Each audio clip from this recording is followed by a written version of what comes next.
Start with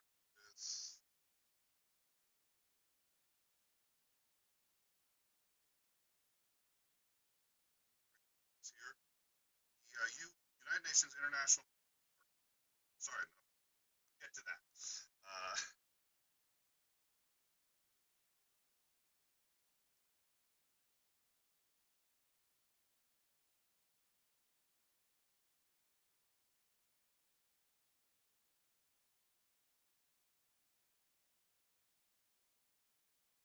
All right, let's see how. There you go. All right. Thank you all for joining us. A lot of interesting news today. Literally just today, we've had three different things that really would cause us to go into breaking news. First, the United Nations International Court of Justice has ordered Russia to immediately suspend all military action in Ukraine by a vote of 13-2, with Russia and China both dissenting. It is considered binding under international law and on all members of the UN, of which Russia is a member. Ukraine had placed an urgent plea with the court to intervene. Russia argued that the court does not have jurisdiction because Russia is acting in self-defense in Ukraine, and because this also falls out of the scope of the 1948 Genocide Convention. They said that they were invading explicitly to prevent genocide in the Donbas region. Ukraine has argued that A, there is no evidence they have committed any genocide in the Donbas region, and mounting evidence that Russia has been engaging in genocide and crimes against humanity. And even in the case that they had Ukraine been engaged in such acts, invasion is still actually not justified under the 1948 agreement. The International Court has ruled today that they do have jurisdiction over the Ukraine's request, and that Russia must immediately stop all military action in Ukraine. There is a separate war crimes tribunal being held by the International Criminal Court. This is a completely separate deal, and it is also started in The Hague to investigate war crimes by Russia. The UN is reporting that as of today, over 3 million refugees have fled the country. Meanwhile, President Joe Biden called Putin a war criminal today, as the White House released a statement saying they are authorizing an additional $800 million in aid to Ukraine. We will show that press release. Hold on a second.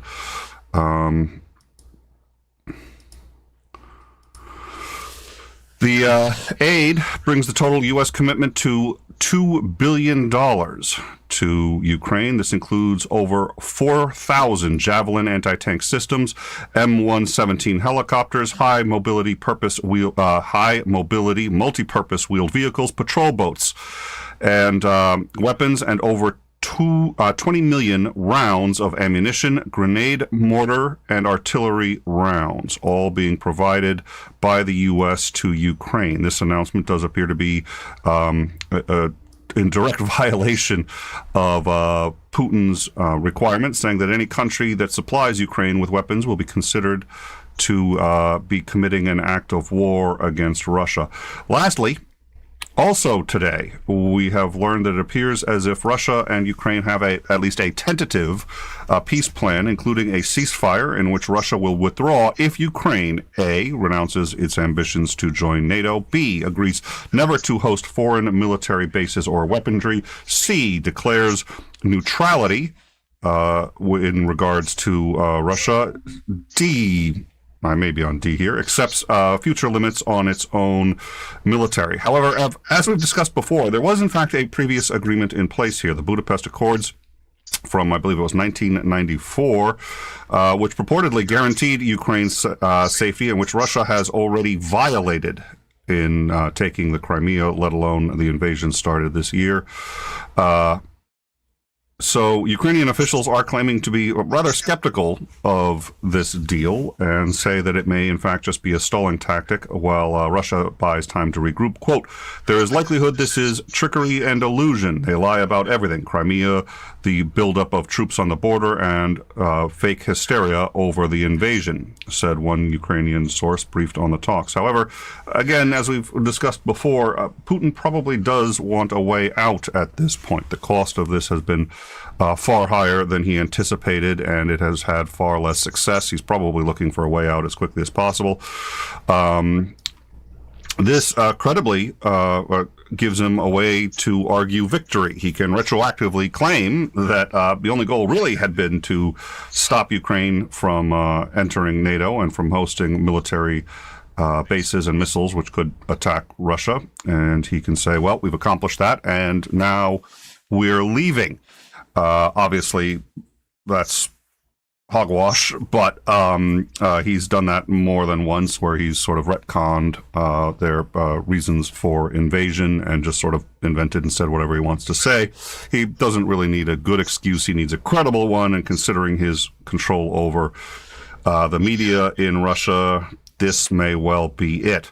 Again, remember that the deal is, however, tentative, and that a number of sticking points remain. First, the recognition of Luhansk and Donetsk as independent, which Ukraine says is off the table and they will not do. And second is recognizing the annexation of Crimea by Russia as legitimate, also something that at this point Ukraine is saying that they are unwilling to do. However, President Zelensky says that this is the first time a credible offer has been put on the table. So again, today, the United Nations International Court of Justice has demanded that Russia immediately stop its military action in the Ukraine. This is considered binding to all members of the UN under international law. The UN doesn't necessarily have teeth in and of itself to enforce it, but it is in fact considered binding. Meanwhile, Joe Biden called Putin a war criminal as he announced that the White House is going to be adding an additional $800 million in security assistance to Ukraine, which will include over 4,000 Javelin anti-tank systems, M-17 helicopters, vehicles, boats, and over 20 million rounds of ammunition, grenade, mortar, and artillery rounds. And lastly, it appears as if a tentative peace deal has been reached between Russia and Ukraine. If they still have Crimea and Donbass as sticking points, I'm not sure how we can say, I mean, it's a tentative deal, but at a minimum, President Zelensky says that this is the first time at least credible offer has been put on the table. So that is where we stand. There is one or two other things I wanted to cover. So we will ostensibly get into that in just a minute. What I'd like to do right now is go into well, I'm sorry if I said NATO. I certainly did not mean. All right, so let's just see where we are. Yes. We do have, unfortunately, we do have a lot. I wasn't able to get in time for the stream the footage of it. I may get it in just a minute, but we have footage of yesterday. There was an attack. A missile struck I believe it was in Kiev. A missile struck a bus. It was a civilian bus. It did not have anyone in it. No, that's not true. Sorry. We believe the bus driver was in it. One person was killed. 16 people were injured, but it was a civilian bus. I can't even begin to imagine if it had been a full what would be looking at, but at a minimum, it appears the bus was targeted. Also, I believe it's the Kiev theater. I'm going to double check that in a second, but let's see. Let me check this. The Russia does appear to have attacked. It is the Mariupol theater. Sorry. So in Mariupol, Russians have bombed the theater where literally hundreds of people were taking refuge. There was, it basically goes without saying, this was not a military target. We've discussed this. They're clearly attacking civilian targets, and there's no credible evidence that there was any military operations going on here. The military is staying as far away from, in general, as civilians as possible, explicitly to avoid giving an excuse for targeting civilians. Let's see, this was the, let me see if I can get an image of that up. But it was, again, it was the theater in Mariupol. and was not in any way whatsoever a target, was being used, a military target, and was being used, in fact, to shelter civilians who were fleeing. We have some photos of what's been happening in both in Mariupol and in the hold on one second. In Kyiv, it's a lot more of what we've already been seeing, unfortunately, which is, that's why. The targeting and shelling of civilian complexes and buildings. In fact, let's see what we can do right now. This is, I believe this is, I believe that was Kyiv. This is an apartment complex that was still occupied. This hadn't been evacuated. They don't really have anywhere to go. It was shelled. No word yet on, at the time that these photos were taken, there was at least one death, but there was at least one confirmed death. They've said that they were doing their best to get into the building and get everybody out. There were still people in the building as of the time when these photos were taken. Let's see.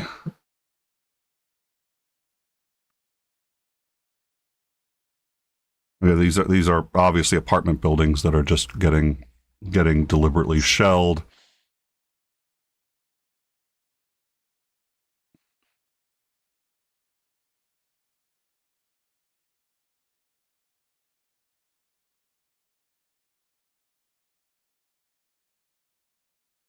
And then we do have now the picture from Mariupol. So let me bring that up.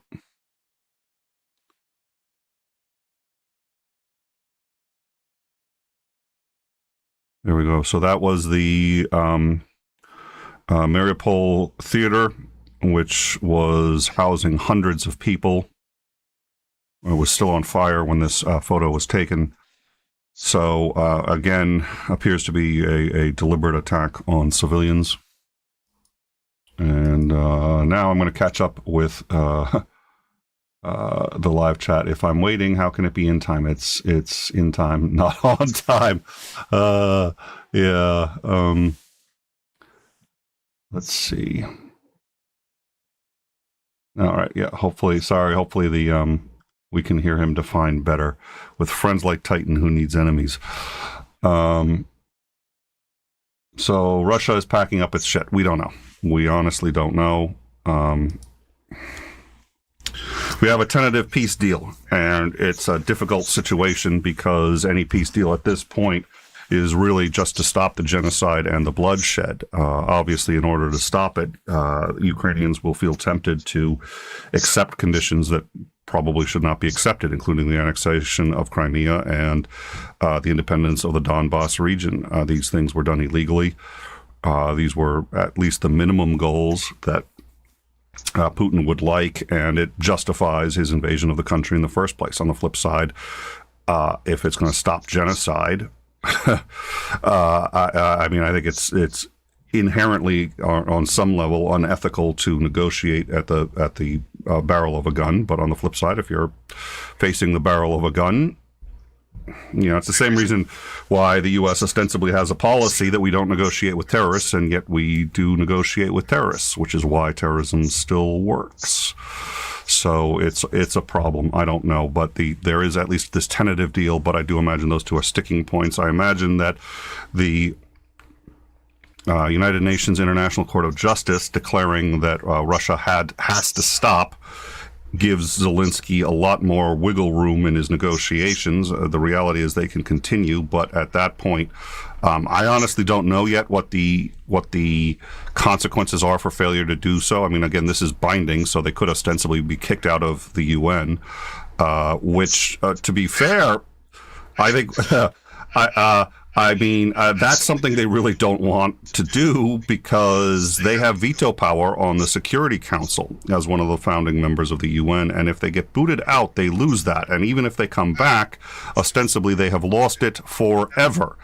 Now, I'm not sure any country should have veto power, and I'm not actually as warned as one might think by the idea that U.S. is, going to be one of the only countries left with veto power. I don't always approve of the way the U.S. exercises its veto power, so I'm not pleased. But if we could eliminate all countries from having veto power on the Security Council, I think that would dramatically improve its efficacy. This is one more country towards that goal, but at any case, Russia does not want to lose veto power. And if this is binding, if they could get kicked out of the UN for this, it's hard to imagine that Putin would be interested in continuing after this. It's not just that the UN has, whatever power the UN may or may not have. The reality is that veto power has given Putin a massive say on what does and does not happen in Europe, and it helps him build alliances because, in the same way that, Israel doesn't have veto power on the Security Council, but we do, and we've exercised it on behalf of Israel more than once. Putin doesn't want to lose his ability to exercise that veto power on behalf of allies. It would be a stunning blow if they were ejected from the UN. I don't know if that's a possibility, but I have to believe, if this is binding, that this is the start down the road of Russia being kicked out of the UN. So I think at this point he has to stop. How, I don't know. This is credible. I really would be very disappointed to see them give up Crimea and Donbass, or give those to Russia. On the flip side, again, your Zelensky, you've been seeing people slaughtered. The other story I did want to bring up: 10 people appear to have been assassinated as they were standing in line to get bread. I think was this Mariupol? Let me check where this was. So it's like, and we've had so many examples before of civilians trying to get supplies so that they don't starve to death, and being shot as they do it. And it's unbelievable. Where is it? It's shot and killed 10 people standing in line for bread in Chernihiv. This was in Chernihiv. That's it. They were just standing in line for bread, and Russians killed them. And we've had a lot of examples of that already. It's not a shock, unfortunately. So let me get back to the live chat. What is the timetable or red line for Russia's exit here? Nobody's even. I'm surprised that all the reporting on now this is hours old. Not even the United Nations International Criminal Court of Justice ordering them to suspend. Actually, I think it's 2 hours old by memory here. So I'm surprised that no reporting has actually talked about whether this could trigger ejecting Russia from the UN. I have to believe it could, but I don't know that. I don't know UN Charter well enough to know how that could work, especially with a member state. It may be that it's not even possible to eject member states. I don't know. I'd be surprised if there's no way to do it. But I'd be surprised if this does not. And I said member states. I meant the permanent member states, which is the ones on the Security Council that have veto power. I'd be surprised if it can't happen. But I'm already surprised that nobody's said it can or can't, or what the process is. So my hope is it can happen. If it can't, I got to tell you, I've always been a staunch defender of the UN. I believe the UN is extremely important, and it does do good, but the amount of effort that gets put in that goes into absolutely nothing because of veto power and all of these other things, because of just genuine faults in how the UN was constructed, that make it absolutely toothless under all but the most extreme of circumstances. If they can't threaten Russia with kicking them out, I don't know how I could support the UN very much going forward, because while I think it's probably better to have it than not, it dear Lord, there has to be a better way. At any rate, yeah, Yeah, I'm not sure. I'm not sure how the UN goes forward if it cannot expel Russia under circumstances such as these. The International Criminal Court is binding, and if they refuse at this point, now it's said immediately, so we should know by tonight whether or not they appear to be following it. But this was 2 hours ago. Presumably, the attacks are continuing. How long does it take to get your army to stop an invasion? I imagine a period of time, especially if you want to do it reasonably safely. But, if 9 p.m. rolls around, which is when this show is actually scheduled, if 9 p.m. rolls around and they haven't made any efforts to stop, it would appear to me that they're ignoring it. The biggest question on my mind right now is, what happened? Can the UN do anything if they ignore this? Because I don't know what the words binding mean if the UN can't even kick them out. They can't send in troops. They can't. I know there's a whole bunch of stuff they can't do. Can they at least kick them out? And if the answer to that is no, I'm going to object to the use of the word binding in the cases that I've seen here going over this. It's a tentative agreement, Grayback. So Grayback is asking what peace agreement and what does it mean? It's a tentative agreement that would bar Ukraine from entering NATO. It would bar Ukraine from building any army of significant size. It would bar them from doing a whole bunch of things, most of which I think they could probably accept. And it would be a complete withdrawal by Russia. However, the two sticking points that we have are Crimea and Donbass. And Russia apparently wants both recognized, Crimea recognized as belonging to Russia, and Donbass recognized as independent, and Ukraine is saying no to both of those. But it's the first time that at least there's been a deal that has been credible. The previous deals have been absolutely just, obvious non-starters. So, and done so really just for delaying tactics. This is the first time that they've put forward a deal that at least there's room to negotiate on. So I don't know what that means, but Zelensky seemed optimistic as much as he said, yes, this is the first time they've actually put forward a deal that suggests they're actually trying to reach a settlement. So that's a lot of news for a day. I mean, we also have said that we are adding 800 million in security assistance to Ukraine, and why that's relevant is because it's clear military assistance. I mean, we're adding helicopters. I think it was 20 million rounds of mortar, ammunition, and artillery shells. I mean, and this is a clear violation of Putin said anyone who does what we have now said we're going to do is tantamount to declaring war on Russia. So we'll see how he handles that. But I think Putin has a reasonably large plate today. So that's what's going on. Yeah, I don't know what the likelihood is. I mean, the UN needs to Areas 106. I used to say this should be called Putin's invasion of Ukraine, but it should be called Putin's slaughter in Ukraine because it's not even a war anymore. Yeah. I don't know. And I mean, this is the best cause for optimism that we've seen in quite some time.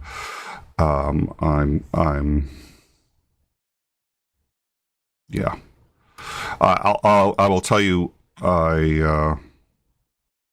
we've been planning a short show, probably only about 5 or 10 minutes. I wanted to, let's see, what was her name? I hadn't even quite completed everything I needed to for the show. At this point, I don't want to do it as its own thing. I think it would be inappropriate now that there's at least some cause for optimism, but I do want to cover what we were going to cover there. It's the story of Elise Perbinius. I also wanted to make sure I'd memorized the names before doing the show. I don't want to be stumbling. This is important enough. I don't want to be stumbling over the names as we try to do it. But at this point, I don't think it's a good idea to do it separately. So I'm going to roll it into, we'll probably start that in about 5 or 10 minutes. And there's going to be a severe trigger warning with that, but I'll give everyone plenty of advance notice. What I'm going to do, let me bring up the map. We've got the map up. I do want to see if, I mean, yeah, so he's currently, I mean, as of just 4 minutes ago, there are bombs still being dropped in Kyiv. There are sirens for Zaporizhzhia. Let's see, up to an hour ago, still as well, missile strikes in Sarny. So, okay, at this point, it's probably worth bringing the map up. So let me get that done here. So let's bring up the map, and it's gonna give me a hard time with the map. Of course it is. Well, there's always something now, isn't there? Okay, so maybe the easiest way to bring it up would be, that's not gonna work. Let me try one more thing here. If that doesn't work, I'll just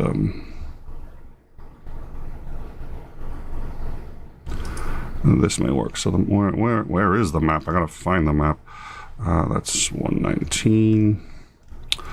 So, but what we have, I mean, so far this hasn't changed a thing. None of these things. First of all, they've been continuing and in fact escalating their attacks during the whole negotiation process. So there was no, good faith. We're gonna pause while we try to negotiate. There was none of that. They were in fact escalating their attacks on civilians during the negotiation process. It's now been at least 2 hours. I don't have a timestamp for when the order was handed down from the court, but I know it was at least 2 hours ago. We heard about it at least 2 hours ago. So it seems to me that it's just going to give me a hard time now, isn't it? It's enough time to attempt to at least start a rollback or slow down, and I don't see any evidence that they are doing that. What we see right now is the continuing of the attacks, just as they have been. Dear Lord. All right, I can get the map up in the side window. I'm gonna deal with that for no. You know what I'm gonna do? I'm gonna just put the map up on the entire thing. So, give me a second here. We'll just put. That'll be the easiest. So, and this way you'll be able to at least see what I'm seeing here. So. This is, so the latest update was, let's see, 1729. So yeah, this map was updated about a minute ago. It says 4 minutes ago. They've got sirens in Dnipro. Yeah, there's still major attacks going. In fact, it looks like the attacks have gone even further west. Still shelling in Kharkiv. Still shelling in Kyiv, and as you can see, these are all. I'm going to scroll through what we've had for sources in the last hour. Obviously,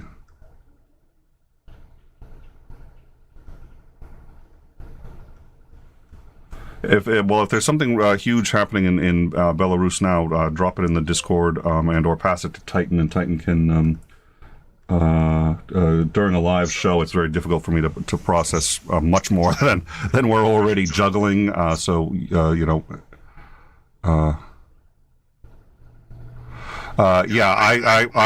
speak Russian and I learned it, and I spent about a month in Russia. I learned it as Kiev, and it's still very difficult for me to go back and pronounce it the Ukrainian way, Kyiv.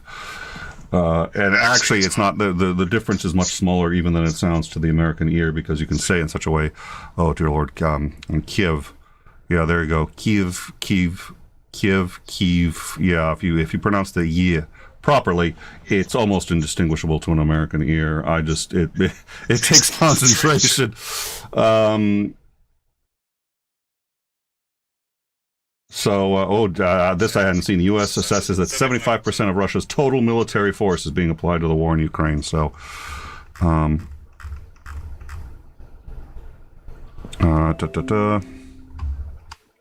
right, yeah. What I'm going to do now is I am going to check on that one piece of info. Thank you. Missile strikes reported in Sarny. That would be, so let me see if I can now, that, I think I saw that on the map a second ago. There it is. So that should be right here. That is not the furthest west they've gone, but it's pretty far west. It's pretty far north. Let me just see. I think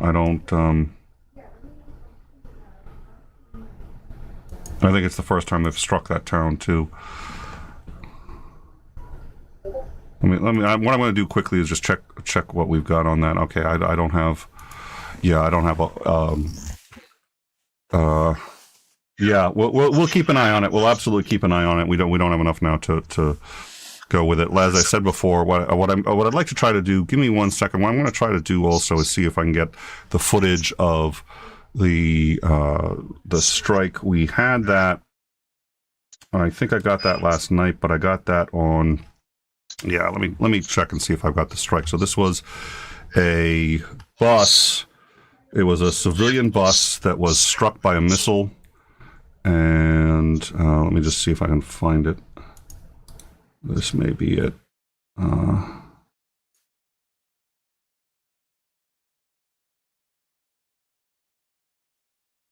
Yeah, it was a civilian bus struck by.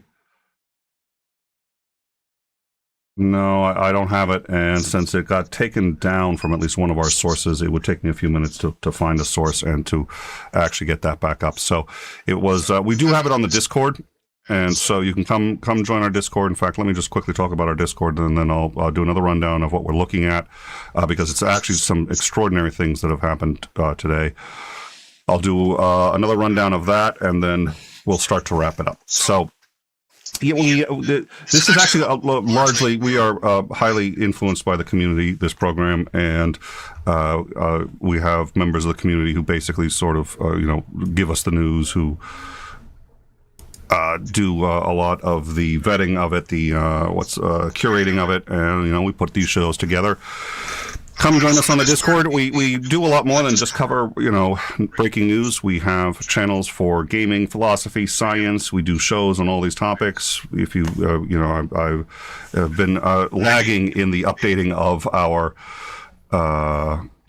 main page just because it's there's been so much going on, but you'll see we have anything covering news, politics, culture, any of the social sciences we take a profound interest in. So if that interests you, I hope you will like and subscribe and share content that you like. That's something that if it's something that you like, if you have friends that you think would like it, share it. That's the easiest way. We get around more by word of mouth than anything else. So I hope you will consider doing that and join us on the Discord. I'm there, so are people who know far more about this than I do. Commander McMillan is there. So we always have the latest breaking stuff happening on that Discord, and often have it well before, in fact, mainstream media. So come on in and join the discussion. We also have, we were going to do yesterday a show on philosophy of science. Thank you, that I can work with. However, we decided to push that back just because Maudie wasn't going to be able to join us for that. So we will do that show next week. And then thank you. If I got this, then I can pull that. Thank you for the link, Titan. Yeah, I should be able to pull that. Even if I can't pull it, I can just... oh, dear Lord, it's Fox News, which just has the worst... okay, I can full screen that and put it in. That's what I'm going to do. So this is, thank you, courtesy of Titan. This is, I believe, as I recall, 1 person killed, 16 injured. This was a... this was a missile attack that struck a civilian bus Fortunately, it appears only the driver was in the bus, so let's bring this up and we will take a look at it.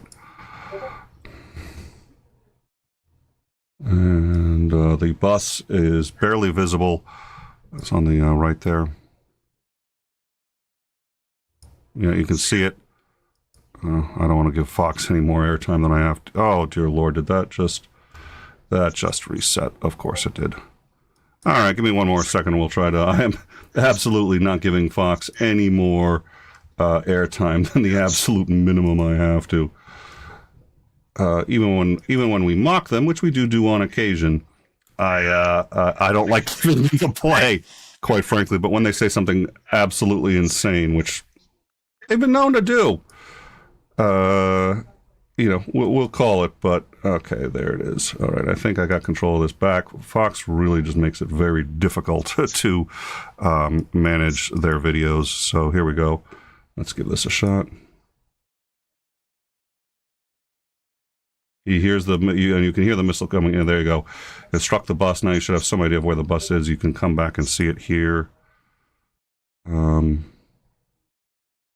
Yeah, it's green. It gets hit right there. We'll play that one more time.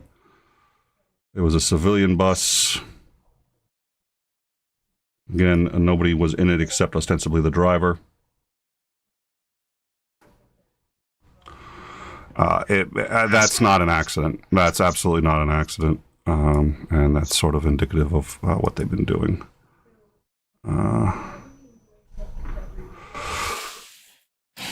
All right, so let's close that out. I don't like having Fox on any of our systems. I kind of feel dirty when I discuss Fox News. So yeah, let's see. Russian jets do appear to be attacking Belarus. It's not confirmed. They're suggesting it's a false flag operation. Residents of... yeah, there appears to be actually a significant offensive going on right now. Let me bring the map back up. Yeah, if this has had any impact on them. Now again, it's only been 2 hours. I don't know how long it takes to really completely turn a military around, but you can see these blue areas here are cities that have just recently, in the last hour, come under some kind of shelling or attack, and most of these are actually new. You can see they're projecting forward considerably. All of these attacks here on the western half are brand new. They've only done one serious attack. It was in Lutsk, I think is how it's pronounced. It was this city right here, which was concerning because that was, I think the first attack there was only 60 miles from the border, but they then did another attack that is, Lviv, that was it. Sorry, it was Lviv, less than 20 miles from the border with Poland. And the closest attack landed 15 miles from the border with Poland. If it hits Poland, that's Article 4. So it's extremely serious. There does appear to be, at this exact moment, there does appear to be a severe increase in shelling. So, all right, thank you. Yeah, we have a picture of the bus. We'll put that up in a minute. Thank you, Titan and Dorito, for that. Appreciate it. Oh, okay. Yeah, update the bus. That doesn't look like the right spot. And it looks like the wrong color. And I'd be surprised if the bus was in that good shape. But why don't you update that and we'll get it. Thank you so much. So over the last hour, since the international court has ordered them to stop, it appears as if they have. Escalated dramatically. So it is possible. I mean, okay, look, one of my hobbies is trying to understand really bizarre coincidences, because we get all sorts of bizarre coincidences all the time. They happen every day. The roulette wheel that comes up black 22 times in a row. I mean, it happens. And in fact, it has to happen, right? Over long enough. You know how many roulette wheels are spinning in the U.S. at any given time? One's going to come up black 22 times in a row. The only thing that's I can guarantee is not only that that's going to happen, but one's going to come up black 23 times in a row. So you always have to be a little careful because these kinds of coincidences actually happen a lot. So it's entirely possible that he had ordered a significant scale up of attacks, and in fact probably must have already ordered it because I don't know how long it takes from the decision to make an attack to seeing it start to get executed on the ground. But I have to believe that 2 hours is a reasonable minimum. So if, he gets this from the international court, is it possible that this is as a result and he's stepping it up in the last minutes before signing a deal? I don't know. It's also possible that he had this all planned. I think every minute that passes and he's not slowing this down suggests that he's going to ignore the court one way or another. So we don't know. But what we're seeing now is, I mean, this is just an astonishing day, to be quite honest. We've got 3 pieces of news that have any one of which would consider breaking. The first is the U.S. Violating Putin's injunction against supplying Ukraine with weapons, which Putin said he would consider an act of war. We have agreed to another $800 million in aid, which includes helicopters, military vehicles, 20 million rounds of ammunition, mortar, and artillery shells, the works, and it's in blatant violation of Putin's injunction. So we'll see what he does with that, but he said he would consider an act of war, and today we have decided to do it anyway. Also today, the United Nations International Court of Justice, by a vote of 13-2, has ordered Russia to immediately suspend all military action in Ukraine. This is considered binding under international law to all UN member states, including Russia. So we'll see what they do with that. I don't know what the consequences are. I think there are no consequences militarily, but my question is, can Russia be kicked out of the UN if they fail? I don't know, but that would be a staggering blow to Russia, and they lose their veto power on the Security Council, which they need. So we'll see. Thank you. So let me, and then last is a tentative peace deal, which we've heard about. It's the first time, Zelensky says it's the first time that they've put a deal on the table that can actually be worked with. It appears they've agreed on all the broad strokes except for 2. The deal would include Russia completely leaving Ukraine. It would include Ukraine would not go into NATO, and Ukraine would severely limit its military in the future. However, the 2 sticking points are the deal. Russia is demanding that Ukraine recognize the annexation of Crimea, and that they recognize the independence of the Donbass region, which would be, I think, an absolute travesty under the circumstances to recognize them. You don't recognize these things at the point of a gun. And Russia both had, Crimea, Russia just annexed illegally, and Donbass, Russia's been fostering that one for quite some time. If there are people who want independence, I certainly have sympathy for that cause, but Russia can't sit there, interfere with it, and then claim, oh, look, they want independence, do the right thing and let them go. So, and that situation is far more complicated. So, we'll see. We'll see, but it's at least the first time. Just today, even Zelensky said, it's the first time he's seen a credible offer on the table. So I don't know what's going to happen, but we are looking at Jesus, yeah. So it's not just Belarus. It's wait a minute. Okay, that's why. Yeah. I'm sorry. Yeah. So that would be a counteroffensive. Yeah, I did miss that. Thank you very much. You're absolutely right. I don't know why. Oh boy. We're gonna need to maybe settle in for this one. This appears to be a significant counteroffensive in Belarus happening right now.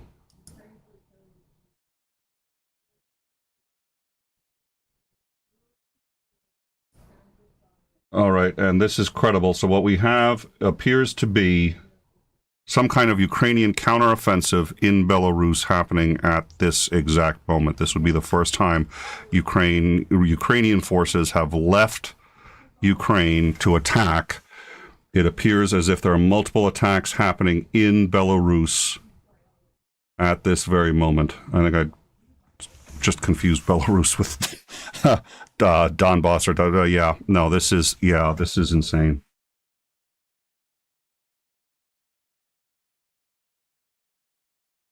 So we have Barnavsky, Lunets, Stolin, Hotsvatsky,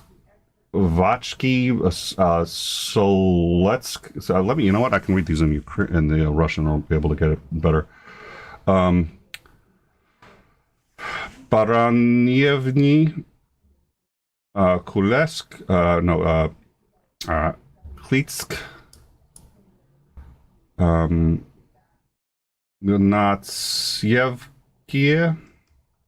Okay, so those cities right there, and Lunitsk. Those cities in Belarus are being hit, which would I'm not going to say escalation. I don't think it's an escalation to counterattack like this, but it looks like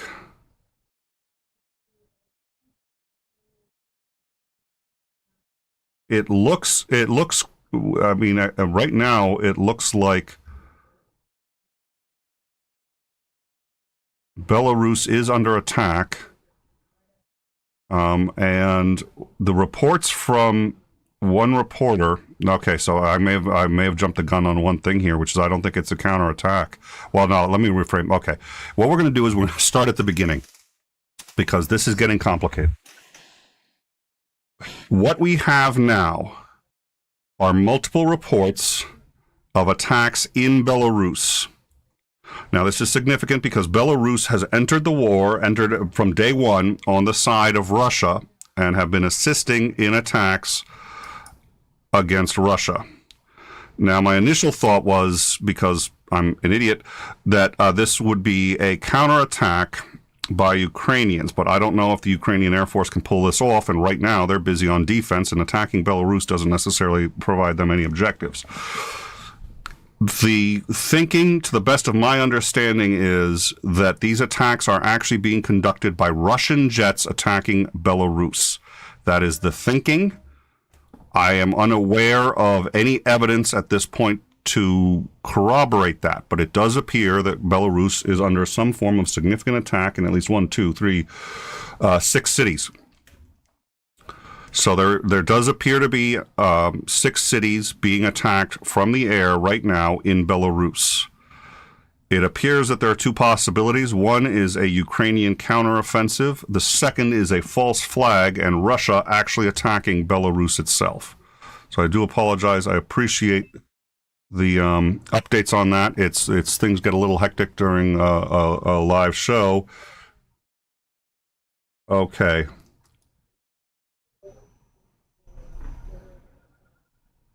Yeah, it's hard to believe that this would be. No, so Belarus is pro-Russia.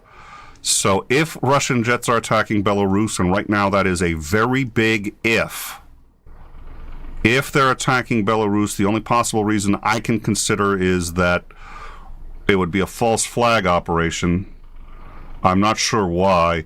We're going to have to, so we do have 2 sources. I don't know if the sources are using the same source is the one problem. And one of the sources is a credible one, saying there are multiple reports across Belarus, but I don't know. I'm going to see if I can get Isandering in here. I want to see if I can get Isandering in here because we have enough information coming in now that it's coming in faster than one person can manage. So, yeah, I'm going to try to bring in Isandering. I think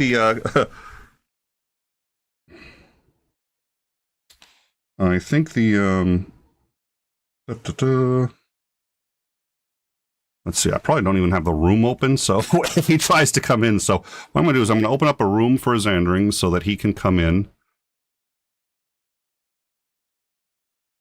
Yeah, I don't know. Belarus, okay. So what I'm going to do is I'm going to get Isandering into the room if he's available. If he is, we can bring him in. Yeah, that may not be a bad idea. I'll keep that in mind. Thank you.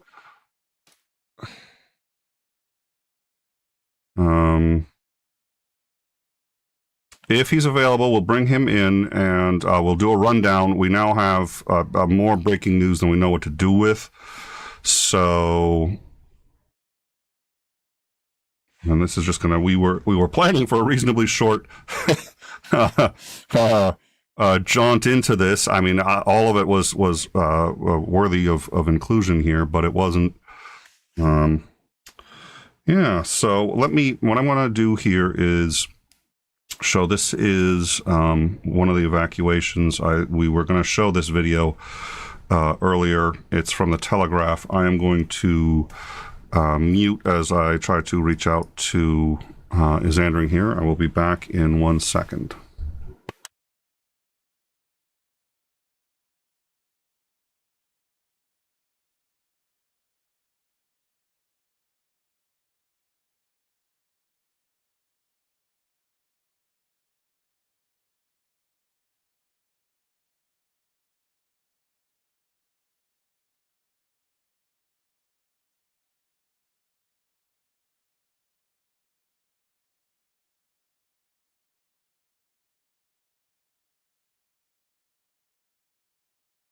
All right, so yeah, we're gonna have to do a rundown on this, and I think we're gonna have to hunker down. I think this show's gonna be lasting a while. This is really an incredible amount of stuff.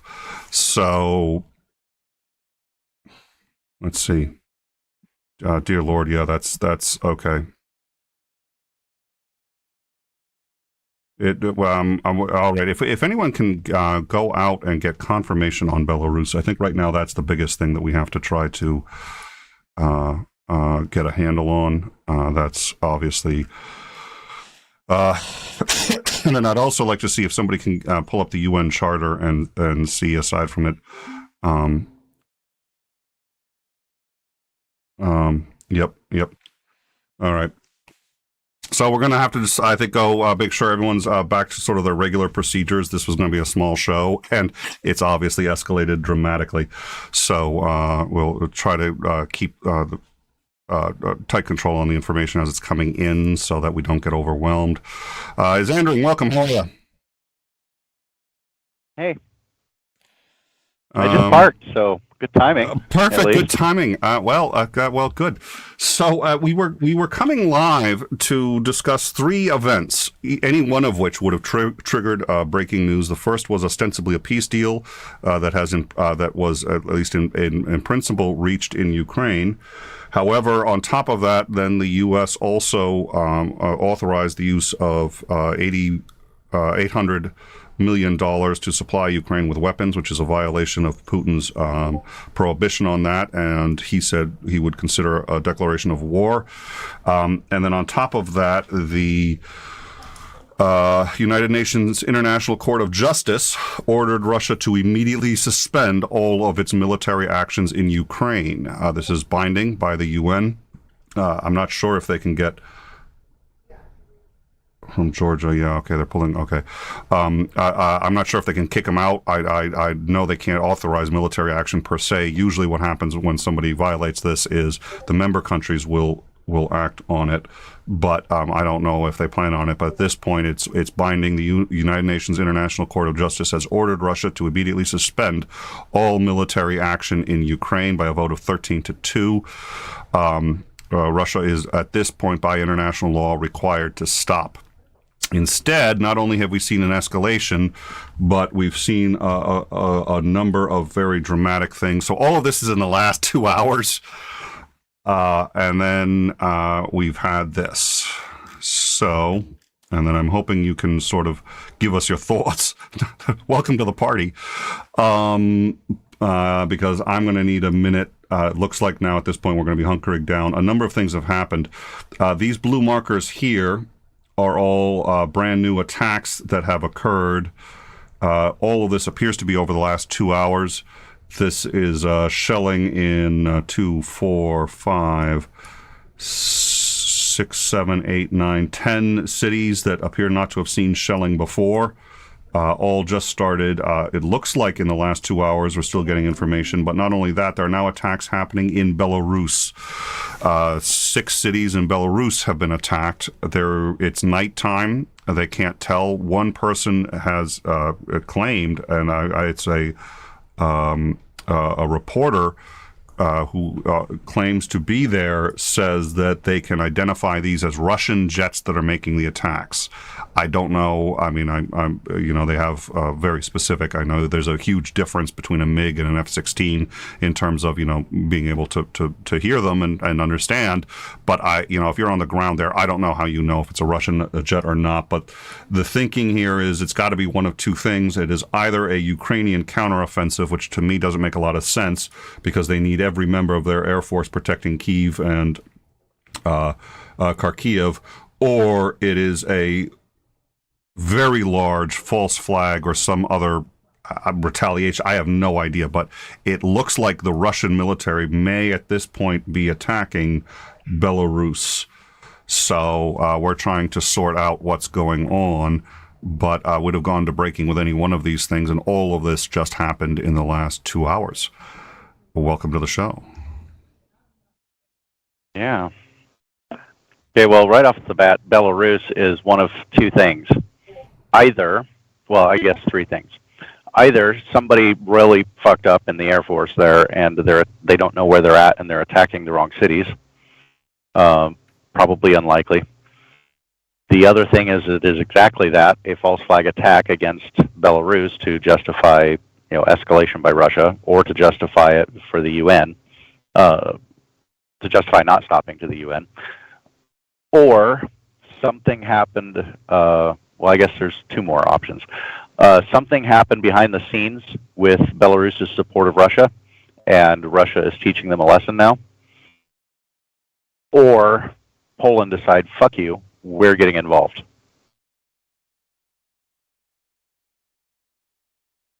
I hadn't considered Poland. Poland has MiGs. And Poland suggested that they might. Poland, so this is something we reported on, I think it was yesterday, the days are bleeding together now, but we had reported on the assistant, the deputy prime minister of Poland said that there should be a no-fly zone, it should be implemented immediately, and said it should be implemented immediately. Also, Belarus is not. Yeah, Belarus is not Russia, so they can Poland attacking Belarus, trying to strike, Russian or Belarusian. I guess that's how you'd say it. Military targets in Belarus isn't a direct attack on Russia, and Russia can't claim anything about it. They can't claim they're being attacked. So that was what popped up for the possibility of Poland saying, fuck it, we're not standing by anymore. All right. I think what we're going to do, let's take that this is a counterattack off the table. So I can't fathom it. I mean, can you fathom any way that this is just before I unilaterally take it off the table? Does that make sense to you that should be taken off the table? It's a possibility. I think that it's a very slight one. So let me rephrase I cannot. It's difficult for me to believe that Poland would actually do that. But so hold on a sec. So what I'm suggesting is I want to try to figure out what the likelihood is here.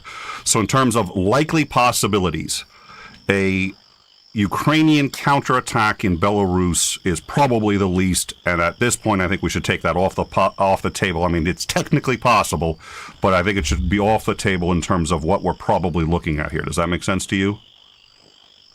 Yes. All right, so we'll take that off the table. I agree. Okay, perfect.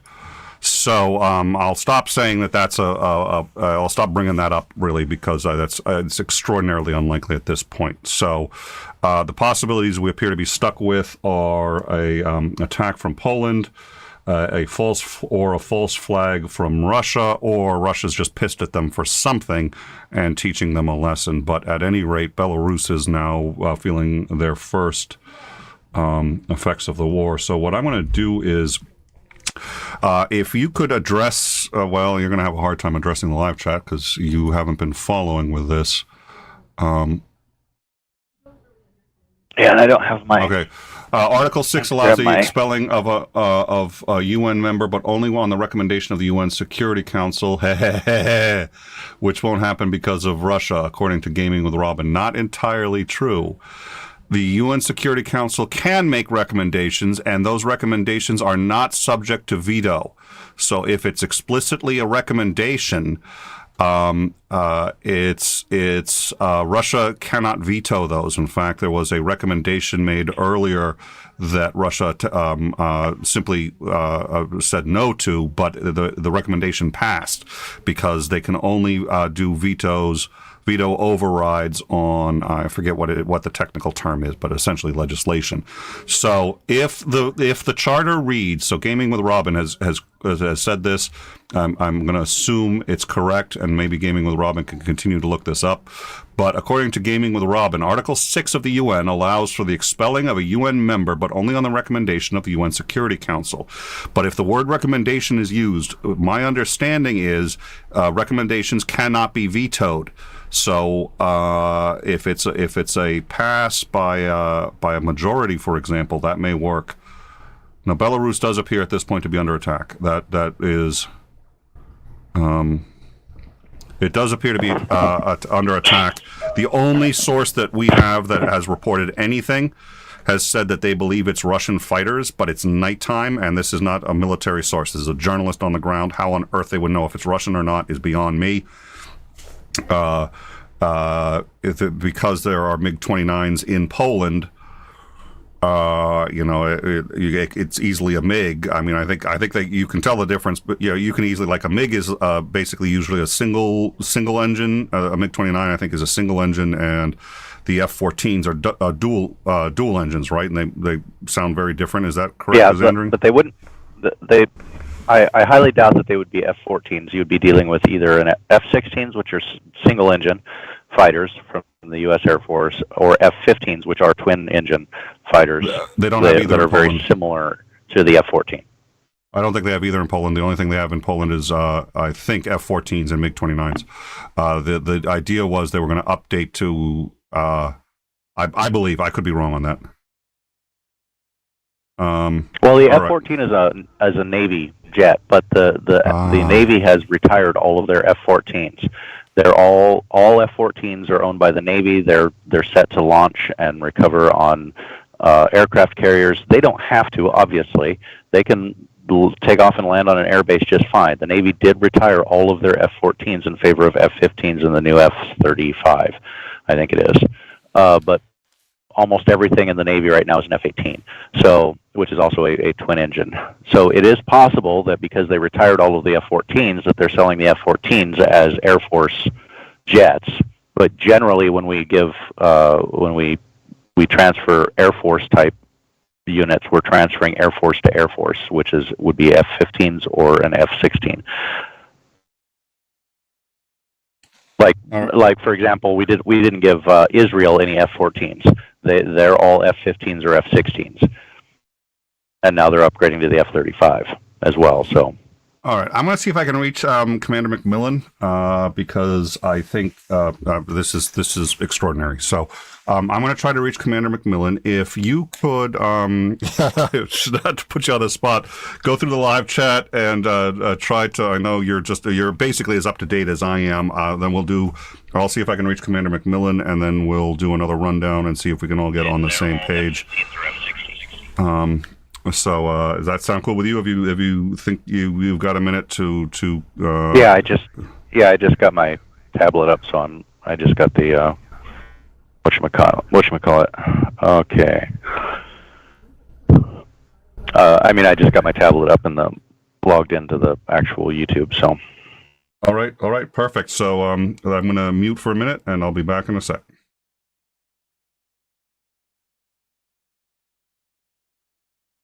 Some diplomatic channels. Yeah, I'm not sure about MiGs, so I don't.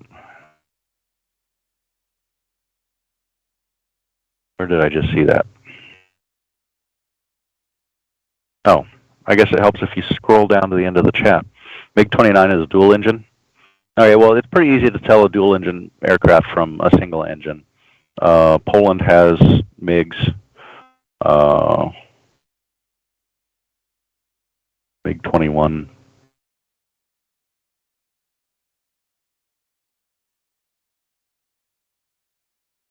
Trying to read and talk at the same time gets really difficult.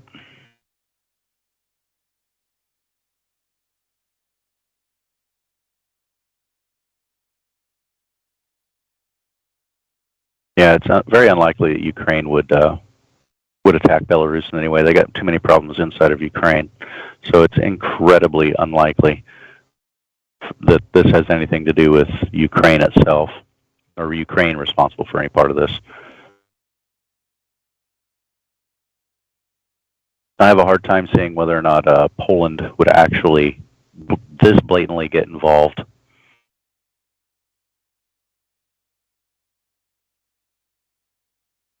But if they were going to get involved, this would be what I would expect them to do. Because they're not attacking Russia directly, they're not directly confronting military forces inside of Ukraine. But you would still think that Ukraine would be the more likely place to actually have, okay, well, if they have F-16s, those are single engine. That's the most common plane that we sell to other countries is the F-16, at least to countries that we like.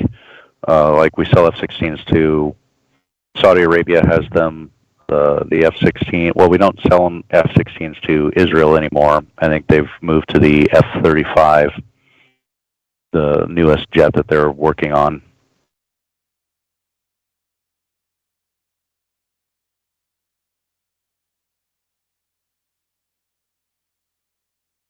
But it seems like we would have sold them F-15s as well as F-16s, because those are two totally different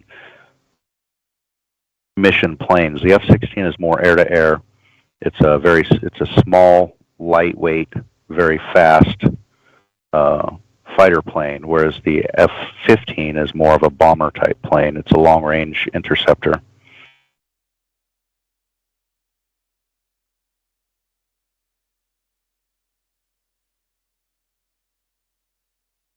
Yeah, it is an unusual situation. The fog of war is a saying for a reason. It's very difficult to try and suss through what's going on, and generally we don't even know exactly what happened until pretty much long after the fight has ended. And then, of course, you run into the problem of, the victor tends to write history.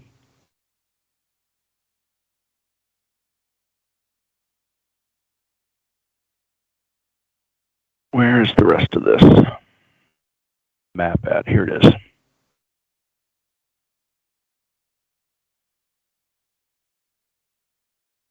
Yeah, the only thing I can think of, what would they be striking in Belarus other than military forces, staged military forces, or they could be going after manufacturing. All right. Yeah, I also want to bring the map up into the main thing. We were preparing for a very different show, so this this one caught us a little by surprise. So let me see. Just as I park and I get a phone call, I'm like, oh, well, at least I just went and loaded, and that's why I wasn't particularly responsive before, and then you called me, and I'm like, oh, well, that's interesting. Thankfully, I just parked so I can answer it. Guess what? Yeah. The world's ending. Oh, okay. Well, to be fair, I don't think I quite use that terminology, but a lot's going on. It's a big one. And I was just like, I feel bad too, because, oh, well, there you go. That's awfully large. I feel a bit bad because I was like, well, you know what I can do? I'm just going to do that because I'm getting sick of trying to guess with this thing. I was just like, listen, there's so much going on. I was like, I can't explain. Just hop in. We're going for a ride, baby. Oh, dear Lord, the Belarus, well, and somebody was trying to tell us about Belarus, and I think I just, for whatever reason, Belarus, that name just hasn't been sticking in my head, and it took me just a few minutes to process the significance of it, because we were talking about the genocide and civilian casualties, so, Yeah, this is extremely strange. So they're showing 6 different attacks Yeah, in 6 cities. Belarus. Yep. And my suspicion is we may have some information coming in on the Discord. I just haven't had a chance to check it out. I have gotten a hold of. I haven't gotten a hold of Commander Macmillan, but I got a hold of his family. My hope is that we should have him with luck within the hour. It seems to me like there's really 3 options, and I'll rank them in order that I think most likely to least likely. I think the most likely is that it's a false flag that Russia did actually bomb those cities. I think the next most likely is something behind the scenes with Belarus and Russia, where Russia is doing a retaliatory strike to essentially say, hey, you just screwed up, and this is what's going to happen if you keep screwing up. We can take you right out with Ukraine. And then the last is direct action by Poland. And it would probably be Poland. I can't imagine Romania doing anything, or any of the Baltic states. So, well, in Poland's the one that's been. Yeah, they most recently have they've been the most vocal. Yeah. All right. If it is Poland that does this, they can act unilaterally and on their own if they believe that they're going to, if they have the, and with looking at the success or lack thereof in Ukraine, Poland could be thinking of acting unilaterally, allying essentially with Ukraine, and then going after the Russian troops. I mean, Russia's got enough problems in Ukraine as it is. Add Poland's forces, which is a lot more modern than Russia's. Even though that Poland still doesn't have a particularly large military force to begin with, but add it to what's going on in Ukraine, and especially if you can add in the Air Force. The Air Force is going to be pretty key, because if you could deny air power to Russia over Ukraine, and you could secure it, then you could take out most of Russian forces, because they're outside of cities, usually shelling them. So you can target them fairly easily. So as long as you've got the ability to deny Russia the airspace, then you could end Russia's advance in Ukraine almost entirely, and you could do so fairly quickly. That's why one of the reasons why I said it would take no longer than 72 hours for the U.S. to completely shut down the invasion, and they would never put a single troop on the ground in Ukraine. They'd all do it from the air, because the U.S. has the power to completely shut down and prohibit Russia from operating over Ukrainian airspace, and then can simply target those Russian forces. And as soon as an superior air force comes in, or an air force not their own that can actually target them, I have a feeling that the Russian forces are going to do one of 2 things. They're either going to flee into the cities to try and use Ukrainians to try and stop the attack, for collateral damage, or they're going to haul ass out of Ukraine as fast as they can. So, well, and something I hadn't considered before, because we've been doing this kind of calculus, and there's been a discussion we've been having for quite some time now. What actually happens if the U.S. enters? And there's 2 schools of thought. One, Putin will use nuclear weapons if he thinks that the existence of Russia is at stake, and if he's pushed to it. He's certainly capable of it. But while the situation is bad for him, it isn't that bad, and if he uses nuclear weapons, it ends Russia. He can still withdraw, he can still leave, and so he'll take the loss as opposed to Russia being obliterated, which it would be if he uses nuclear weapons. It's it for everybody. So the thinking is, okay, that's what he's going to withdraw, and there you go. And then the other thinking is, no, he's crazy enough that it actually just use nuclear weapons and everybody. So those are the 2 schools of thought, and it's like, how do you evaluate the likelihood of either of those? But shoot, now I've just completely spaced where I was going with that. Oh yes, one thing One of the things I hadn't really been considering too much is even just talking about the U.S. going into the war. Our understanding is that morale is extremely low on the Russian side, and Russian troops have been it appears that morale is very low. Many of these are conscripts. These are people who don't want to be doing this, and they're being asked to commit war crimes. So what happens when they hear that the U.S. is entering? So even if the U.S. just says, okay, at this point, that's a possibility and that's on the table, does that cause, because I have to believe news like that's going to spread like wildfire amongst the troops, do you think that would have an impact? Yeah, it could. One of the things about the informational warfare is on the ground, you don't really know what the hell's going on as far as the larger context of the rest of the world. So if there were attacks in Belarus and there was a concerted information campaign to try and spread that the United States had struck reserve and backup and replacement forces, Russian forces out of Belarus, and that they were coming into secure a no-fly zone, and then to push the Russian army out of Ukraine. It would be very difficult to find any evidence for any of it whatsoever for the forces in Ukraine. So they could try something like that, and you could end up, essentially breaking the morale of the people there, saying, "Well, we're not going to try and fight against the U.S. Air Force," and they would either stop. I doubt they would completely retreat, but they may stop or slow down their attacks, trying to figure out what exactly is going on. Because they don't want to continue shelling something if they're going to get attacked by something like the U.S. military. So you could see a lot of, and this is one of the issues that you have, is there's informational warfare going on both sides right now, both Ukraine and Russia, which is why it's so difficult to verify anything that's actually coming out of there. It's so hard to know exactly what's going on, because they are spewing propaganda left and right. Russia to justify it, what they're doing, and Ukraine to garner sympathy of the rest of the world to get help. So, it's always difficult to try and find out exactly what's going on. You could be trying to use this to demoralize them even more to either, I doubt they would retreat, but you could get them to stop shelling possibly. It's a gambit, and they don't lose anything from trying it. So, it's a fairly risk-free venture. So they could be trying to do that.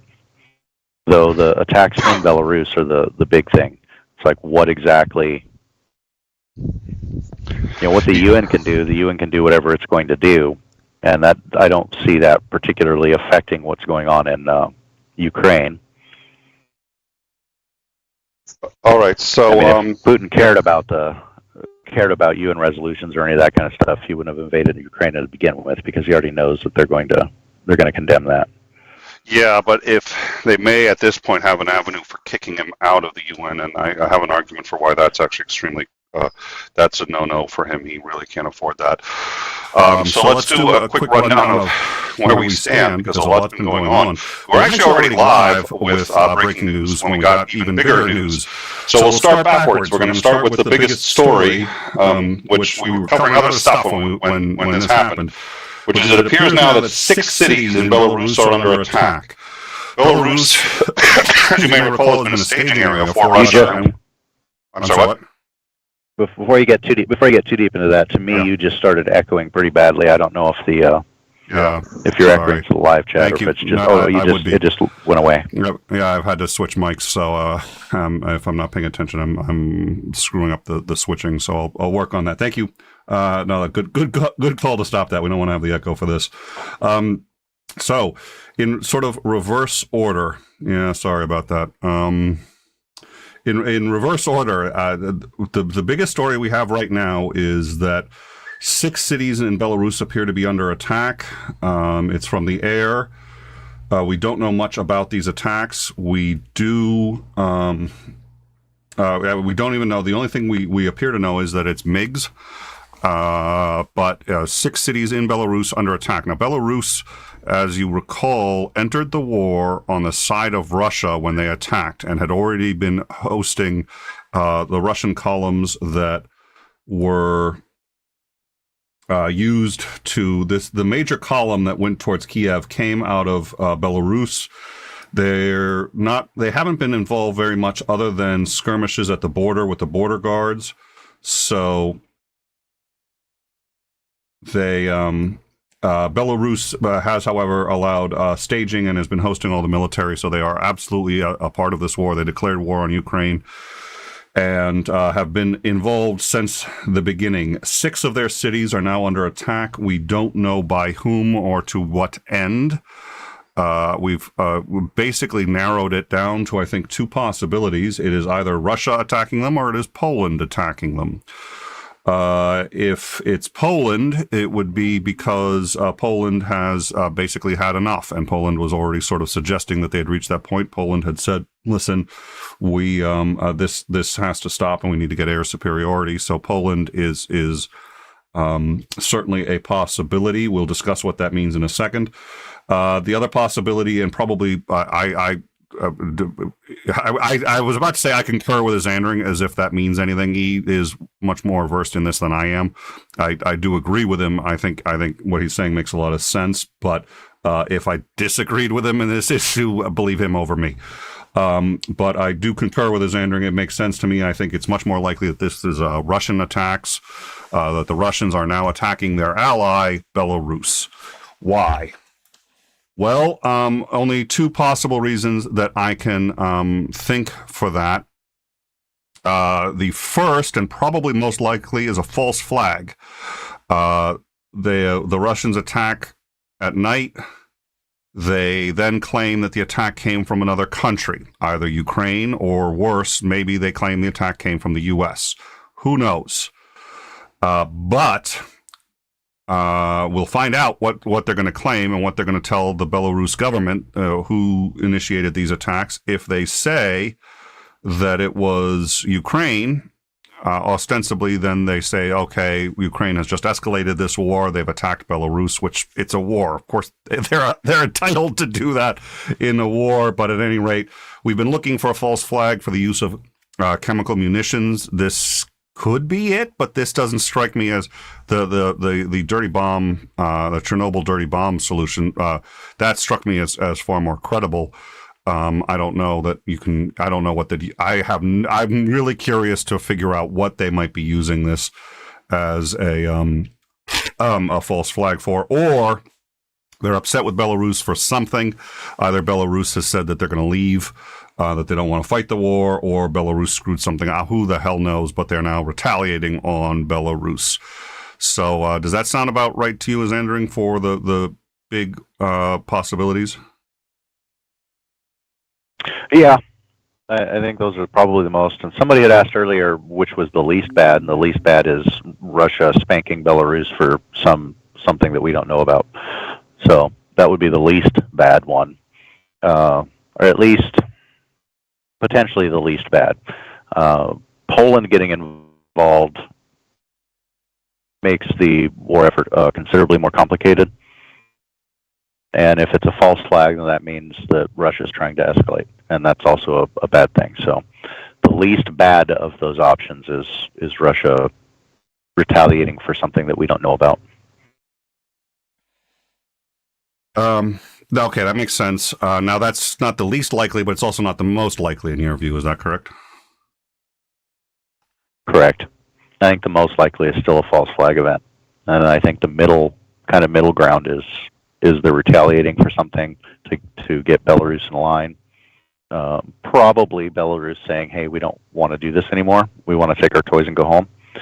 And Russia saying, well, if you do that, then we're going to consider you no different than Ukraine, and we will attack you too.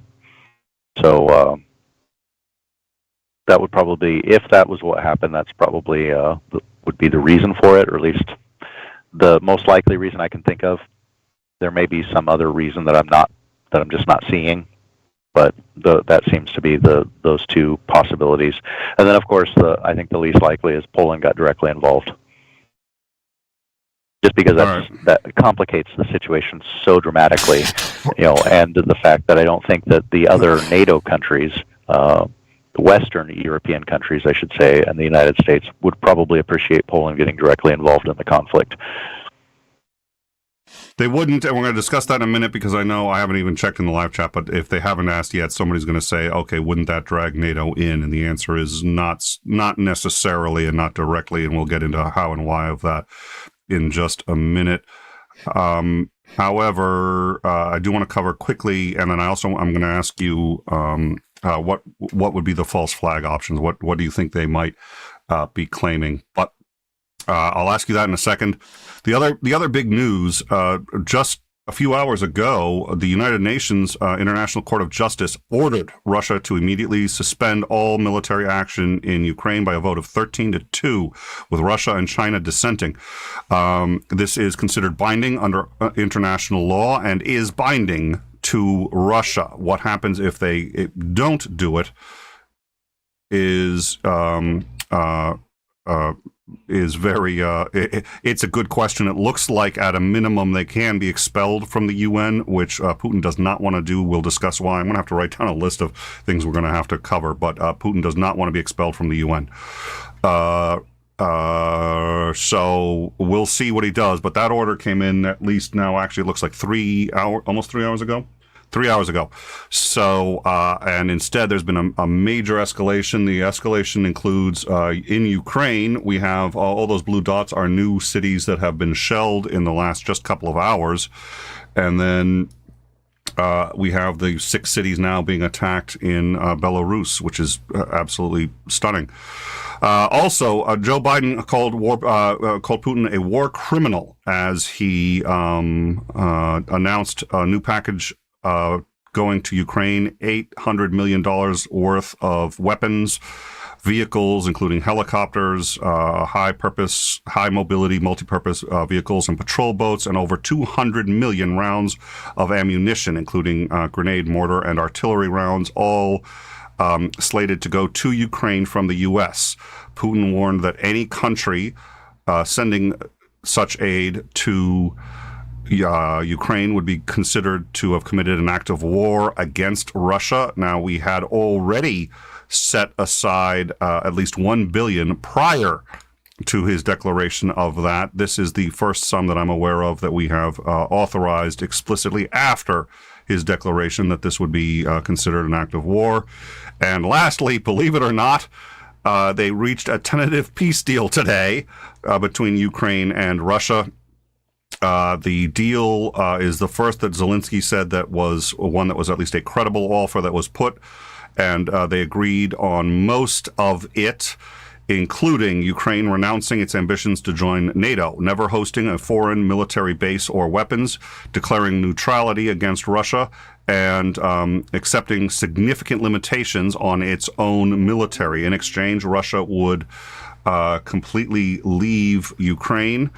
The sticking points have been, what are they going to do with the Donbass regions, and would Crimea be recognized as a part of Russia? Ukraine says that they will not do that, but that appears to be a sticking point for, obviously for Russia, who wants to be recognized as owning Ukraine. So that is, owning Crimea.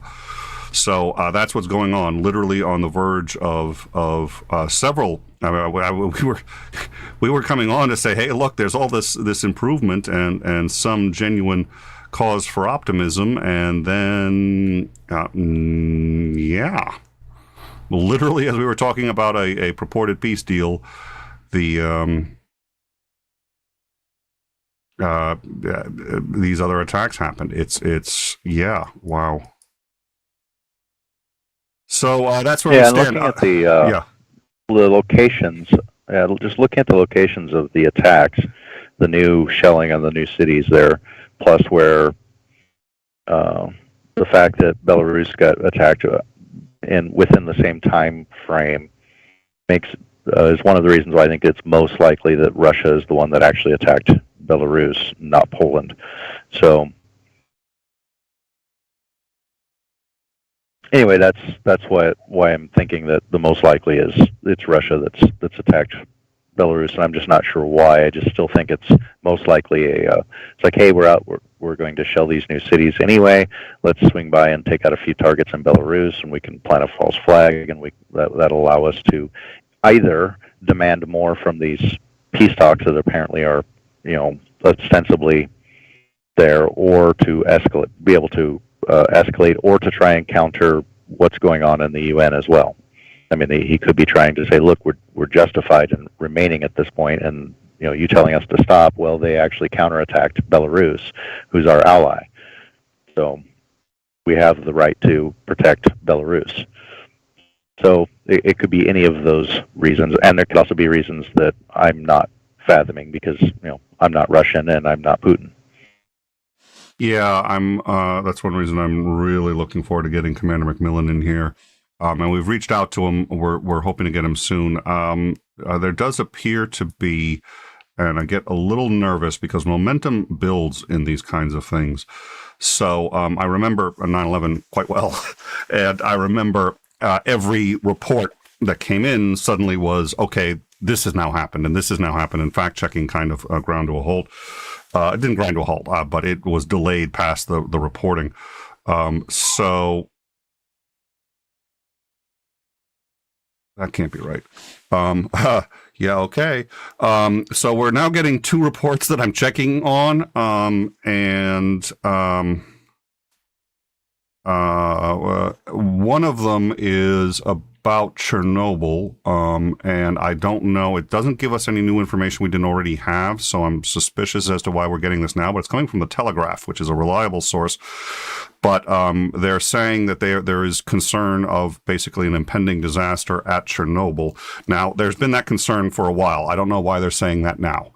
The concern has been exactly what we've talked about on this show repeatedly, which is that it appears as if safeguards against the nuclear waste that's there, the reactor's shut down, there's no worry about a meltdown, but there is considerable fuel there, and spent nuclear waste that if it were fired upon, detonated, if it caught on fire, any number of things would represent any level of severity of of environmental disaster. There was some evidence that Russia was perhaps deliberately inviting a disaster at Chernobyl for any number of reasons. False flag being one of them, if they make it a somewhat limited release of nuclear radiation, and then say that this happened as a result of Ukrainians shelling or attacking the site. There were reports from the Ukrainians who may be right, may be wrong, may even be inventing it, who knows.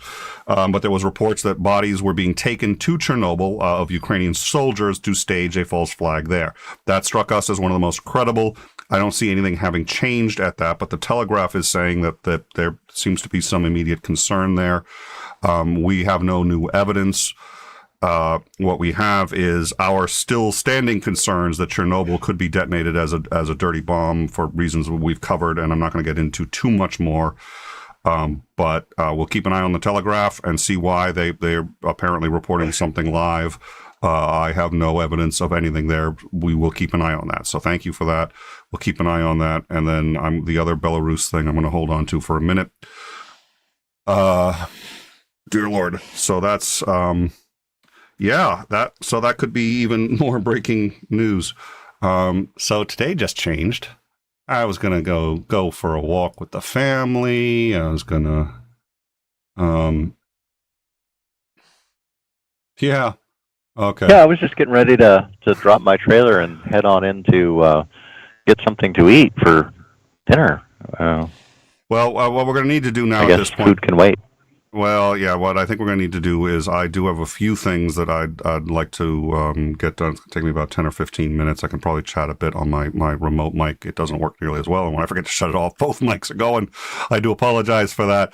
But I'm going to need to do that. I'd also like to make sure that you can go get some food. So, and maybe we'll find like a 15 or 20 minute period where I can take over and you can go get some food. Because I think at this point, we're going to need to settle in for a long haul. We've had shows like this that go 8, 12 hours.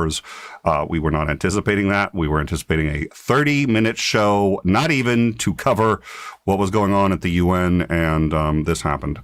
And there's reason to believe that we're going to be getting more breaking news within the next half hour to an hour. So we're really looking into that hard. But I think at this point, we're going to have to settle in for a very, very long night, for at least as long as you're able to join us. So give me a few minutes. I'm going to switch out. I'm going to take care of a few things. I'll be able to hear the show, and I'll have a mic, so I'll be able to talk intermittently. But I'm going to get that ready, and then we'll do another rundown. The two things I wanted to cover that I think are both.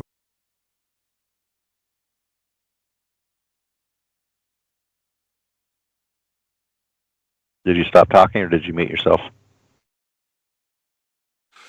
No, I was not yet supposed to be muted. This interface, there are some quirks to each interface. This one, when the shield comes down, it automatically mutes me, which it's not supposed to do. So we'll get on that. So I want to talk about Article 5 because it's important, but not because it may be triggered at this moment. It's important because people think it could be triggered, and right now that's not what we're looking at. If Poland has attacked Belarus, which looks like one of the lower possibilities, but I think it's the one people are most worried about for obvious reasons. If they get into a war in, if they were going to involve themselves, would you agree that this is probably the way they would do it? At least we still think that this is the least likely, but they would not attack Russia directly in Ukraine, but go after Belarus. Why would that be? Because they're not directly confronting Russian troops, because they're going to have the rest of the NATO countries probably a little upset with them, because Poland is a member of NATO and there are NATO forces inside of Poland. So it makes things complicated. The two options that they would have is to either directly confront Russia over Ukraine, or decide that they're going to ally themselves with Ukraine, and because Belarus is allied with Russia, attacking Belarus instead of directly going after Russia. So it seems like of the two options, if they're going to get militarily involved, the least confrontational, I guess you could say, would be for them to attack Belarus versus attacking Russian forces directly. Okay, so I think from a moral standpoint, if they want to try and have a moral justification for getting involved, then they would have gone after the Russian troops that were shelling, like Mariupol, for example. Though that's a big jaunt to take across Russia or across Ukraine's skies to try and get there from where Poland's located. So, it seems like for the reach that Poland has. And the fact that they probably wouldn't want to try and fly across Ukraine, because there are, the Russian air force is still operating over the skies of Ukraine. So they would have that to contend with trying to get there. So it just seems like if they were going to get directly involved, the least confrontational would be to attack Belarus. All right, so now people have said repeatedly, well, gee, this could trigger Article 5, now NATO's involved, and now that's not how Article 5 works. Article 5, because NATO is a defense treaty, so if Poland attacks another country, not in defense of a NATO country, but because they're involving themselves in another war, then Article 5 does not apply, is that correct? Correct. It only applies, NATO is a completely defensive treaty. So it only applies if there's an unprovoked attack against another NATO country. If Poland decides they're going to ally themselves with Ukraine and they're going to enter the war, there is zero obligation of NATO to back Poland in any way, shape, or form. So, and then Poland has to work out with the other NATO members what's going to go on with NATO-specific forces. But that wouldn't have any effect on whether NATO is obligated to do anything in the war. However, Putin has said that if a NATO country attacks, he would consider that an attack by NATO. So, Russia may consider it a NATO attack, but nothing in the actual North Atlantic Treaty would obligate NATO to do anything. So now this would be the second ostensibly act of war then committed by NATO today, because the first would be the 800 million that the U.S. has committed, and specifically it's not for medical aid. It's 800 million worth of military aid, including vehicles. I know nothing about that helicopter. I can get you the. I don't have it right handy, but it's a. I guess it's an older helicopter, and somebody was. I saw on Twitter somebody was mocking it, so I was just like, I have no idea. Let me see if I can find the kind of helicopter it was. But it's clearly military equipment. Putin has said anybody who sends military equipment will be considered an act of war, and we have now said, which is kind of contrary to, we were a little iffy on sending the planes, but now we are definitely sending equipment, and it was a, dear Lord, what was the, an Mi-17 helicopter. I have no idea what that is. Probably an Army helicopter. I'm more familiar with the Navy helicopters, and the Navy doesn't have much in the way of attack helicopters. So I'm actually surprised they aren't just sending CH-64s or SH-60s over. All right. So okay, so that would be, at least by Putin's, if that's happening, that would be, thank you, that would be, at least by Putin's, so by Putin's reckoning, that we've now at least declared war once. We haven't, so let's nobody panic about that, but at least that's what he said he would consider this as. And if Poland is involved, that would be twice, but again, the Poland is the least likely scenario. What kind of false flags do you think they could get out of this? I mean, I understood the idea of detonating Chernobyl as a dirty bomb, as a false flag event. I do get that as a means to justify the what is it? To justify the use them of chemical and biological weapons. Yes, them using chemical and biological weapons. So I do get that. This doesn't strike me as the same level because if you detonate Chernobyl as a dirty bomb, okay, you have now put those kinds of weapons on a table. This ostensibly doesn't do that. So what does this put on the table if this is a false flag event? Well, one, it's showing that Ukraine is getting more desperate or aggressive, and they're willing to attack a target they think they can actually hit. The amount of times it's been reported on about some of the issues that are going on in Chernobyl, I'm not entirely sure that they think that's even worthwhile to do anymore, because it wouldn't give them the cover they think it does, because pretty much everybody knows what's going on. Ukraine has been shouting this to the rooftops about what's going on at Chernobyl.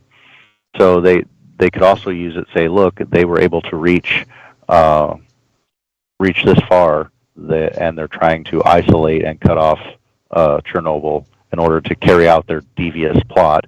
And so, that would still leave trying to make the Chernobyl as kind of I hate to call it a dirty bomb, because it's not like it really blows up, but they could cause quite a lot of havoc with radiation, with the nuclear waste, and just the melted down cores that are already still there. That it's kind of hard because they put a bunch of safety stuff somewhat recently, if I recall correctly, over the melted down core that's sitting there.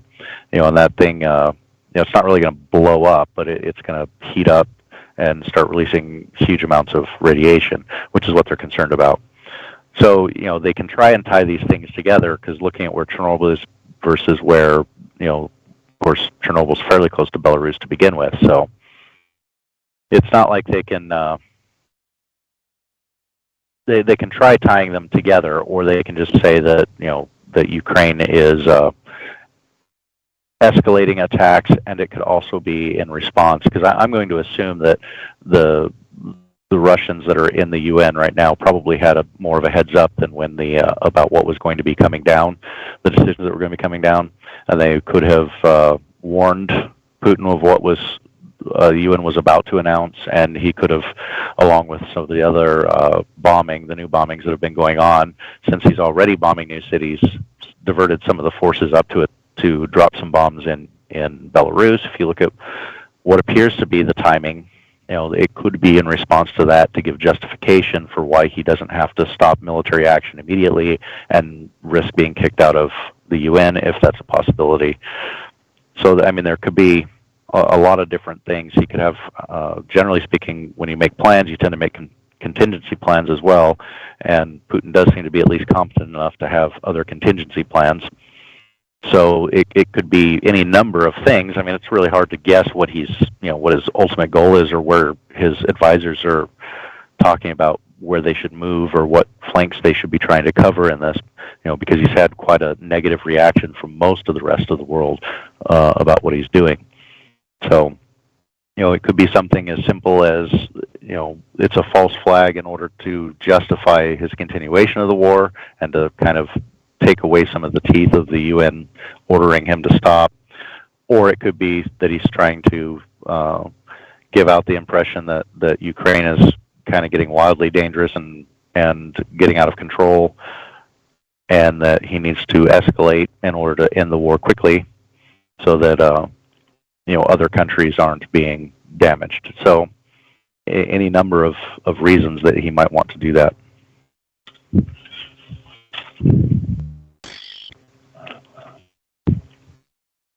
Hopefully I don't cut out because that's bad. So in the original meltdown of Chernobyl, Belarus was actually hit reasonably hard by that. It is close to Belarus. I have to believe as well that if Belarus caught wind of the fact that Russia may be attempting a false flag at Chernobyl, Belarus, would strongly object to that. Now, let's see. So yeah, you almost seem to. Well, no. Let's actually. What I want to do, I want to hit why UN is important here. I'd like to try to get some examples, but I can't think of many off the top of my head.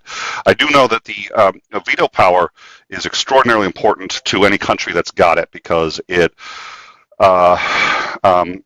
allows you a tremendous amount of power over the UN. And I know when I say power at the UN, everybody's sitting there going like the UN doesn't have any power. Well, it's because of the veto power. If Security Council veto power did not exist, the UN would be able to get a lot more done. It gets abused. It gets abused by every country that has it, including the United States. Now, Russia currently has that veto power, and it makes it very difficult to get anything done in regards to Russia. If they lose that veto power, all of a sudden the UN starts to get some teeth, specifically when dealing with Russia. It doesn't get any teeth in dealing with the US or any of our allies, because we'll certainly use the veto power to help Israel. We've done that in the past. So the loss of they don't get any power by leaving the UN or getting kicked out of the UN, but they lose the ability to stifle the UN at any number of instances that they've actually used in the past. So I think getting kicked out of the UN is a biggie for them, and I think they would really rather avoid it if possible. I don't know. So let me ask you this: if all right, hold on, I'll check on that. If oh dear Lord, what was I was going to ask you a question, and now I've completely spaced it. We do need to do a rundown again at some point reasonably soon, because we've been covering a lot, and we don't. Yeah, it's very hard to say. We really don't know much about what's going on. There does appear to be 6 cities under attack in. Yeah. Oh, yeah. Well, yeah. I did want to. Yeah. What makes the dirty bomb such a problem is the dispersal of nuclear waste. But the bigger problem actually is a fire. If a fire breaks out at Chernobyl, that's a huge problem. Much more than turning Chernobyl into like a dirty bomb in that sense. So detonating any kind of explosion in Chernobyl isn't in and of itself the problem. The problem is if any of that material catches on fire, it gets dispersed into the air, and it's extremely toxic. So. I don't know. We don't have any evidence that anything else is going on at Chernobyl. We are going to have to keep this map updated. And like I said, I think it's going to be a long night, folks. I'm really waiting for someone at either. So explosions reported in a number of cities in Belarus. So yeah, I don't know that we've gotten any footage coming in. I'm going to see if we have reached out to Commander McMillan. We're expecting him, hopefully, if he's available, we'll know in about 10 or 15 minutes. I don't think there's anyone here who could assist us more than that. I do notice now, okay, well, wait a minute. I'm looking at, oh, whoa, wow. Okay, so Belarus has now had a whole bunch of other things pop up on the map here. An unusual MAZ of the Armed Forces of Belarus spotted in Brest. The vehicle doesn't have license plates identification. I don't know. I don't know there, but there we do have a trail from the missile launched at 14. So there we do have more reports coming in. A column of smoke. There's and that appears to be the capital. What's going on in the capital? 4 fixed-wing aircraft, likely Belarusian, and 91 helicopters at the Machalunsky Air Force Base in Belarus. It exceeds the size of their Air Force. Okay, well that we already know. There's and Amazon is not accepting. Yeah, breaking news, folks. Amazon's not accepting. Launched towards Belarus from Ukraine. That's okay. So they're saying that a missile was launched at Belarus from Ukraine. We don't know about that, but it something Belarus has definitely. Yeah, I heard Thunderfoot did the thing on that. Did the. Oh my. Okay. Well, so I think I'm going to take a little bit of a breather. I'm hoping. I think you're going to take a little bit of a breather. So, morning. How are you? Yeah, I wasn't expecting. I was just looking to chat. I hit you up earlier. I was just like, hey, morning. How's it going? Let's catch up. It's been all work and no play. How you doing? And welcome to the nightmare. Yeah, well, at least I got some work done today before, the world decided to go, hey, you should probably pay attention to this. Yeah. Some of the blue ticks have come off of here. I'm hoping that means they're no under.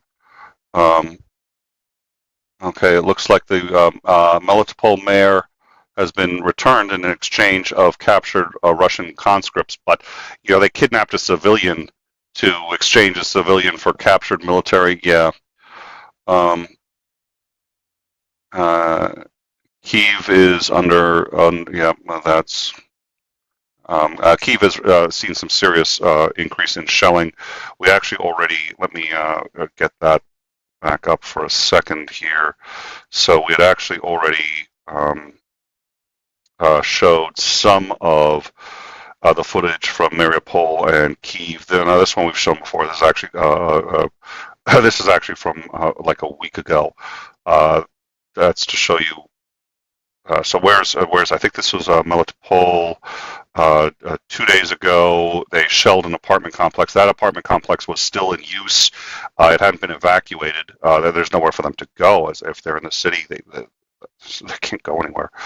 And they're people have been trying to use the evacuation routes have been just systematically slaughtered.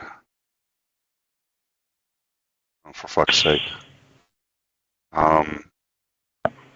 That's a really good question, Titan, and the answer is yes. I hate you. Okay, I'll ask. Thank you. All right. Yeah. So let's see where. What else? That's actually. So these are. This is the. We've had this footage for a while. This is the shelling of this attack occurred about 15 to 45 minutes into the opening of one of the humanitarian corridors, and it was all along that corridor. So, and then what I'm going to do is. Yeah, I have to believe there are limits, but so far it's Putin is definitely pushing the narrative that there may be no limits to this. There was a story that we were going to cover, and it's an extraordinarily whoa, dear Lord. I don't think that's coming in. I don't think that's audio from. It shouldn't be. I'm hearing a very loud. Okay. You're not being shelled, are you? Jesus. That's what it sounds like. I thought I'd hop over to Belarus and see what was going on. So it's a little noisy over here. Yeah, Kyoto has said it's actually a potential coup. I think we do have to add that to the list. I don't know how hard, but let's add that to the list. There's one or two indications that suggest that. One of the other problems is you always try to play detective on this, and I, for one, when I'm playing detective, always like to assume I'm better at it than I really am. And you take just a couple of facts that indicate one thing, and you say, well, then it must be that thing. And it's like, well, there's a bazillion facts that indicate a bazillion things, and until you know for certain. But there are some facts that suggest some kind of coup or something. We've had no warning, but it wouldn't be the first time that there's been a, so let's put that on the table for things to discuss. So I've got a story. It's extremely difficult, so trigger warning. I think if anyone wants to take a break for about 5 minutes, they should. I'm going to cover this because it was just a story that I felt had to be told. And lucky me, I've got a platform to tell these kinds of stories. I don't enjoy these kinds of stories.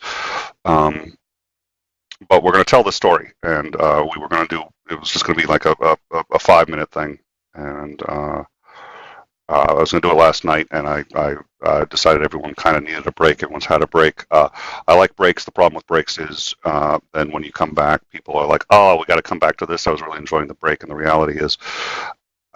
People are suffering immensely, and we have to be cognizant of that. We have to be aware of what we're talking about. I love the fact. I unabashedly love the fact that on most days in my life, the biggest complaint is Starbucks ran out of pumpkin spice latte. What kind of world are we living in? I don't think life has meaning if you're not trying to improve life for the future generations, and we are the beneficiaries of such an improvement. And so let me switch over mics because I'm going to be here for a minute.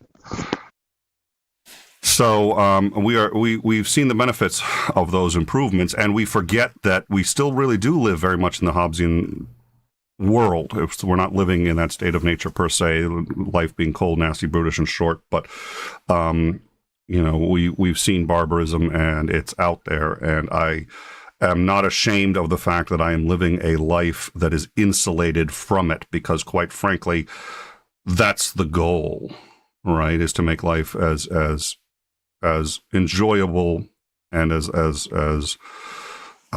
prolonged as possible for everybody on the planet. And we forget that, and we argue over our parking tickets and all of these other things because we have that luxury. And again, I don't think there's any shame in that. I don't think, every now and then someone will, sit there and say, well, you're an American, you have life very easy. That's true.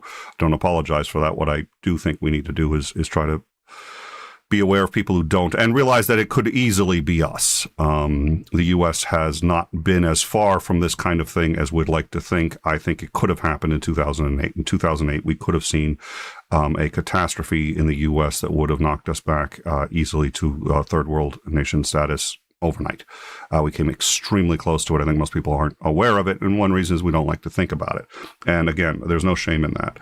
But we have a responsibility sometimes to think about it. And in my view, this show has a responsibility to talk about certain subjects. So we're going to get into one right now. Again, you want 5 minutes off. I think if this isn't going to be easy, then we'll get back to sort of the major thrust of the program. I want to talk about this woman right here. Her name is Tatiana Perebinas, 43, was a resident of Donetsk in Ukraine when she was hired in 2016 by a company. It was called SE Ranking. The company is a SEO startup company headquartered in Palo Alto, California, but employing most of its people in, what was it? It was in Dubai and in Ukraine. SEO, they sell tools for helping people to build up their search engine rankings. This is a party. I believe she's there on the right. So it's what's it called? SE Ranking.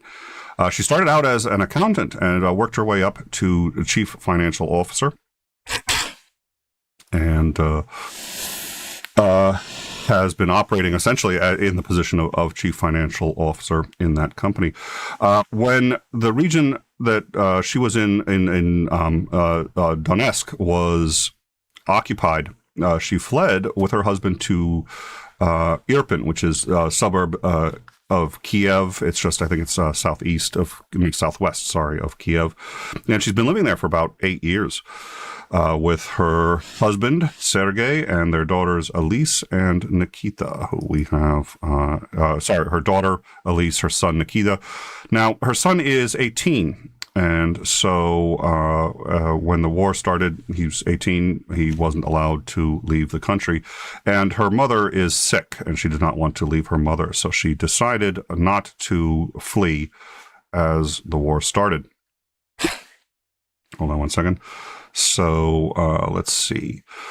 SE Ranking, in fact, advised its employees to evacuate the country, and the company's spokeswoman, who also was in Ukraine, her name is Kasina Kirovovna, fled to Dubai and got there on February 23rd. Again, Tatiana stayed taking care of her mother and didn't want to abandon her son, who had just started at the university. Let's see. And also couldn't leave because there was a prohibition, which we've discussed before, on people, men between the ages of 18 and 60 leaving the country. Bomb struck her apartment building and destroyed the apartment directly above her. She and her family survived, but the structural integrity of the building was such that they could not stay. They also had no food, no water or heat, so she decided to use one of the evacuation corridors leading out of, the city. Let's see, and I thought I had that footage. It looks like, yes, I do have it, I think, here. Yeah, we got the footage. Okay.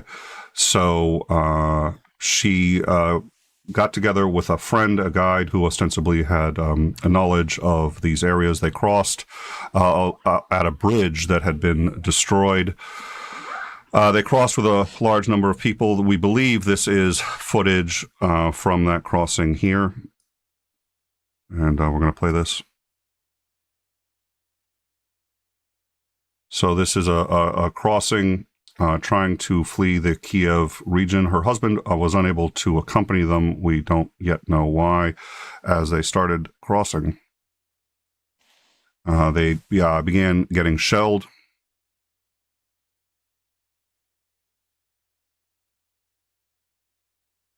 Again, these were all civilians. These were corridors that have been explicitly set up to allow civilians to flee the war.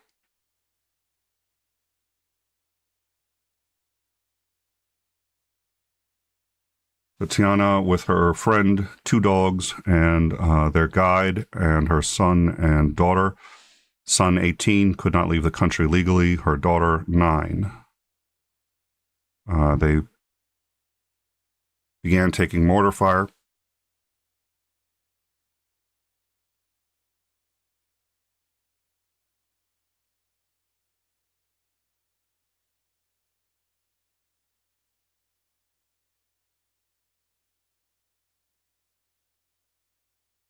This is, again, I believe, we have about 80% confidence that this is the specific evacuation. We don't have footage specifically of her. I've been told that footage is out there. We haven't been able to obtain it.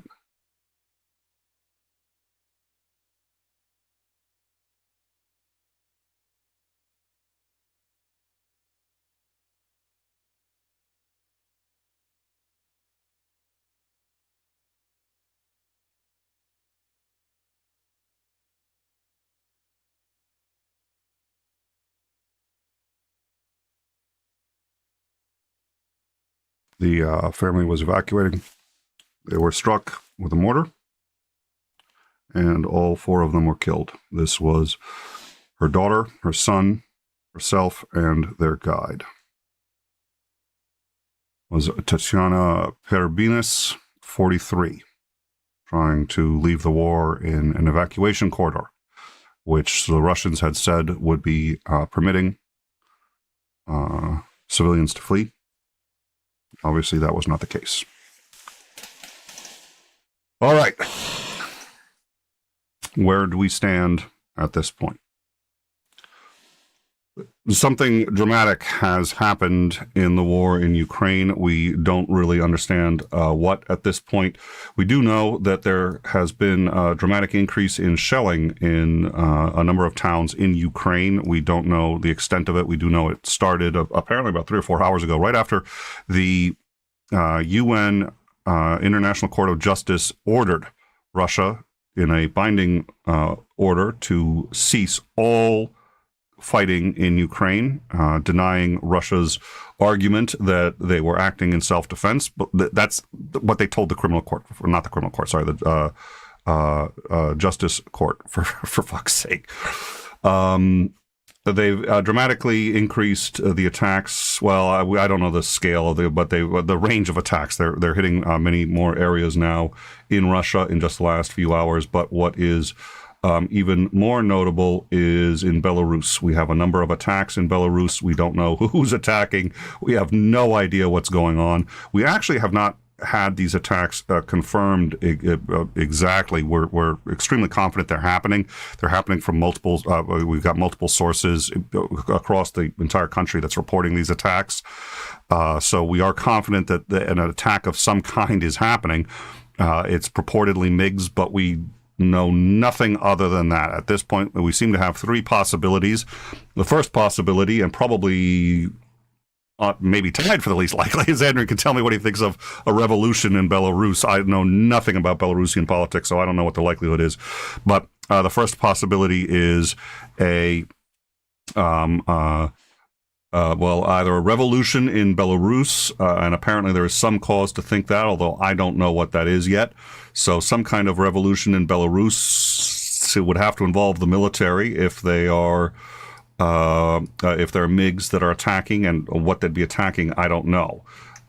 This appears to be cities that are being attacked, so I don't know why they'd be doing that, but it is possible. Second possibility is that Poland has essentially gone into the war and has now attacked Belarus and is attempting to attack Belarus to save themselves actually having to attack Russia. They're attacking an ally that is staging. This would not invoke Article 4 of NATO, but is nonetheless very much worth considering. It would be a NATO country that is engaging in the war on the side of Ukraine.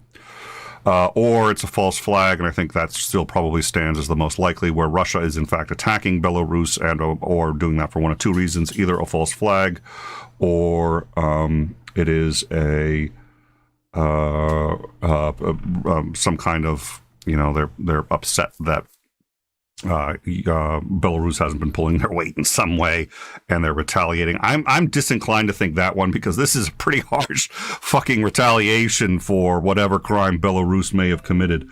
Well, there is another option where you actually end up kind of combining 2 of those. It could be that there was an attempted coup to overthrow the government because of their support of Russia, and Russia knows that there's a coup, and so Russia responded to put down the coup. But the fact that they're bombing that many different cities kind of makes me wonder, why are they bombing all those different cities? But it could be that there's some sort of power struggle going on in Belarus, and that Russia is responding to that.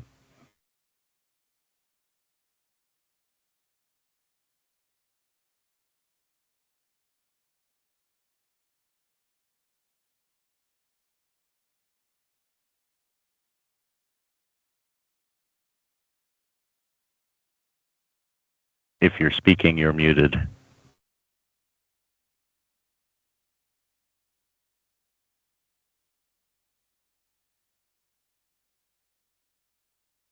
I know I can't be the only one here.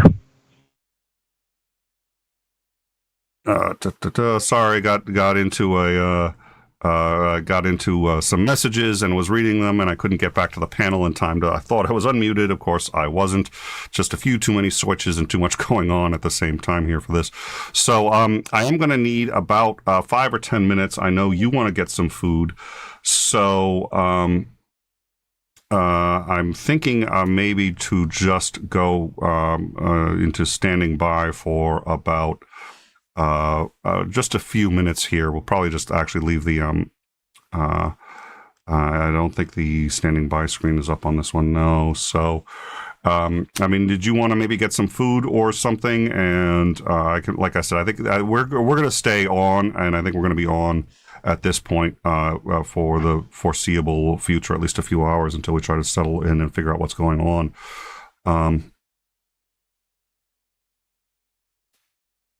So yeah, in general, if somebody has any information that they think may be of assistance, the easiest way, and I hate to add more to Titan's work because Titan is juggling a lot of balls, but probably the easiest way right now is to get a hold of Titan, and he can pass it on to me if I need it. Too many DMs while the show is live really complicates things.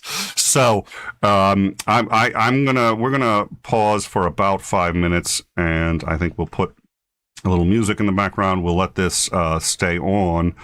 But I think that's what we're going to do. Is Andring, I assume 5 or 10 minutes to get kind of settled would benefit you as well.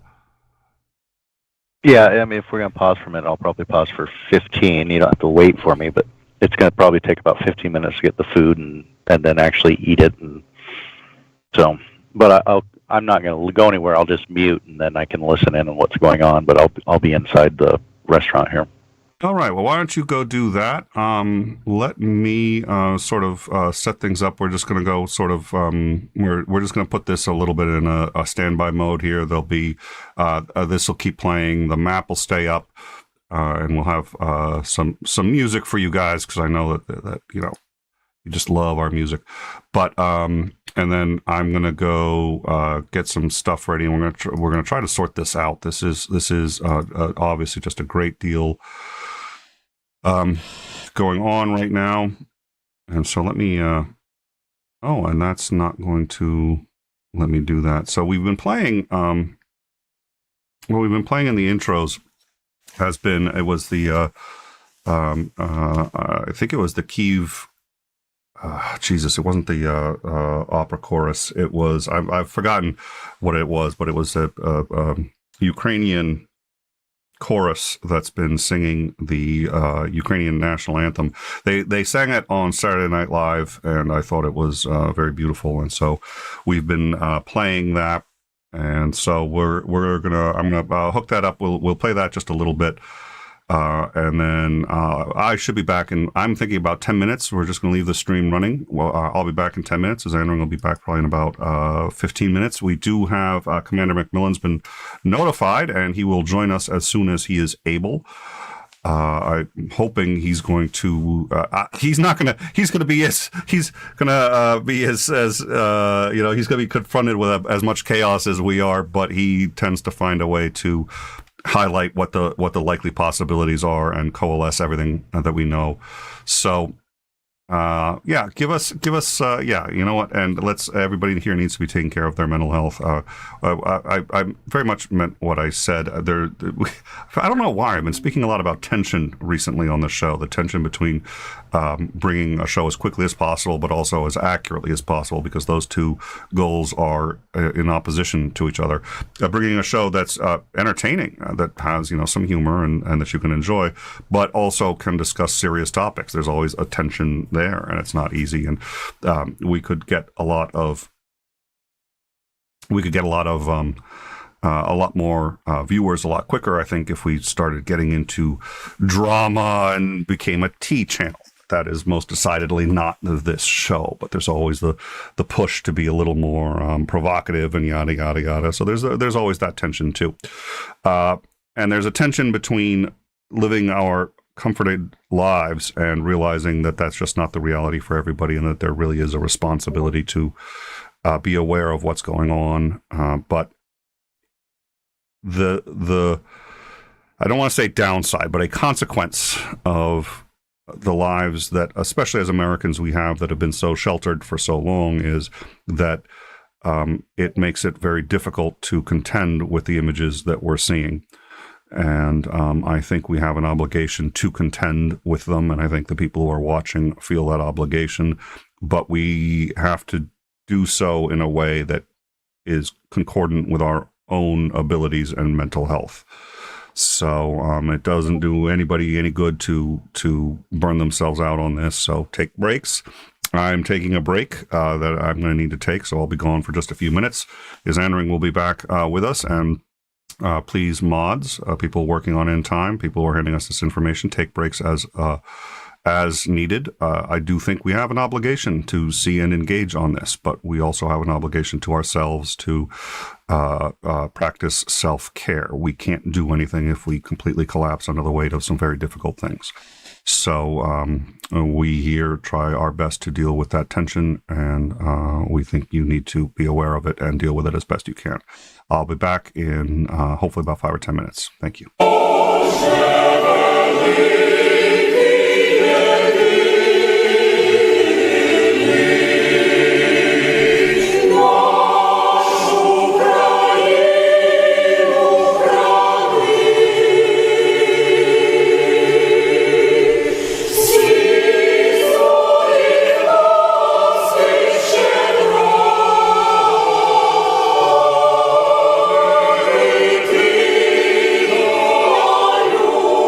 See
we'll be looking to come back in just a minute or two, wrapping up a few things here, and then we should be good to go.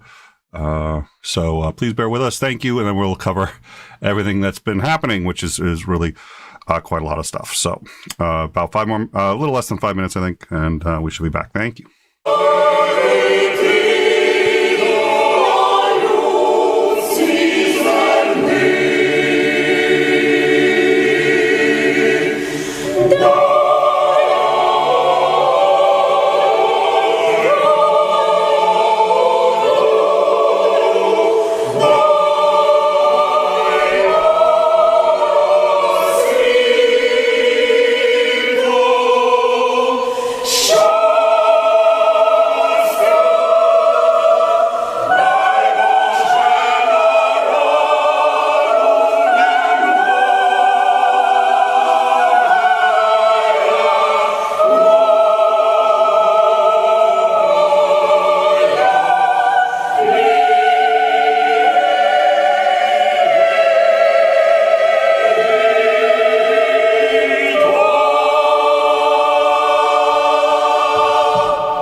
All right. Thank you all for your patience.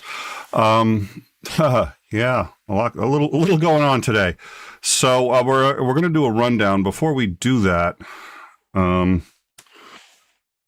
let's see. Yeah, there we go. Before we do the rundown, I do want to say, so we have the Twitter feed of a Belarusian government official, and he is that really down? Okay. He appears to be suggesting that Belarus has been occupied by Russia. I'm not. We're believe me when I tell you, we're looking into that right now. Pavel Latushka, he is a member of the Presidium of the Corridian Council, head of the National Anti-Crisis Management, and an ex-minister and ambassador in Belarus. He is saying that over 30 fighter jets have taken off over the last 3 hours from Belarus. Helicopters, and he's reporting seeing missiles launched, but his previous tweet to that appears to be, and he is a state official. This is an official. It's Twitter has a state affiliated flag on it. Says that basically, he says, statement by Belarus, the National Anti-Crisis Management of Belarus, on the facts of Belarus's occupation by Russia and the significant loss of control over the country's territory by the illegitimate government. So this appears to be either a civil war or, but yeah. It looks like the National Anti-Crisis Management. Yeah, all right. So, and I let me see where that is. All right. Perfect. Thank you. I'll keep that feed up too. We've got more feeds than I know what to do with right now. So it looks like Lukashenko is the head of Belarus, and it looks like this is some attempt to get him out of power.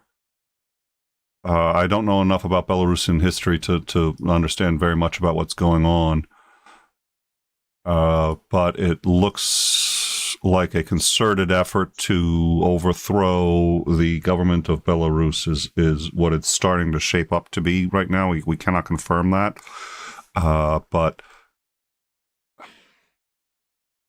it looks like that's what they're doing. It looks like it looks like this may be Belarusians attacking other Belarusians. It looks like this may be the start of some kind of at least the physical part of a civil war in Belarus. I doubt. I mean, all right. We'll have to wait on that. So we'll see what else we get incoming. I know I had.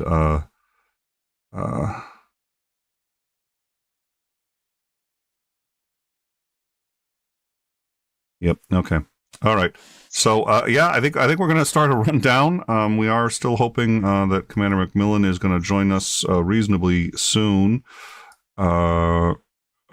Just once again, an extraordinary series of events today. We had 3 different items all happen within about an hour of each other that triggered, we decided we were going to go to breaking news on it. And then we had, in the middle of that, more breaking news. So this is, let's cover what we have.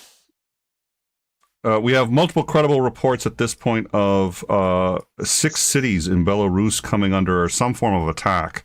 Now, Belarus has allied with the Russians in the war against Ukraine. So the obvious question is, who is attacking Belarus? Basically 3 options, I think, at this point. It is either Poland that is attacking Belarus. Poland has expressed profound concern that Ukraine has not been receiving the aid it needs. They have been expressing concern over lack of no-fly zones and kind of suggested that they may act in some way, but they've been very frustrated by what's been happening in Ukraine and the lack of action in Ukraine. So Poland borders and would be capable of launching such an attack. We don't know if it's Poland or not. We think right now it's probably the least likely, but it is a possibility and significant enough it's worth mentioning. Other possibility, Russia engaged would be behind the attacks. If it's Russia, they are capable clearly of doing this. It is MiGs, which both Poland and Russia have. If it's Russia, it would be for one of 2 reasons: either to do a false flag event in order to try to trigger an escalation in the use of weapons, or it would be to punish them for some activity that we are unaware of. And the third possibility is that it is Belarus itself, and that they have had some kind of civil war or an attempt to transfer power. There is a force. I don't know much about it, but there has been a revolutionary force for quite some time that denies the legitimacy of the ruling government. And if they have the military on their side, which they may, it may be why the military hasn't engaged in Russia, we don't know, at least not significantly in Russia. But if that's it, then we are looking at essentially a civil war in Belarus. So either Poland has attacked Belarus, Russia has attacked Belarus, or there is a civil war in Belarus. Those are the three options in order of likelihood, I think, at this point. We don't know. But that does mean that the war in Ukraine has now spilled over into another country. Obviously, both Russia and the war is technically in Russia, even though Russia hasn't suffered any of the physical consequences. Russia hasn't been attacked. Nobody's dropped any bombs on Russia. Both Russia and Belarus have been at war. They just haven't really felt the consequences in terms of on the front lines. That appears now to have changed. There has been a significant amount of action going on in Belarus, and we're trying to sort of sort out what it means right now. But at roughly the same time in Ukraine, there was a significant increase in the number of attacks. Those aren't listed right now. We had them. I just want to make sure I have the right timestamp on this, because it's pretty easy to get this map screwed up on the wrong times there. All right, a number of the shelling on a number of cities here. We had at least 6 or 7 cities in Ukraine that were being shelled at roughly the same time. That appears to have stopped. I don't know what, if anything, that means. So we are now looking at basically 2 different theaters here, Ukraine and Belarus. Ukraine, there was a dramatic escalation in the areas that were being hit by in Ukraine. They've been escalating, as you know, the severity of attacks. They've been attacking civilians. We have images of them shelling apartment complexes that were irrefutably housing civilians, people who couldn't evacuate. They've been shelling the evacuation corridors, which are of no consequence to them, and they've in fact opened and then have attacked these corridors. So they started attacking a number of cities, most particularly in the east, where you can see there has not been a great deal of activity in the east here. They attacked, I think, about 6 cities in that area. Those attacks don't seem to be going forward. We'll look into that because, we'll look into that a bit more. But so we now have attacks in Belarus from an unknown source, and the attacks in Russia. One of the things that has made this more interesting is the United Nations, just prior to all of this happening, the United Nations, the International Court of Justice, ordered Russia to immediately suspend all its military activity in Ukraine by a vote of 13-2, with Russia and China both dissenting. Now, this is the International Court of Justice. They have authority. They do have jurisdiction. And this is a binding order by the UN's International Court of Justice to cease all military activity in Ukraine. That was now almost 4 hours ago, and we initially saw an increase. It's a good question as to how or why. You can't necessarily just assume it's being ignored. The reality is it takes time for Putin to be made aware of this decision. I would assume it doesn't take much more than, say, half an hour, but it gets kicked up the chain of command. You know, he's got somebody waiting at the UN. They tell the UN officials kick it up to the top diplomat, who kicks it up to somebody who probably delivers it to Putin. So within 15 minutes, half an hour, he's made aware that this has come in. Then how long does it take for him to, let's assume he decides immediately he's going to obey, which, do you have any idea how likely I find that? Let's assume that he decides he's going to obey. Okay.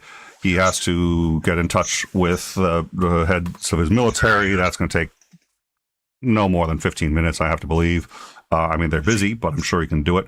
Then he tells them, okay, we're just going to stop everything, but do it safely. Make sure that you still have, our people protected and aren't, and we'll figure out whether we're going to withdraw or what we're going to do.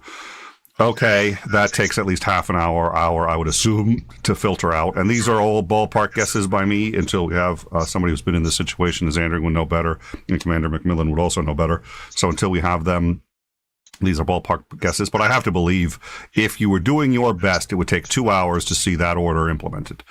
So we're now at hour 3.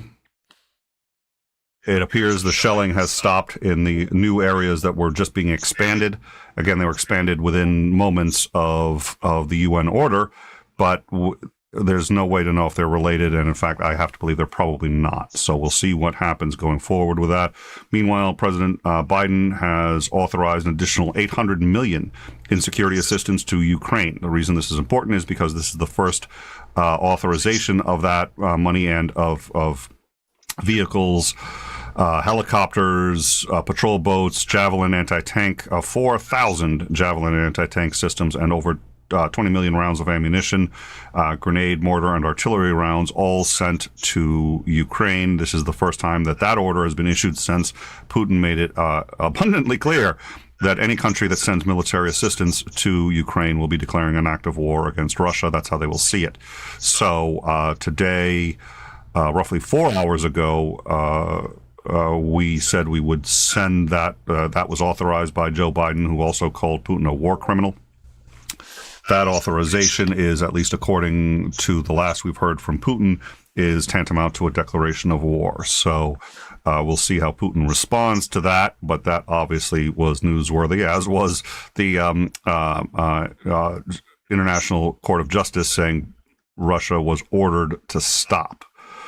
And then lastly was a tentative peace deal of all things, where Ukraine and Russia had reached a tentative peace plan, including a ceasefire and actually the withdrawal of all Russian forces.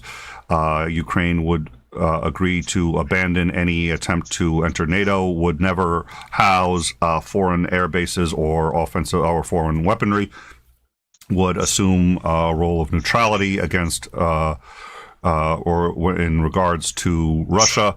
However, and it appears as if Ukraine was willing to do all of that. The two sticking points that we believe they are suffering at this point is, one, what's going to happen to Donbass. Russia is insisting the two Donbass breakaway republics be recognized as independent. And Russia is also recognizing that their annexation of Crimea be acknowledged as legitimate. And Ukraine is refusing to do either of those. But those appear to be the only two sticking points. They were the ones we would have predicted anyway. And so the question is, what's going to happen? The good news, credibly, this is a major out for Putin. We do believe at this point, and this is sort of, when I say we, I mean those of us at In Time who've been banting this about, and with our guests, believe reasonably strongly that Putin really does want an end to this and wants out, but his out has to be in such a way that he can claim victory. He has to have the mission accomplished banner, and it's extremely important to him. He doesn't want to get assassinated. He's facing somewhat different political realities than we do here at the U.S., and he has the benefit of having a large amount of control over their media. So he just needs something that, with his influence over the media, he can credibly say mission accomplished. Saying that NATO will never expand into Ukraine probably gives him that. So he retcons this entire thing, says, well, we won our main goal, which was really, in the end, I was playing 4D chess. My only goal wasn't the fascists. I had to tell a fib for that, but it's because I didn't want anyone to know what I was really doing, which was ensuring our safety, because NATO expansion is now dead. I don't know, something along those lines. He does that, paints himself the victor, gets out, and hopefully starts to roll back some of these sanctions. So I think it's credible that he'd be interested in this. It's also credible that he's using this as a delay tactic until he does something else. He's not stupid. He's not stupid, and he's probably not insane. He may be getting up there in years and I think he may be suffering a little paranoia. And that's very common with people who are in positions of high power like this. One of the things that happened to Nixon, actually, the more power you have, the more you have to lose, and it does have that impact on a number of people, is that they start to get very fixated on everything that could cause them. You have much further to fall when you're that high up. It has interesting effects on the human brain. At any rate, I don't think he's crazy, and so I think he's looking for an out. And my hope is he acknowledges, at least in his own mind, this as a mistake, and so he's trying to figure out how to get out of it and what could credibly called as a win. Well, he's not the first head of state to find himself in that position. So that's where we stand. It's really a remarkable amount of stuff going on. We weren't we were unable to. We were going live with just a few tiny things. We were really going to be covering, well, I shouldn't say tiny things. They seem tiny now. We were covering the declaration by the UN International Court that was commanding Russia to stop. That obviously is newsworthy, so we were going live with that. And we also had, of course, the president violating Putin's so-called red line, where he said anyone who any country that supplies Ukraine will be committing an act of war against us. That's newsworthy, so we were going to roll that into it. And then a possible peace deal. And Zelensky, for the first time ever, saying, yeah, there's a peace deal, at least tentatively in place, and we believe that this is the first time, I think he said, quote, a credible offer has been put on the table. So that's all big stuff. And then as we're going live with that, somebody decides to attack Belarus. It's going to be interesting if it ended up being Belarus. And we've got a number of stuff going on in the Discord. If you want to see sort of in... all right, thank you. Oh, scheiße. Thank you. Yeah, I'm going to have to watch for that. Actually, now that I have this mic is also, I think this mic is failing. I'm going to be the last one to know, right? So I'm not hearing myself talk, but people have been having a very hard time hearing me with this mic. I only use that really as a backup or if I have to get up and walk. So, but the changeover on this one isn't perfect. So I want to turn one on the other. Doesn't matter. At any rate, I think we should be hunkered down here for a little while, so I will disable that one and hopefully stop the double mics from happening. Thank you for that. Hopefully that'll be taken care of, and my expectation now is that the sound is good. So yeah, we'll have to figure out. I mean, I don't know enough about Belarus, so hopefully we'll get somebody who... So one of the problems is, I mean, the worst case scenario for us is breaking news while we're already doing breaking news, because then everything has to shift.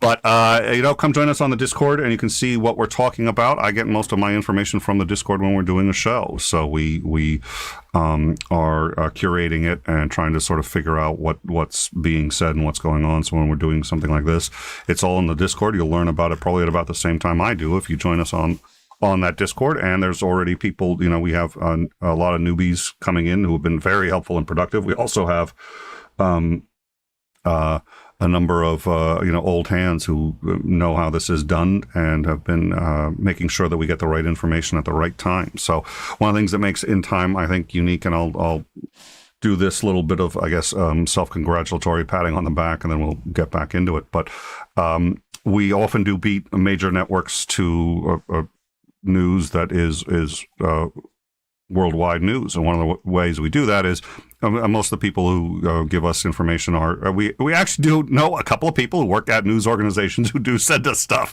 which is really awfully nice of them. None in the U.S., but it doesn't matter. We lucked out there. But that aside, sometimes stuff gets posted. Nowadays, stuff gets posted on social media before it goes anywhere else. If there's an attack in another country, there are people on the ground who have cameras. It's kind of a new thing. Everybody's got an iPhone or Android, and so they record it, they put it on, and then we sit and look at it, and if it looks credible, we at least start to get ready to go for it, and we try to get confirmation, and then we go. But we have the ability of being somewhat more flexible than a lot of the bigger network mainstream media news organizations, and we've beaten them on a number of stories. At some point, if I had the time, right, I'd love to figure out just how many times we scooped them on big stories, including, anything from the dam that broke in Illinois to Iran dropping missiles on the Green Zone in Iraq, which we were live 2 hours before most mainstream media sources. We knew about it before any of the mainstream U.S. sources had gone live. Fox News, of all news organizations, was the only one to beat us in the U.S. to air, although Al Jazeera had it for at least half an hour by the time we knew of it. At any rate, I'm proud of the fact that we do that, and I think that's of value. Hopefully that's of value to people who are interested in this kind of thing. So if you're, as Nate says, about that life, join us on the Discord and just watch, have fun, hang out, and or participate. It really is. This is a huge effort by a lot of people to do two things. One, get that information out there as quickly as possible, and two, to get it right. And I think we do very well with both of those. And I guess three would be to put it in context, which I think we do pretty well too. So, like, subscribe, that really does help us. And the more people who do that, and the more people who distribute our content, not just the war coverage, but everything else, the better it is for us, and the easier it is for us to keep bringing you this stuff. And the better we can get at it. Who knows? Maybe I'll be able to buy myself a new mic reasonably soon. At any rate, that's the shill. I hope you'll consider it, because if you like content like this, the only way it stays on air is by contributing in some way or another, whether it's a like, subscribe, and a share, or becoming a patron, or just coming down and helping us with the news. So look forward to that. Isandring, how are you? Okay. As soon as you give me that raise you've been promising for the last 3 years, I'll buy a new mic. First of all, I said accuracy, right? It's been 2 years, 361 days, and you the second you stop trying to cheat me out of, it's 3 years. It's like, you know what? You're nickel and diming me, first of all, which makes it really hard to do. Second of all, I've told you I'd be willing to consider doubling your raise if you spend more time running around talking about, Nick's the best employer I've ever had. He's so magnanimous and such a great guy. And, you start, I want to get something for my money, so I'll double it. But, I got to get something in return. Yeah, the value just isn't there. Yeah, the value. Even if I was paying you in something other than Monopoly money, I have a feeling that I was like, yeah, Nick, I don't know how much I'm actually going to go around. I'm talking about the virtues of Nick. No, you can give me $1,000 a day. I don't think it's worth it. Yeah, my last paycheck, they wouldn't accept it at Walmart, so just gave me this funny look and called the police.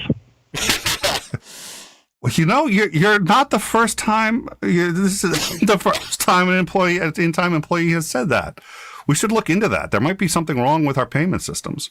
It comes out of Hasbro, same company that does Monopoly. So they're trusted men. Come on. Yeah, exactly. Although, yeah, but most of the time when I try to pay people in the red, yellow, green bills, they sort of figure that out, and they're like, this isn't real money. It's just like it is if you're playing Monopoly. if you're playing Monopoly, I just gave you such a superior position to start from. In time, where Monopoly money has currency. I'm sorry. What? It's really handy for you too, because being a slightly dyslexic, you don't have to worry about the numbers. You can just pay based off of color. Color works perfectly. Yeah, absolutely. No, well, and right now it's worth more than the ruble. So, frankly, I think that is true. I would rather you paid me in Monopoly money than the ruble. Oh dear. Well, no, I don't know how much you heard, but I do think at this point it's looking like a civil war. It looks like Belarus has been viciously attacked by Belarus. I don't think I have more than 50% confidence in that, but I'm up to 50% at least. So that's something. We have a couple of reports of that, and again, it was the now this is flagged on Twitter as a Belarusian government official. So Twitter has been making some efforts to clamp down on so-called fake news, and you can get verified by Twitter, but they also have flags for specific official positions. This is Pavel Latushka, Oh, wow. Getting a bit of a headache, too. He is flagged as a Belarusian government official. So, and that flag is just, I'm on Twitter. It's not, it's been added by Twitter. It's not like part of his description. He says it in his description, too, but it's an add-on by Twitter. So, Twitter has certified him as a Belarusian government official. And what he's suggesting is, so I guess there is a revolutionary, he's part of whatever this Revolutionary Council is, part of let me just get the description up here again. He is a member of the Presidium of the Coordination Council and head of the National Anti-Crisis Management thing. There's no noun there. I just realized that it says in his description, it says he's the head of the National Anti-Crisis Management. What? He's used the word "the," so there has to be like a like team, council, administrative, But okay, I'll let it go. I'll let it go. He's stressed, I imagine. He's an ex-minister and an ambassador. At any rate, okay. And just 4 minutes ago, explosions were heard in now 2, 4, 6, 8 Belarusian cities. He's not claiming to know what they are, but he does say that 30 fighter jets over the past 3 hours and helicopters have lifted off into the skies. He did make a statement saying, talking about the Belarusian occupation of Russia. Sorry, I reversed that. The Russian occupation of Belarus. And what I suspect he means by that is the country's support for the Lukashenko government. He blames the Lukashenko government for drawing Belarus into a war with Ukraine, and is saying that is tantamount to a Russian occupation. So he's claiming that basically Belarus is occupied by Russia. And if that's his position, and if that's the position of any numbers of the military, that might explain what's going on. He seems to be... He's talking about 30 fighter jets, explosions in the cities. I have no idea if these are military cities or civilian. If they're civilian, you'd think it wouldn't be. So I don't know. But at this point, it seems to me reasonably credible that the attackers are Belarusian. I mean, I don't know. What are your thoughts?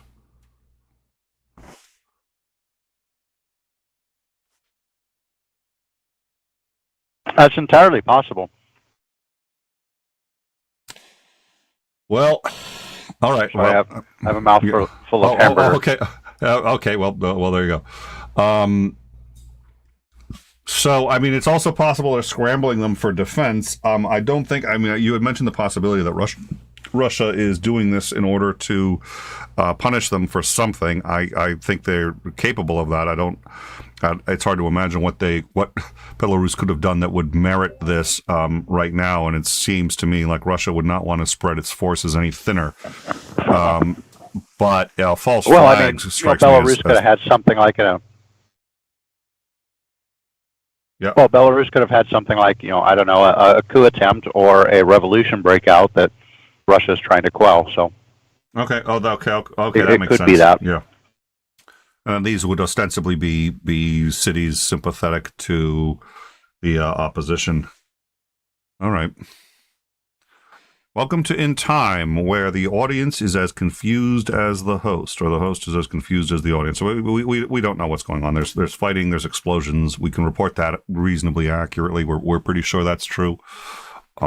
Right now, that's about all we've got.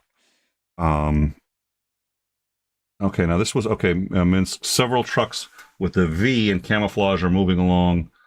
Now this was in Belarus.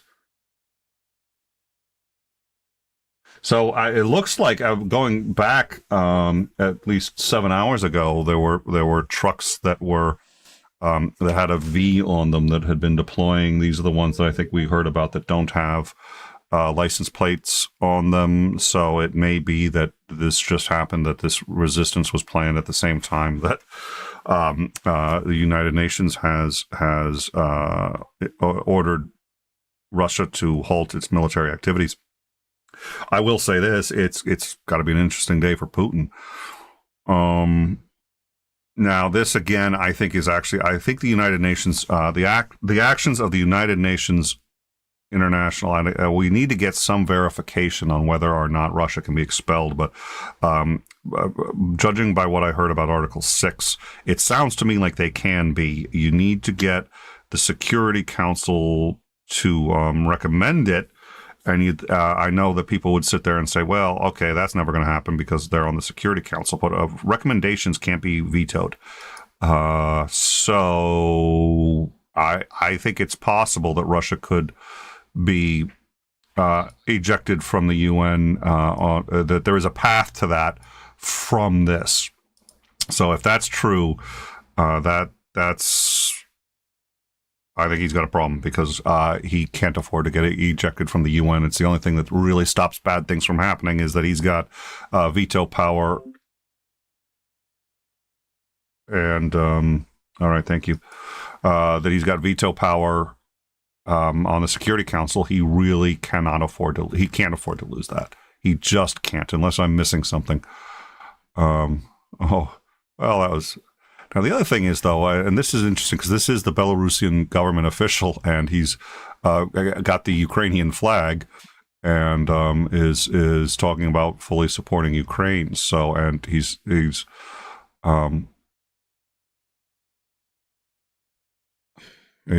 clearly against what the government has done, and he's calling it a Russian occupation. So,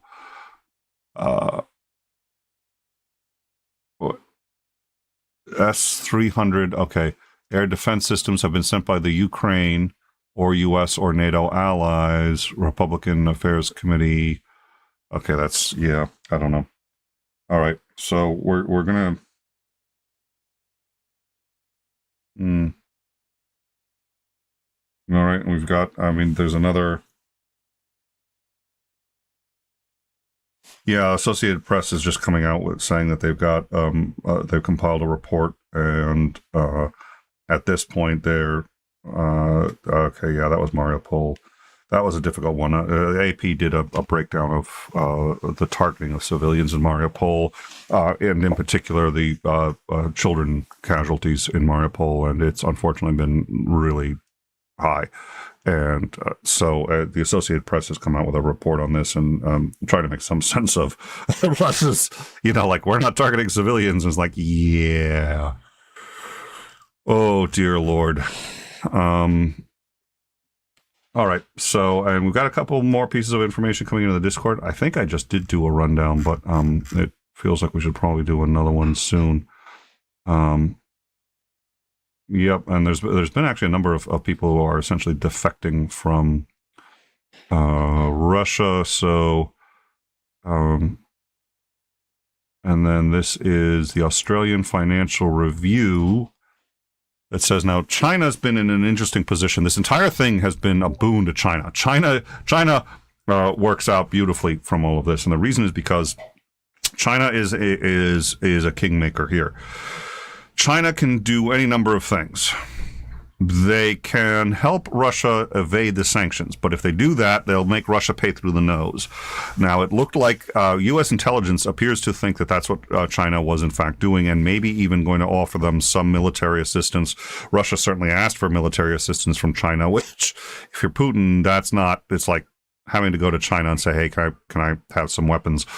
But at this point, he does appear to be desperate. At any rate, the military intelligence on the U.S. side appears to have said that they believed China was going to supply those weapons and probably help them evade the sanctions, which is a huge economic boom because, China will just be like, okay, yeah, give us 30% off the top and we'll do whatever you want. And 30% for every transaction is obviously huge, but it's either that or nothing. So... China's been in a position there. The other thing they could do is use this as a pretext to go take Taiwan. That's been a concern. Or they could use the fact that Russia's distracted by all this to invade and take contested territory between Russia and China. So China has more options than anybody else in this, and so far they've been splitting the difference. They've been sitting there saying, "Well, we believe that Russia has every cause to fear the expansion of NATO, but we also believe Ukraine is independent and should be treated independently, and you can't just, attack them." So they've been kind of splitting the difference. At any rate, there is now the Australian Financial Review seems to be suggesting that. All right. Oh, unfortunately, okay, I'm not going to be able to get that just yet. But a Chinese envoy has basically praised Ukrainian, quote, unity. The International Criminal Court is weighing in now. They weighed in just a short while ago. So again, the International Criminal Court and the International Court of Justice are two different courts. The International Criminal Court is in The Hague, and they have opened up an investigation, and they are insisting on, quote, zero tolerance of crimes against children in Ukraine. I don't know what that means. What are they going to do at this point? You can't arrest Putin in Russia. You can't. I don't know. I'm getting a little cynical about all of these. We're going to do something about it. All right. So I don't know. Official Belarusian statement. Okay, thank you. Thank you, Kafka. All right. So I don't know, Sandring, what are your thoughts? Now you've had a chance to rest. I'll give you a chance to finish chewing. I haven't had any food all day. I'm going to start to have a major sugar dip in a minute, I think, if I don't get something. But what are your thoughts? Keep circling back to may you live in interesting times. It's quite chaotic. Everything's changing. We don't really know what's going on beyond, kind of rough outlines. Hey, this happened. And we're like, oh, well, why did that happen? And we're kind of scrambling to try and figure out what exactly is going on. And it's, difficult because it's on the other side of the world. Yeah, and I think you had mentioned this before too, which is every side is engaged in disinformation of some kind, and makes it very difficult to ascertain. Yeah. Well, not necessarily disinformation per se, but they're involved in informational warfare. Thank you. So they're putting out tons of propaganda. They're taking any story that's coming out that seems, positive to their side, whether it's actually true or not. Likelihood is that there's probably some truth in it, but it's probably wildly exaggerated, but they're putting it out there anyway, because obviously Russia wants to seem like they're justified and within their rights to do this. Ukraine wants to be seen as the victim of all this. Please help us. So, that makes it even harder to figure out what's going on because you don't know what you can trust and what you can't. All of this came right out of people in Kyiv are posting all of this stuff, and it's like, but you don't really know if that's actually true. So it just muddies an already complicated issue. Yeah. Huh. All right. This is the fact sheet. U.S. Secretary. Security assistance for Ukraine. Sorry. So that's what the current package, just a brief outline of what the current package has and what the in combination with the previous package. Again, this is significant because this is since Putin said any assistance, military assistance to Ukraine, and we will take that as an act of war. This is the first time we've explicitly given them assistance since that statement. So I do have one of the things I'm going to do here is I'm just trying to clean things up just a little bit because it's I think we've been having some technical issues, and I realized why. I haven't cleared a lot of the media from previous shows, and that stacks up and it sucks up the memory. So I'm clearing some of that out now, but I did find we do have, and I'm curious if people do want to see. I do once again have we've already shown it twice, but it may be worth one last go at the Battle of Techno House. We'll see if that's worth doing at some point. The Battle of Techno House. You haven't had a chance to narrate that one, so maybe you can narrate that one if you want, or I'll narrate it again. I always love narrating the Battle of Techno House. That was just a classic battle. All right. That it may end up going down in history as the pivotal point. It's going to make a great meme. It's, I predict. There's a movie called Downfall, which was highly acclaimed. It was brilliantly acted, an incredible movie, but it covers sort of the last days of of Hitler's regime in Germany, and it was criticized highly because the actor that played Hitler made him so human. And it's obviously Hitler. It's not, you're not mistaking it for he's not he's not sugarcoating who the guy was, but he's also, he seems frail and human, and he's facing a war that he's basically lost, and his hands are trembling, and he's not, he's having a hard time sort of functioning from a lack of sleep, and it's just like all of a sudden he seems human. But there's a scene in the bunker where he's yelling at all his generals, and he's just losing it. And that scene has been reenacted in memes, just like people will clip that scene, and they'll put in, there was one of my favorites, I think one of the first ones I ever saw was something about Justin Bieber. And it was like, Justin Bieber is getting an award? What? Did you see what he did to he, for fuck's sake, he just goes off, it's Hitler screaming about something, but because it's in German, they change the subtitles to whatever they want to talk about. And these things are pretty funny when they're done right. I think the Battle of Techno House is going to turn into one of those. I think years from now, we're just going to have clips of the Battle of Techno House running around everywhere. Somebody will put in, $5 for Michael Espy. Thank you. Michael Espy, $5. Get his Xandering an extra Big Mac. Xandering, next time you're in town, I owe you another lunch. The last one we had was awesome. I had a blast. I owe you another one, and I am going to owe you $5 from Michael Westby. Michael, thank you so much for your super chat. It really helps. Thank you. We appreciate that. So, I'm sorry, you were saying? Yeah, just whatever you do, don't buy it. And I realize that you can leave McDonald's food out on the sidewalk for months and it won't change appearance, but I would really rather you not order me one and then mail it to me. But when it comes to the Battle of Techno House, that entire battle hinged on the sturdiness of that door. That was a sturdy door. He shot that door a lot. It was just, I don't know if you can commit war crimes against a like piece of furniture or whatever. It's not furniture per se. Okay, but the structural. I mean, he was pissed at the door. Yeah. All right.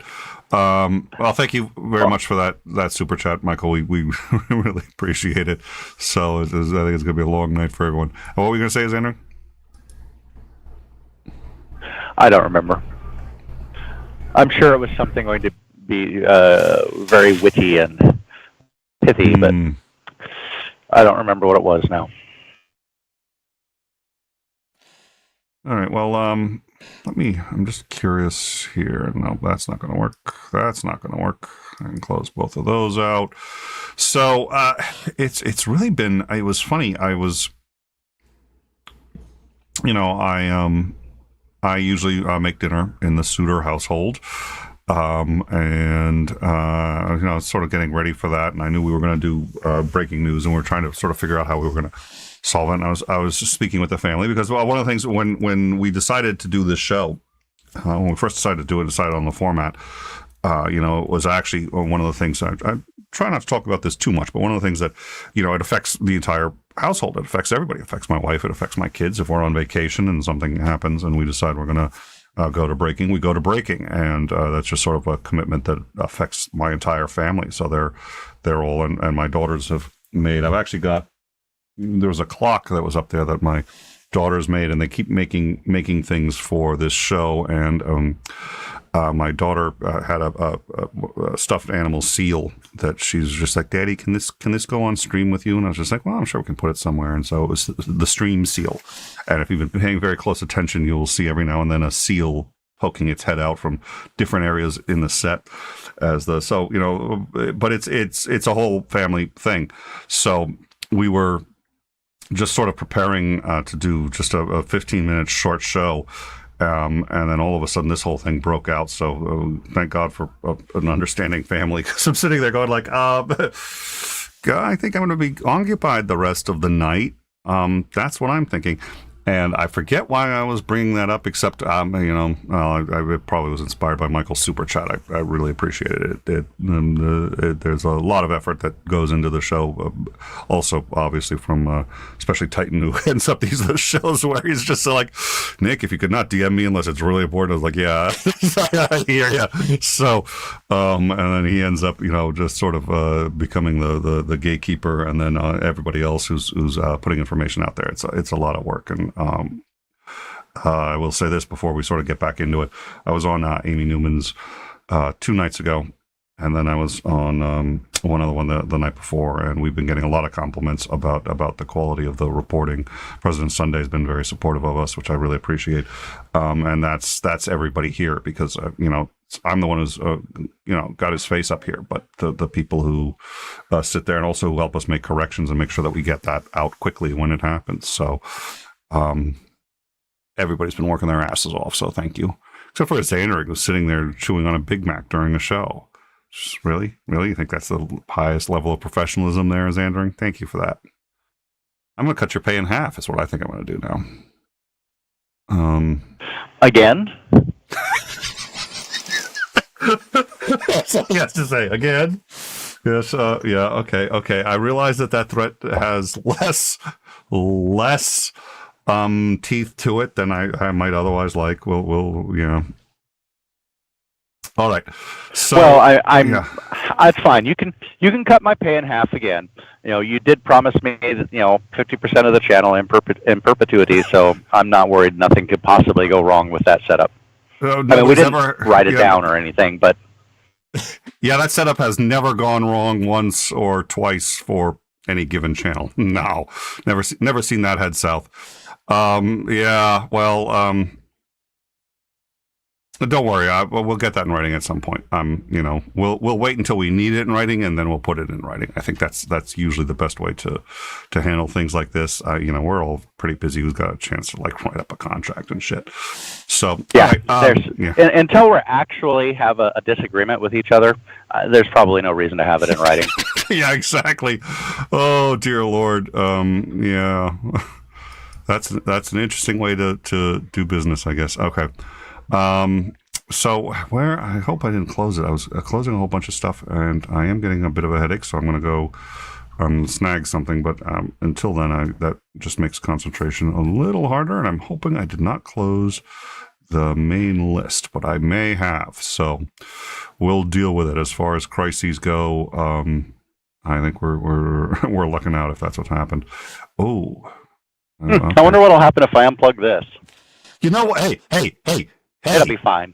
Hey. It'll be fine. Hey. You said you would never mention that thing that never happened. That's right now. That didn't happen. I don't know what you're talking about, and you said you would never. You said. You cut my pay in half again. I all bets are off. Okay. I mean, you can only do that like 6 or 7 times, and then I gotta. It's like my will to keep those secrets in just crumbles. Fair. Oh, I just think that shows maximum integritude, because I did cop to that. But when I really should have, it also shows I'm a bit of an idiot, because if I had said nothing, you would never have known. All right. There's the list. We do have it, so that's good. All right. Perfect. Oh, me and my big mouth. You're never going to forget that, are you? That thing that we agreed that you're making up.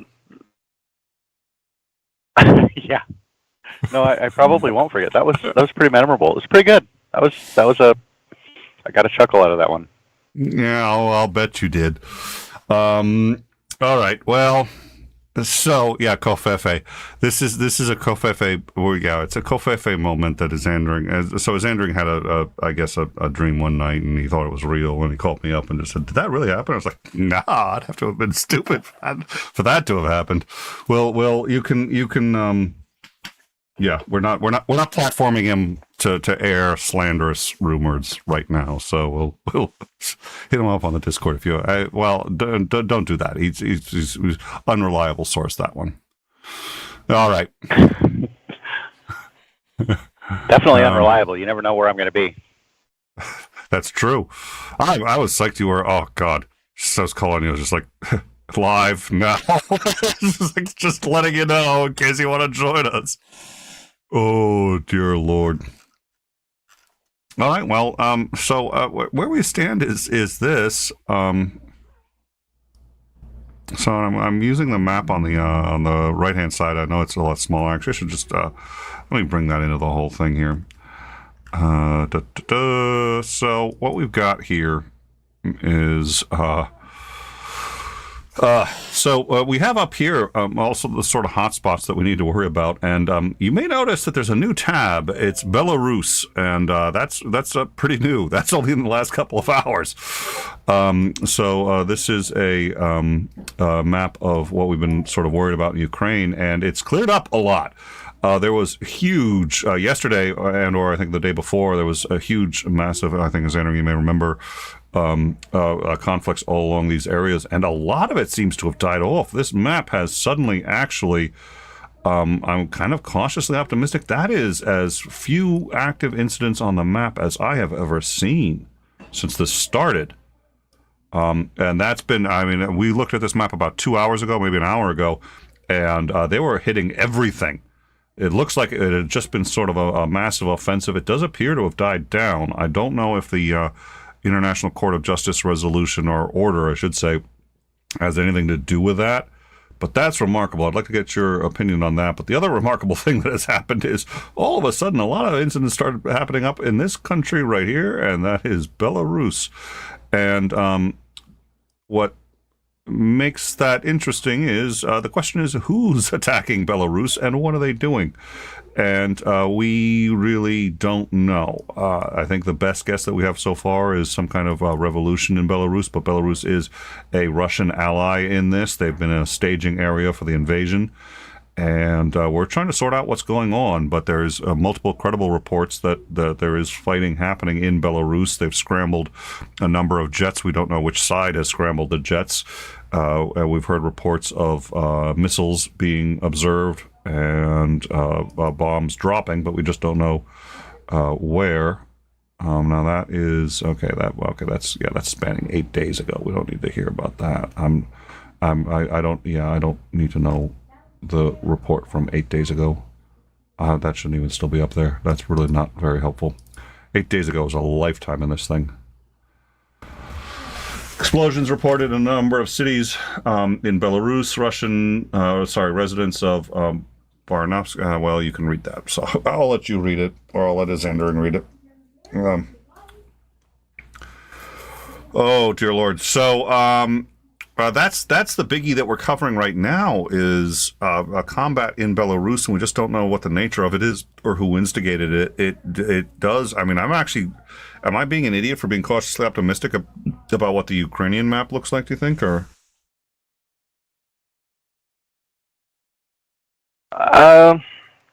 Maybe.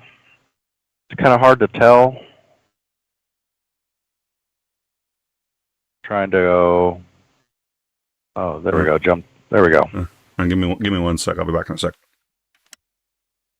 Okay.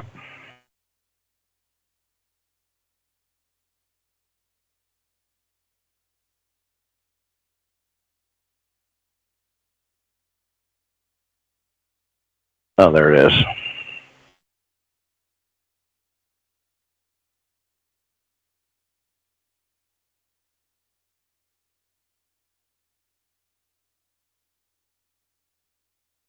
I do think that my headset mic may be failing, and if it is, oh dear Lord, because that mic, 300-foot range, and I really do need to try to walk reasonably frequently, and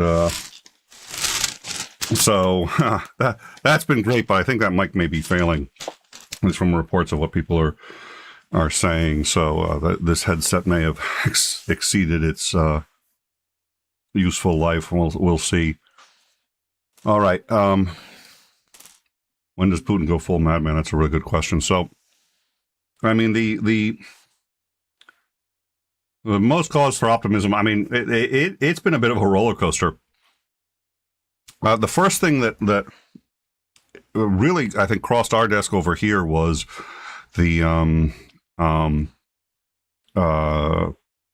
that Zelensky was saying that for the first time ever, he had a credible peace offer put on the table, and that they had in principle agreed. They had a couple of sticking points, and they struck me as big enough sticking points. I'm not quite sure what it means to quote. A tentative agreement was the word that they had used. But, I mean, considering the last few times they've met, they got absolutely nowhere. I was not optimistic that reached anything even close to that. But even Zelensky was saying that it was a tentative agreement. The two major issues were, one, Russia wanted the Donbass areas, the two, what is it, Luhansk and Donetsk, wanted both of those recognized as independent. So that, I don't know if it's a non-starter. I kind of hope it is. I no, I'm not the one who has to suffer the consequences of this war, but you know, he is the one who instigated that, and I don't think that should be a part of a peace agreement. I think obviously there are people there who have grievances that need to be understood and listened to, but you know, I don't think you get to go to war and then declare those areas independent. And then the second thing he wanted to have Crimea recognized as the annexation recognized and legitimized as making it fully a part of Russia. So those are the two sticking points. I really kind of hope that Zelensky wouldn't give up either of those. I don't know if, practically speaking, he can get either, although I have to believe if he's willing to give up becoming a NATO country, which he said he is, and he's willing to do all those other things, that's still a win for Putin, and Putin can walk out with a win. But I don't know, you know, it's not going to get him Crimea back, and I don't know what happens. And you know, so you still have those major issues, but at least it might get Russia out. I don't know. So we had that was the first news that we got today. We got that now about 7 hours ago, and we were, you know, we figured that was worth noting and maybe going live with. And as we were thinking about that, a UN International Court ordered Russia to immediately suspend military action in Ukraine. And then while that was happening, the White House came out and branded Putin a war criminal and gave $80 million in additional assistance to Ukraine, which, according to Putin, is an act of war. So we'll see what Putin has to say about that. But a lot's going on. So then, as we were airing all that, we had these strikes in Belarus. So it's been really yeah. So Michael Westby, I'm sorry, I forget. Well, okay, 800 million. Yep, thank you. Agreed to not become a NATO country. What has NATO done? Well, you know, and I've said this before, and we said this when Commander McMillan was on. I'm aware NATO is a defensive organization, so ostensibly, why would anyone be worried about it expanding? But if I was Russia, I'd be worried about it expanding. I'd be very worried about it expanding. It's the consolidation of a lot of power, and a lot of power people who don't like you, and most of them actually would be happier if you weren't. The NATO is not a big fan of dictatorships. So, you know, NATO is absolutely going to try to leverage its power, maybe not militarily, but in one way or another, to get rid of Putin and to install democracy in Russia. That's always been a goal of ours, and ostensibly we had achieved it, but not really. Now they have become much more. They're not a communist country anymore in any meaningful sense. But so we succeeded kind of quasi economically in what we were trying to do, but certainly not in terms of the political structure of the government. So if you're Putin, you're worried because every member of NATO, for the most part, all want to expand democracy, and you are not a democracy. So Putin's got a lot to fear. He does not like the expansion of NATO, and I get that. And I honestly think that that's not an unfair gripe. Having said that, obviously that's not grounds for invading another country. I think that is why he did it, and I think that's one of the reasons why he did it. But Russia. Well, I don't remember much about that. Was Russia offered? Porpoise said Russia was offered NATO membership. I don't remember. I don't think they got it. Were offered it immediately after World War II. Although you'd have thought they would be because they were our allies in World War II, at least at the end. But I don't. I mean, I'm curious to know what would have happened differently if Russia had been invited into or had gotten into NATO. Whether the problem was not an invitation or them not accepting it, I don't know. But thank you for that, Porpoise. NATO is my favorite energy drink. Well, glad the in-time audience and solipsist she's our solipsist in chief. So if she takes it seriously, I guess everyone takes it seriously. Glad to see that she's taking it seriously. Anyways, if Ukraine says they're going to stay out of NATO, I think, that's a victory for Putin. He can claim that as a victory and run away. I don't know. What are your thoughts, Xander?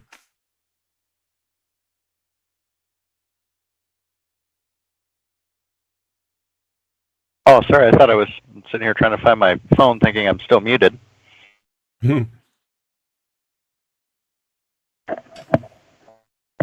Now, somebody had said that Ukraine was actually never going to join NATO, and I don't know.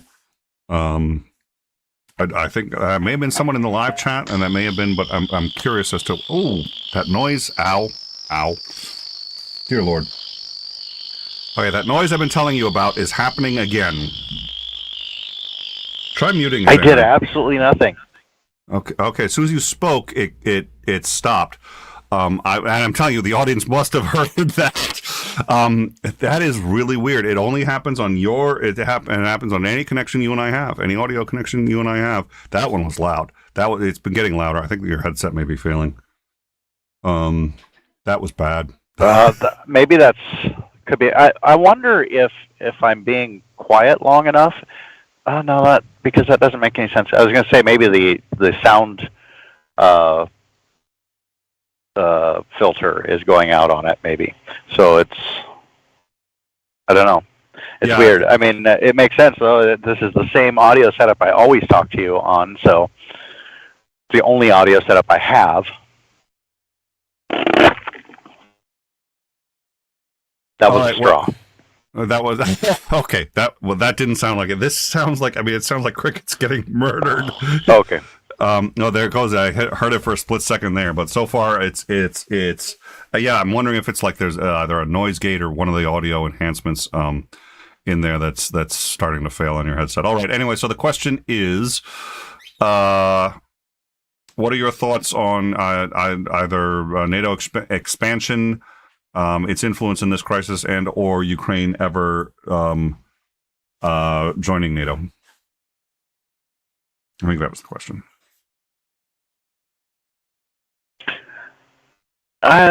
From this crisis, I don't think that NATO is probably going to expand too much, though. If Ukraine comes out of this without being taken over by Russia, I would imagine that they would be very keen on possibly trying to join at least the EU and possibly NATO, because now they've got proof that they could be attacked at pretty much any time by Russia. So, I'm sure that they're probably going to want some sort of allies to help them out should it happen again.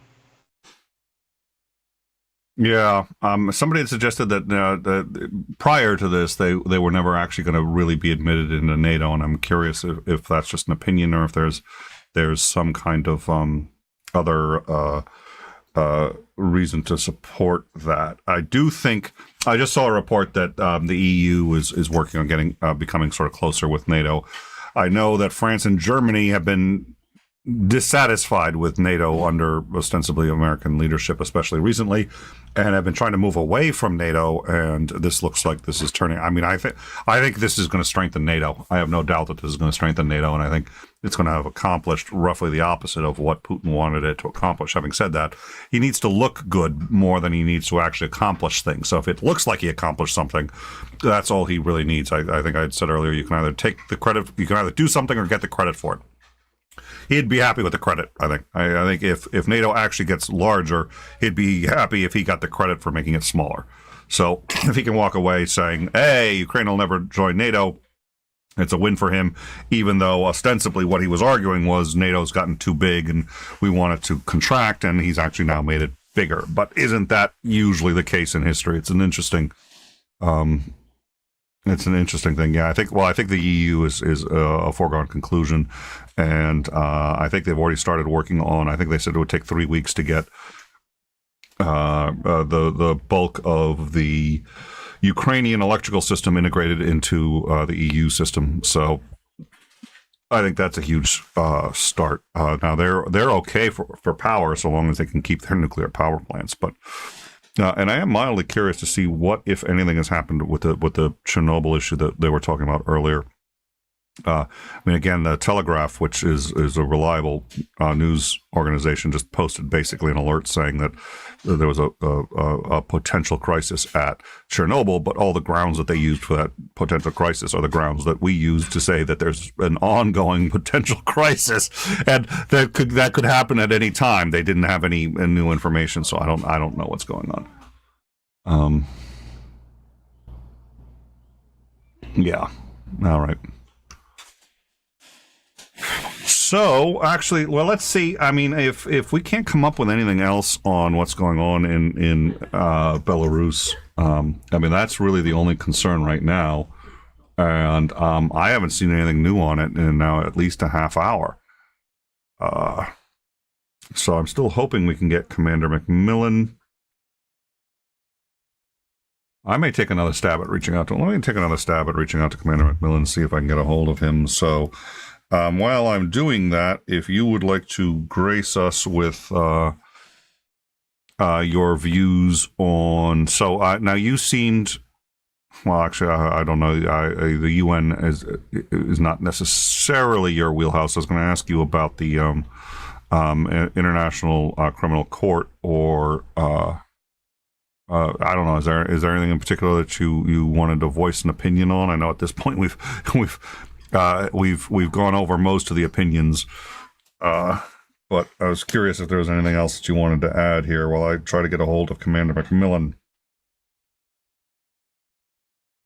I don't know very much about the UN itself, other than it's been kind of an effective organization. Maybe there's things they're doing behind the scenes that I don't know about. I'm not willing to just say definitively that they're just useless, get rid of them, but I do know that a lot of the stuff, the politicking that they do, having favored nation status in the UN is, I'm not sure if that's what it's called, but being one of the primary members, having veto power, and is useful for Russia because they can it's useful for pretty much any of the countries that have it, because they can stop pretty much anything they want to just by vetoing. So I can't imagine that he wants to lose his position there, but at the same time, I'm not entirely sure that there would be any significant consequence. So I'm not, there's just not a whole lot that the UN really does, to my knowledge. And I could be completely wrong. Maybe I don't know. I don't know much about the UN, so.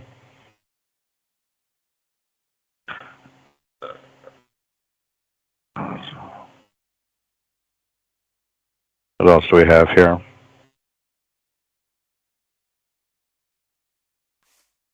All right, I managed to get a hold of him, and he will be on in hopefully about 5 or 10 minutes. So we will have Commander McMillan. Now, he has been out of the loop. He hasn't been paid, so we get to brief him on what's happening right now.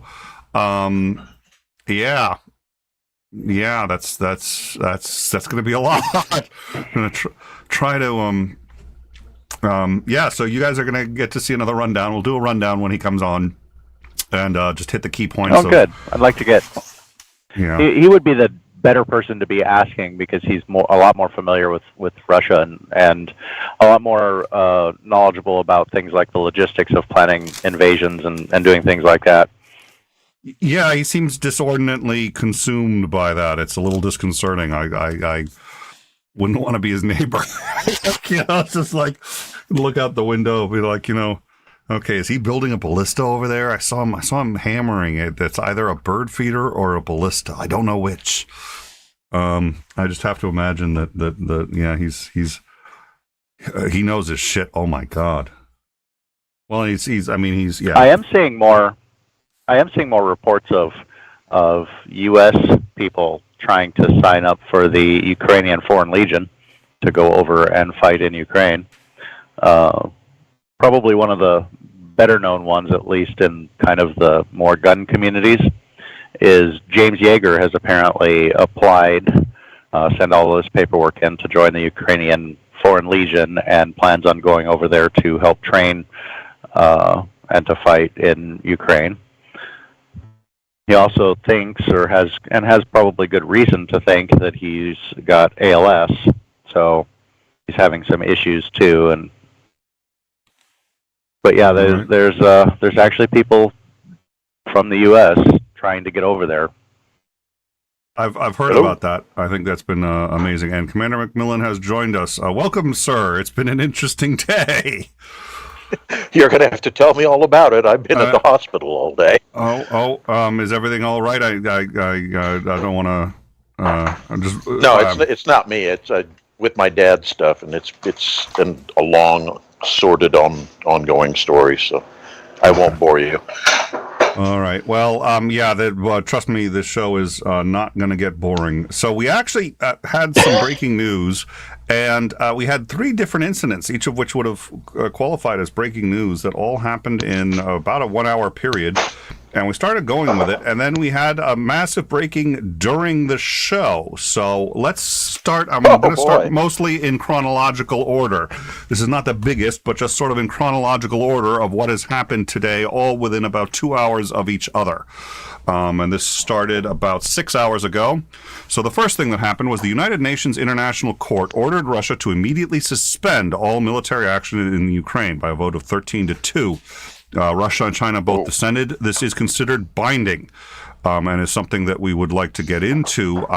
Somebody quoted Article 6 to us and said that with on the advice of the Security Council, they can eject a member from the UN, and but it has to be on the I forget what the terminology was used, but you don't get veto power for it. So it looks like Russia might be able to be ejected from the UN if they violate this, but they have now been ordered by the International Court of Justice to stop. Yeah, so we'll talk about that. That's the first thing, and there was an immediate increase, actually, a massive increase across the country of airstrikes. But we believe that those airstrikes may have been ordered before this came in. About 2 hours after this, the map on Ukraine is quieter than I've ever seen it. There's still stuff happening, but it's gotten quiet. Shortly after that, Biden, calling Putin a war criminal, came out and announced that he is authorizing an additional $800 million in security assistance to Ukraine, bringing our commitment to $2 billion. But this is noteworthy because this is the first time that he's increased or added that amount or said he's sending anything to Ukraine since Putin's so-called red line, when he said if any country assists militarily in the Ukraine, we will consider that an act of war against our country. Putin has said that we will be sending over 8,000 Javelin anti-tank systems, M117 helicopters, highly mobile, multi-purpose wheeled vehicles, patrol boats, and over 20 million rounds of ammunition. And I can hear what you're doing in the background, so if you can mute that while we're... Sure, sorry. Thank you, no worries.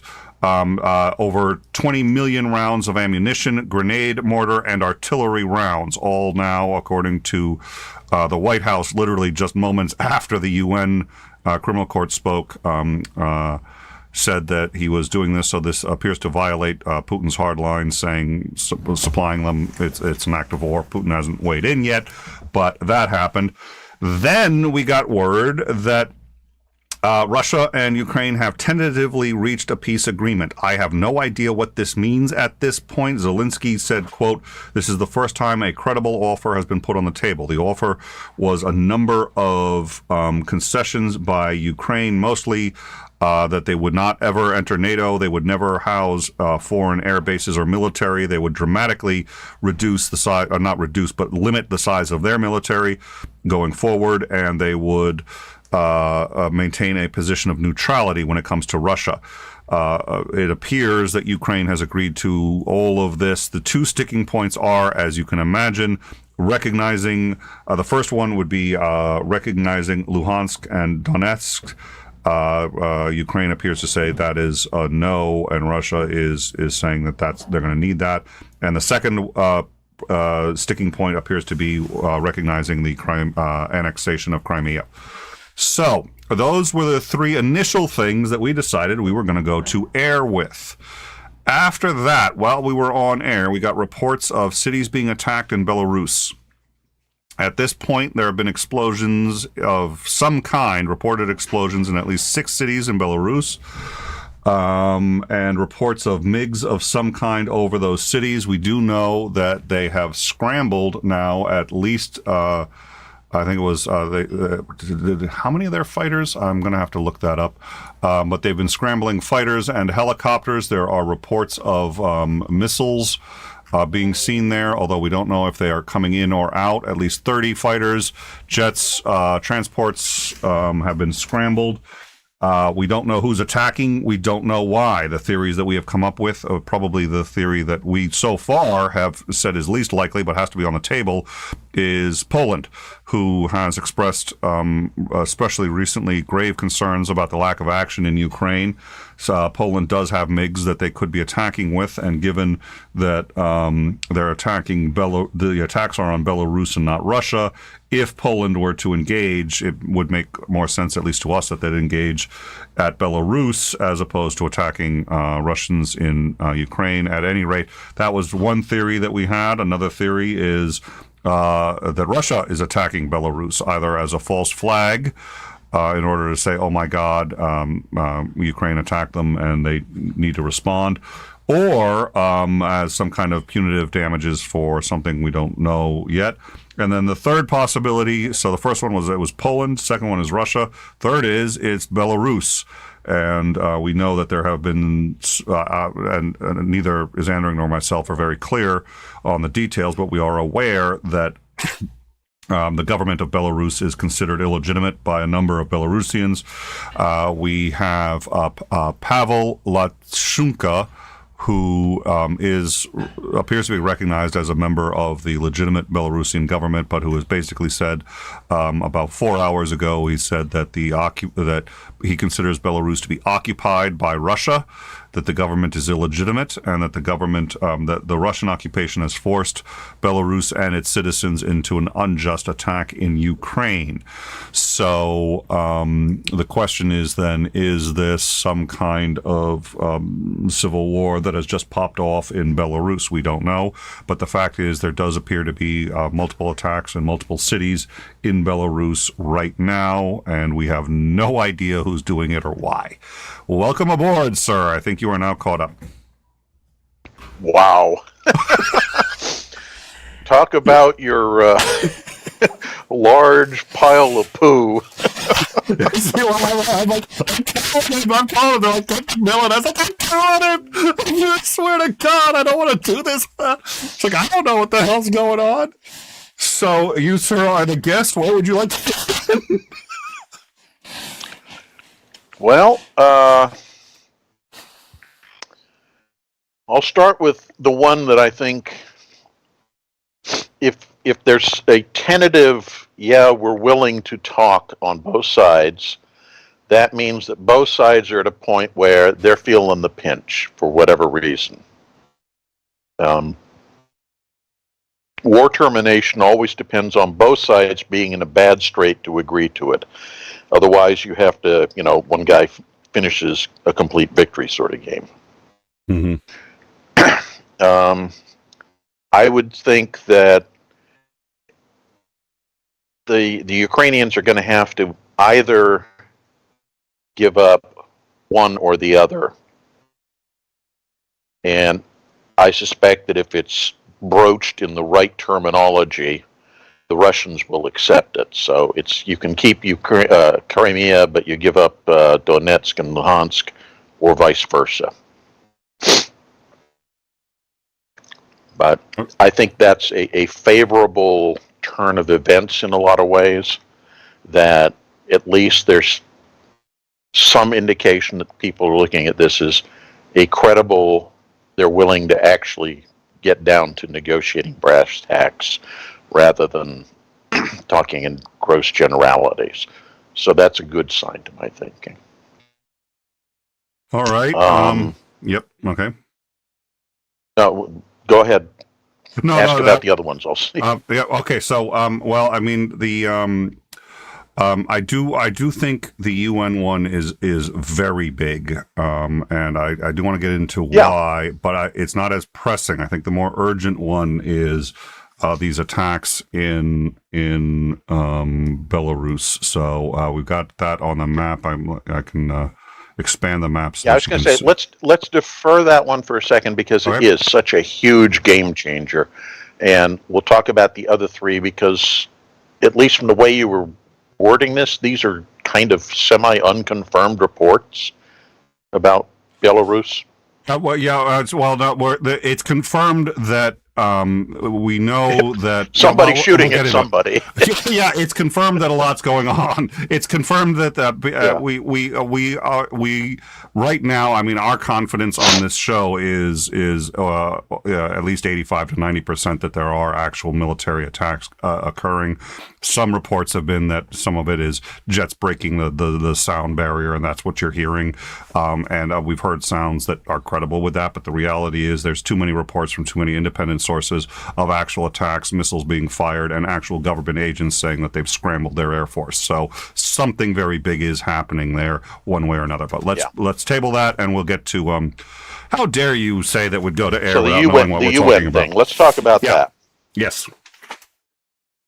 So I think you're right. That is a huge thing. It also means that there has been an enormous amount of backroom, below the waterline discussion going on. If we were able to get all that number of people to agree to compel the Russians to do this, to say either you back out or we're kicking you out, is effectively what they're saying. And that's considering that the UN has trouble agreeing on, what color the cushions on the chairs are going to be.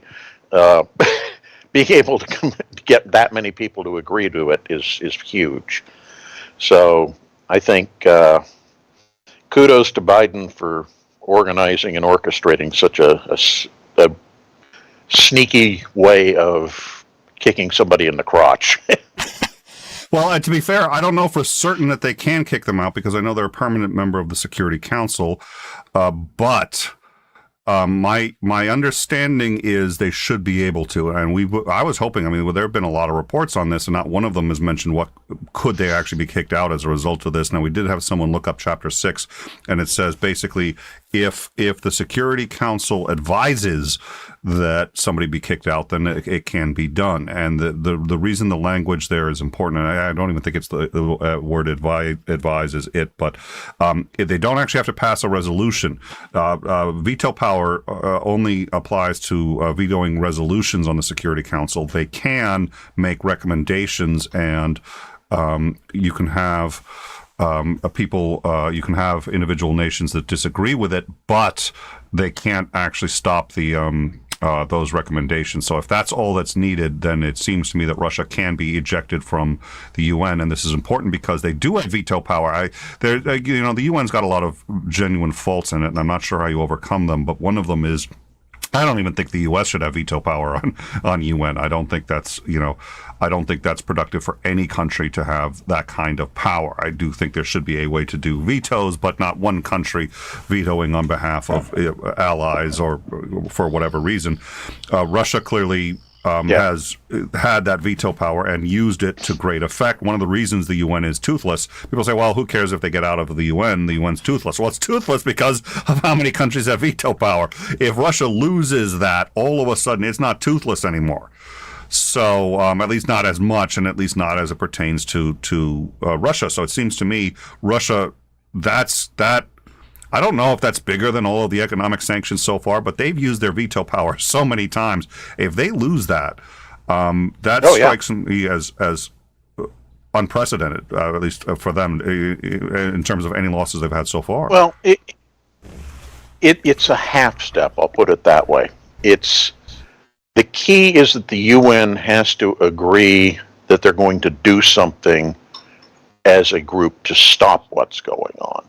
Kicking the Russians out is kind of the same thing as what happened in Korea, where they kind of staged the vote and the Russians walked out in protest and learned very quickly that was a stupid idea, because they immediately got UN buy-in that, yep, we're going to, as collectively as a UN organization, we're going to move to stop the North Korean attack. So if you get Russia expelled from the UN, it means the rest of the world can work together without having to worry about, the Russians vetoing things and saying, nope, you can't play that game, haha. And it's the League of Nations, except actually working together and saying, okay, Herr Hitler, you withdrew from the League of Nations. That's great. Now we can all act together against you. And there isn't crap you can do about it. And Article 6A says, a member of the United Nations which has persistently violated the principles contained in the present charter may be expelled from the organization by the General Assembly upon the recommendation of the Security Council. That was what the precise language said. Yeah, and the Security Council... If you've got all but 2 members of the Council saying, yep, we agree to that, there it goes. I think that's right. So, now out of curiosity, okay, you're Zelensky. All of this appears to have happened independently. There's a lot going on today, but does this give him even more leverage in terms of negotiating? And how much leverage do you dare at this point? I mean, he just wants to save his people.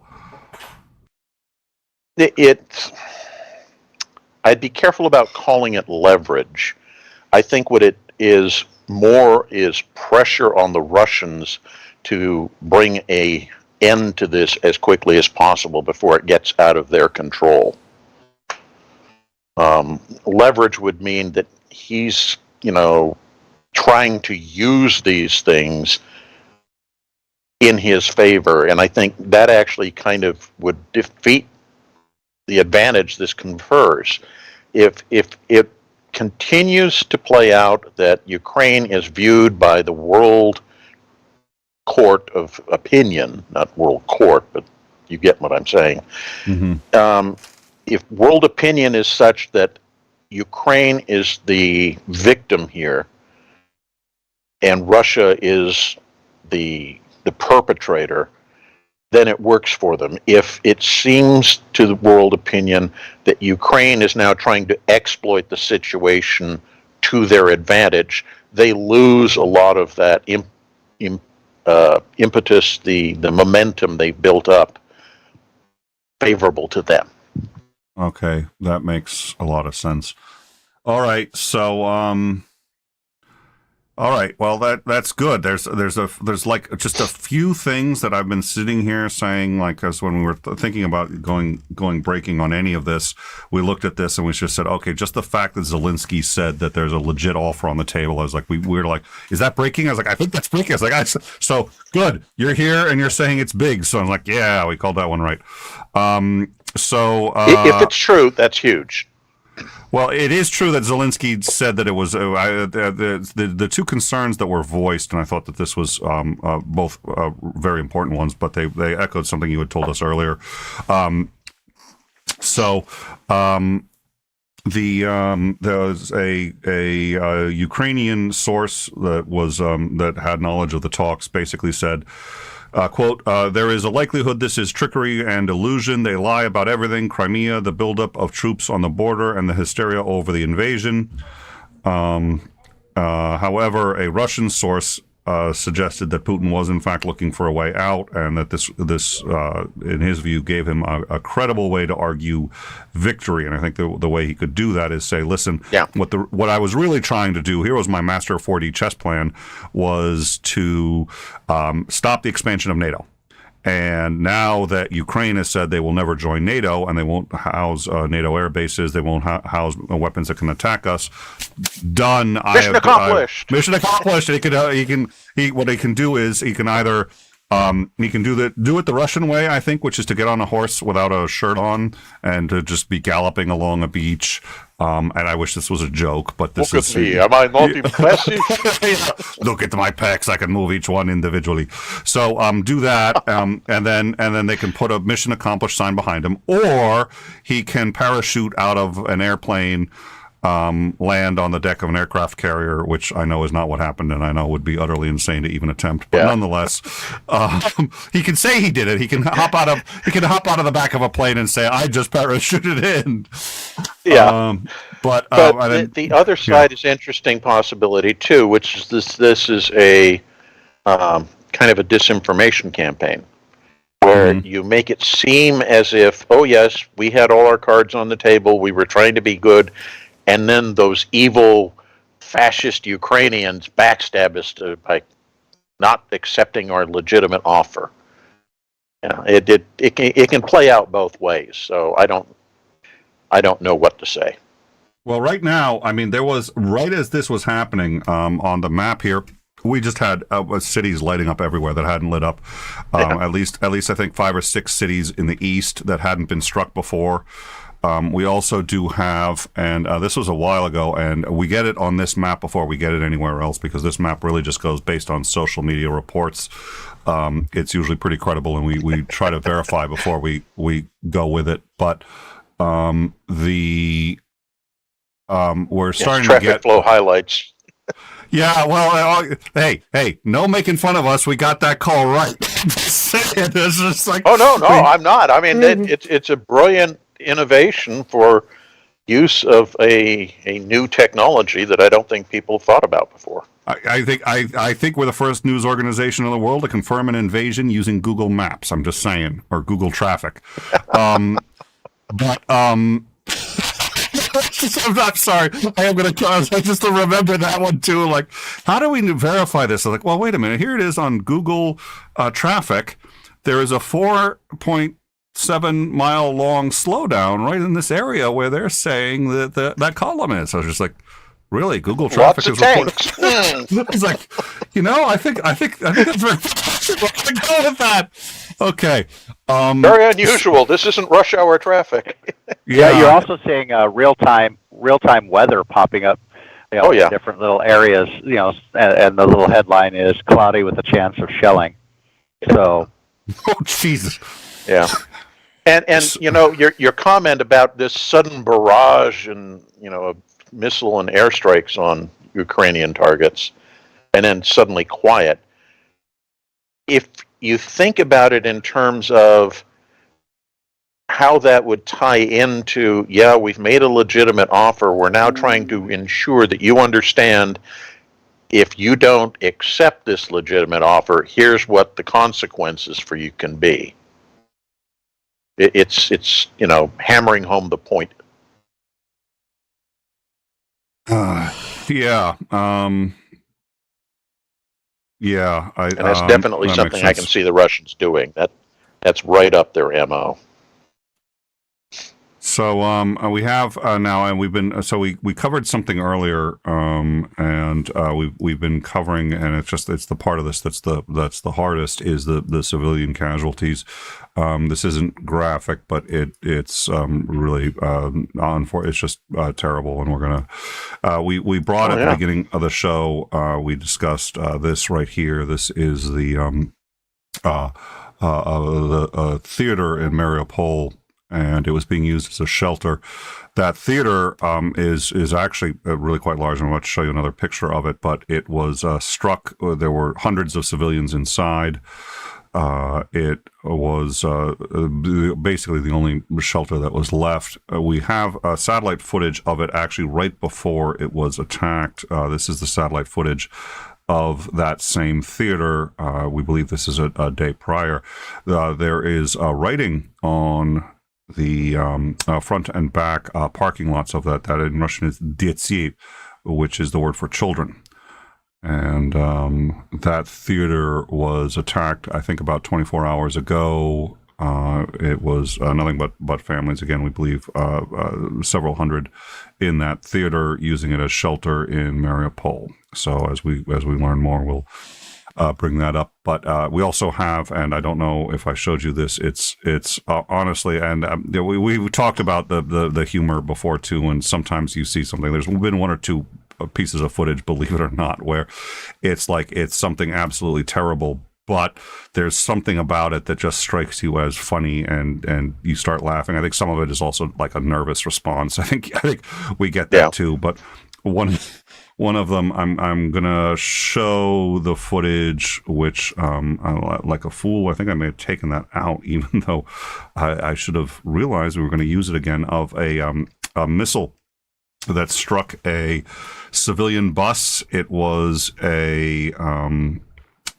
bus actually appears only the driver was in the bus at the time, but there was one person killed, I think 16 injured. But I think what gets me about the thing is right after it blows up, there was somebody who was walking towards it.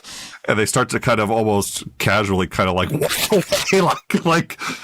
trying to play it off like this happened. And they're just like, oh, I'm going the other way. The bus just blows up, and you're like, oh darn, I'm going to be late to work again. No, I'll catch the next one. I'm good. Yeah. So if I can get that, I'll. But I mean, it was just sort of another example of. I mean, and you can tell. I mean, the bus is sitting there. It was parked, and you actually see the missile come in. You see the missile hit the bus. The bus blows up, and it's like, okay, that was clearly a civilian bus in the middle of a town.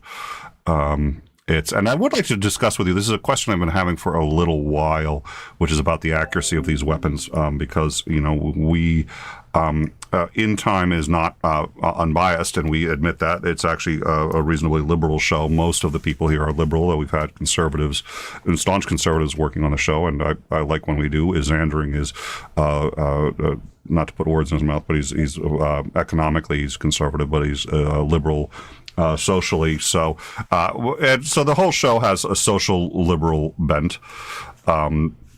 We, for the most part, reasonably quickly reached the conclusion that while there is propaganda coming from both sides, absolutely, we believe very strongly that the Ukrainian version of events is the most closest to reflect reality. We're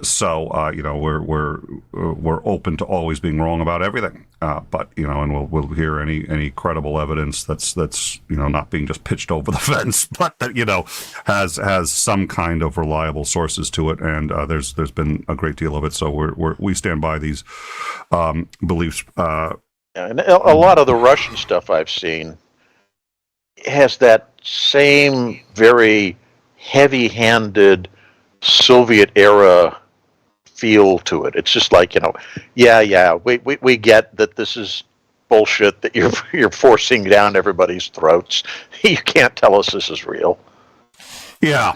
Yep. So we do have okay. So we've got that bias, but I tried about as long as I could to, and I'm usually the last one on the show because I'm the face of the show. So I'm when when the insurrection happened at the Capitol, I was the last one willing to use that word. It was weeks after that before I was willing to use that word. Everyone else on the show was using that word, but I was just like, okay, it was a riot that got out of control. Admittedly, mistakes were made, but so I've been sort of one of the last ones to go out and say, look, Russia is absolutely, irrefutably targeting civilians. Just absolutely granting as much charity as I could. Just saying, look, it's like this is something that when you make a claim like that, you have to prove it. And there's always collateral damage in wars. And, the U.S. has plenty of times when in Iraq, Iran, we drop missiles, we drop bombs, and we end up wiping out entire families. So, there has to be an acknowledgement of that for whatever that means. So the question is, though. To me, the giveaway there is that you get so many cases of what are clearly civilian targets being hit. The numbers alone make you very suspicious that it's just inaccurate, targeting or something. Coupled with the fact, and this is the one that gets overlooked, but there's not a lot of propaganda coming from the Russian side about here are the legitimate military targets we took out. You get very little of that. Almost all of it is, oh, look, our missiles destroyed this place where we think that, they were sheltering. Yeah, there may have been kids in there, but they were sheltering, an arms manufacturing depot or something. It's ridiculously overplayed. Well, so I think you got to the heart of it. Sorry, Titan's the one it's like messages from Titan nowadays basically just gives me a heart attack. It's just like, oh, by the way, because we have shows like this where it's just like you end up breaking after breaking after breaking, and all of a sudden everything just happens at once. And so he did just hit me with this, and fortunately I remembered this, but I was just like, so North Korea silent after reported missile explosion over Pyongyang. Yeah. That was actually yesterday. It just happened now, but that was just like, Titan, if you're telling me that this is happening now, I swear to God, I am not above shooting the messenger. Yeah, that was we did cover that as we've been trying to get back into regular news. It's sort of like you see the regular they've conducted their missile tests and they've resumed. I forget how many tests they've conducted since the year 2022 began, but they are conducting those tests. But we've not been covering that as much because we have been a little busy. And Titan did also bring up a real worst case scenario I'd like to discuss with you at some point because it's a fair question, but. I think you sort of answered. I'd like to get a little bit more of a specific answer, but you clearly saw where I was going with this, which is how would you say to yourself, okay, I'm going to, even giving the maximum charity possible, say that they are deliberately targeting civilians, which, by the way, you pointed out early on why, at least in their mindset, that would be something that they'd be interested in doing in terms of what their goals are. It fits their objectives here. That's the key. Is that to their thinking, and I can't disagree with the thinking, it's good strategic thinking, is that if you can terrorize the civilian populace and inflict enough casualties, then a democratically elected government is going to be under enormous pressure to give in, to come up with some sort of armistice, surrender, ceasefire, whatever, just to stop the massive suffering and loss of life. And so it works to their benefit. It's kind of like what happened with the German invasion of Denmark, where the Danes were putting up not insignificant resistance, and then the Luftwaffe flew over Copenhagen and said, you surrender in an hour or we're going to flatten your city. Well, guess what happens?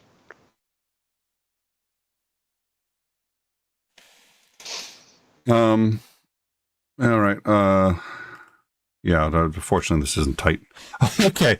And then you had said basically you can just tell by the targets. I mean, but we've seen tanks actually just basically turn and aim at buildings like this one here. Oh, yeah. And just start shooting straight into these buildings. Out of curiosity, what do you think this does to the soldiers who are engaged in this? Do you think that they think about it? Do you think they suppress it? Do you think it affects morale? I mean, what's going through your mind if you're in there? Yeah, I'm sure it does, but there's a flip side to it, which is that given the horrendous losses that we know the Russians have suffered militarily in this attack, when you feel impotent like that and you've got a big cannon, you want to do something to show that, you're not powerless. And shooting at a civilian target, at least, is a relief of some of that anger, frustration, and fear. That's absolutely horrific, but it does make sense. And I would imagine, especially the relief of the fear. When we these may not be necessarily deliberately ordered. I'm not saying they are or not. I'm just saying it could be that they're not. It could just be troops shooting at whatever they can. But I mean, I think if you look at what happened in Grozny during the Chechen War, that tells you all you need to know about Russian mentality about civilian losses. They don't give a damn. It looks like in some ways it's the more the better. All right, I guess I'm getting complaints that the mic keeps blowing out, so I will try to. I think that happens when I move too much and I move either closer to. So I'll try to limit, and hopefully that will. I do apologize for that. So I'll try to keep that. We do have the I had said earlier. So this is Pavel Lachuka. He is recognized as a Belarusian government official. He has what we have is as sound. You can't actually see much. It's by Twitter. Recording. Yes, by Twitter. So Twitter recognizes him as a Belarusian government official. That's an important distinction. Now he says this is footage from which town? Let me just try to figure this out. But oh dear Lord, I think I may have. Okay, no, this is this video is from Stolen near the border with the Ukraine. And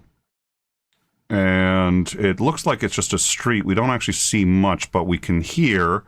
I've pumped up the audio as much as I can. I don't know how much you guys will be able to hear, but let's I'm going to play this. It's only about 3 seconds, but you can hear what sounds like multiple explosions in that time, and I'll put it on a loop because it takes a second or two for the audio to adjust. So let's play this.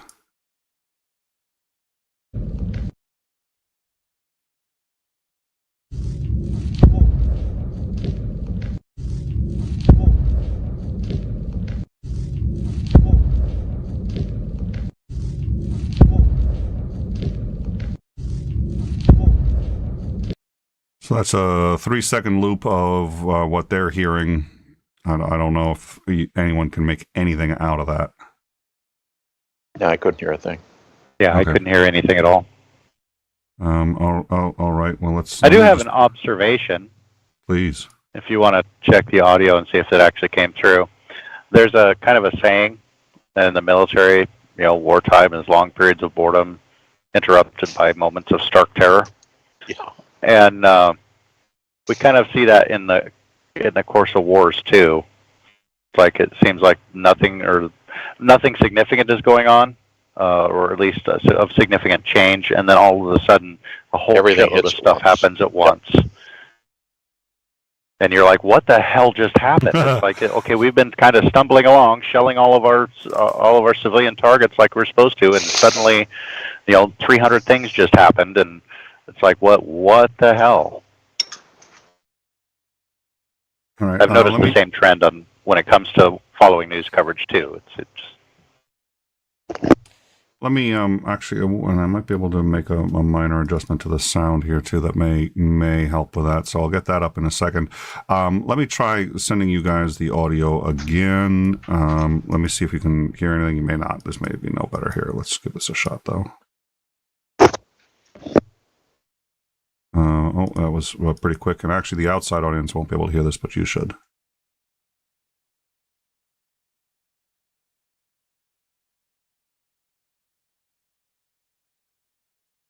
You. Yeah, that sounds more like machine gun or autocannon fire. Okay. So some people. I can hear that something's going on, but the audio quality, and it's probably my headset. The audio quality isn't good enough for me to. It's like somebody could have had their phone in their pocket, and you're hearing muffling. Yeah. So yeah, on my end, it's like I can't really make heads or tails of it. I mean, at least I heard something that time. All right. Well, so for those of you who are just joining us, my name is Nicholas Lamar Soutter, and we are reporting that you can hear something happening somewhere right now. Thank you for joining us. I hope we've been ostensibly, that was something that happened somewhere a little while ago. You know what? You're now. I am reconsidering the halving of the paycheck again. Well, no, you still have blackmail material on me. I got to remember that. Okay, this isn't over. This isn't over, is Andering. We're gonna settle this, but I have a bad feeling it's not going to necessarily be in my favor. All right. I demand a raise of 1 pink note. I could probably do a pink note. I forget what it is, but I have the monopoly thing. I might be able to. And if you keep pushing it, I'm going to ask for a yellow one. Uh-oh. All right. Well, I'll definitely try to be a little more. Yeah. All right. Let's see if either of those helps at least a little bit with the sound. Yeah. All right. Yep. If we can hear it, it's not a tree falling over. Okay. Yep. All right. So I think we've covered the biggies. So, and you've again, Commander, you have reiterated what I mean. I one of the things that's difficult. And I've spoken about this. I think it's great that we live in a country where I can sit there and get really pissed off that a pumpkin spice latte is no longer available at Starbucks. And I think kind of the point of civilization is to make life easier and better for everybody. I mean, that's really the point. We don't want to live in a permanent Hobbesian state of nature. But there are many people who sort of say, look, it is this thin veneer, and it really is. And I think in 2008, the U.S. came very close to being knocked back into basically a pre-industrial economy and ending up in food riots and sort of France and during their food riots, ending up in almost basically back to as they say, a third world country. I think that almost happened in 2008 as a result of the economic collapse, near collapse. And I think we're closer to that than we like to think, but we're further than that than any society has ever been. And I think that that's a good thing. I don't think that's something to be ashamed of. But on the flip side, I think it's important to talk about these things honestly when we have to. And I think that's the responsibility of any country that otherwise gets to, on most days, complain about the lack of pumpkin spice latte. So, but for those of us who aren't used to dealing with this, it can be very difficult to hear what is ostensibly the truth of the matter, which is that your generals aren't there to be nice. They're not there to be friendly, warm, and welcoming. They are there to win wars, and wars that if you don't win, your whole country and way of life is at risk. So I appreciate you. You're sitting there using much franker language than I think most of us are used to, but I think is very important to use. So when you're talking about why it makes sense strategically to be targeting civilians, I think that's something that people need to understand, because that is what, in fact, we're facing. And so I do appreciate that, but it's not easy. And I think that's a good thing too, because it isn't. Yeah. All right, 20 DKK, which is Deutschmarks, I want to say. I'm going to guess, from the Blazing Wizard Pope. Here's 1,000,000 rubles for a cup of kofefe. 1,000,000 rubles for a cup of kofefe. You know what this means? Uh-oh. You know what this means? I don't, but I have a feeling you're going to tell me. I am going to tell you. This means that I am now a millionaire in 2 different currencies, not only in Zimbabwean dollars, but now rubles. Congratulations, or condolences, I guess, depending on, yeah. All right. Yeah, I don't know the answer to that. I'll get. Oh, all right. So, yeah. Right, so as to your comment about, kind of the age that we live in, mm-hmm. You were going to have Dr. Shook on for generations theory discussion again, yep. And that kind of theory isn't new. I mean, there's a painting from quite a long while ago. I need to go look up the name and the exact date of it. I just remember the story behind it, and it's a series of 4 paintings. And it shows this same kind of cyclical nature of what they call man. And the saying is, strong men, and you'll have to forgive the paternal way this is phrased, but this is from quite a while ago. It's like strong men create good times create weak men create bad times, and then bad times create strong men. And the season of these paintings, these 4 paintings, shows kind of a state of nature, which would be kind of the Hobbesian state of nature of all things. Going into building a thriving civilization. Civilization is now thriving. People have become complacent. That complacency drives the civilization into decline and collapse. And then as it's collapsing, it turns back into violence, and then we finally get to the last stage, which is really the beginning stage, which is once more a state of nature, and it starts over again. That concept has been around for a very long time, and we've seen it happen. There was a thought that a big monkey wrench was thrown into that once we hit kind of the Industrial Revolution, because things had changed. The technological advance had started happening so rapidly that they thought that probably might have broken that cycle. Yet we still see, in at least a world view looking out, we still see these same kinds of cycles going on. And it could be that we're just getting to the beginning of troubling times because we've had it so good for so long. And maybe we really did derail the entire cycle with the advancement of technology, and maybe this is the last kind of death throes of a outdated method of living or philosophy of living. And once we can kind of get past these last struggles of a outdated system, that we can kind of move on and break this cycle. And it's going to be interesting to see where this ultimately leads. Are we going to have a good resolution, or is it going to devolve into even more of a regional conflict? And I think that, at least from it's kind of hard to say because, you only really can tell these things looking backwards through time. Because you can't see the future. You don't know what's going to happen. You can make predictions. You may or may not be right. But I think once we get kind of through this, we'll be able to see whether we are actually able to break this cycle, or if it's just going to continue on with just more catastrophic consequences. I'm being sunny today. Yeah, I want to bring everybody joy. There's cause. Well, actually, and that does remind me. So, and Commander McMillan, it's usually easiest for me to chat on Discord, but if there's an easier way, or maybe I can just, I have a hard time. There's this thing called the phone, which I guess I do use to get in touch with you in case of emergency, but it's like, it doesn't sound like a particularly useful tool. But at some point, so Dr. John Shook has been on repeatedly. We now I want to say Georgetown and one other university.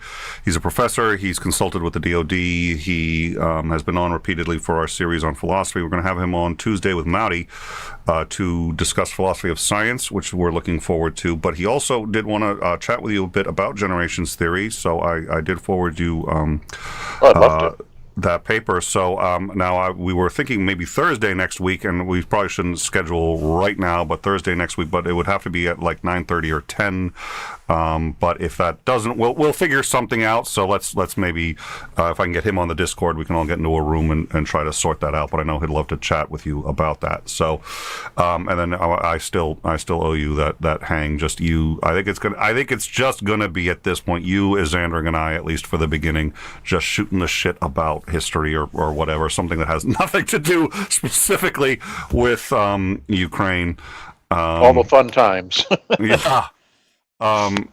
Oh, well, when this started, too, I called up his Xandring because it really helps to have someone else here when we're doing this and we're processing a tremendous amount of information. So I just called him up, and he knows whenever the phone rings, because we usually talk on Discord, but when the phone rings, he's just, oh, fuck.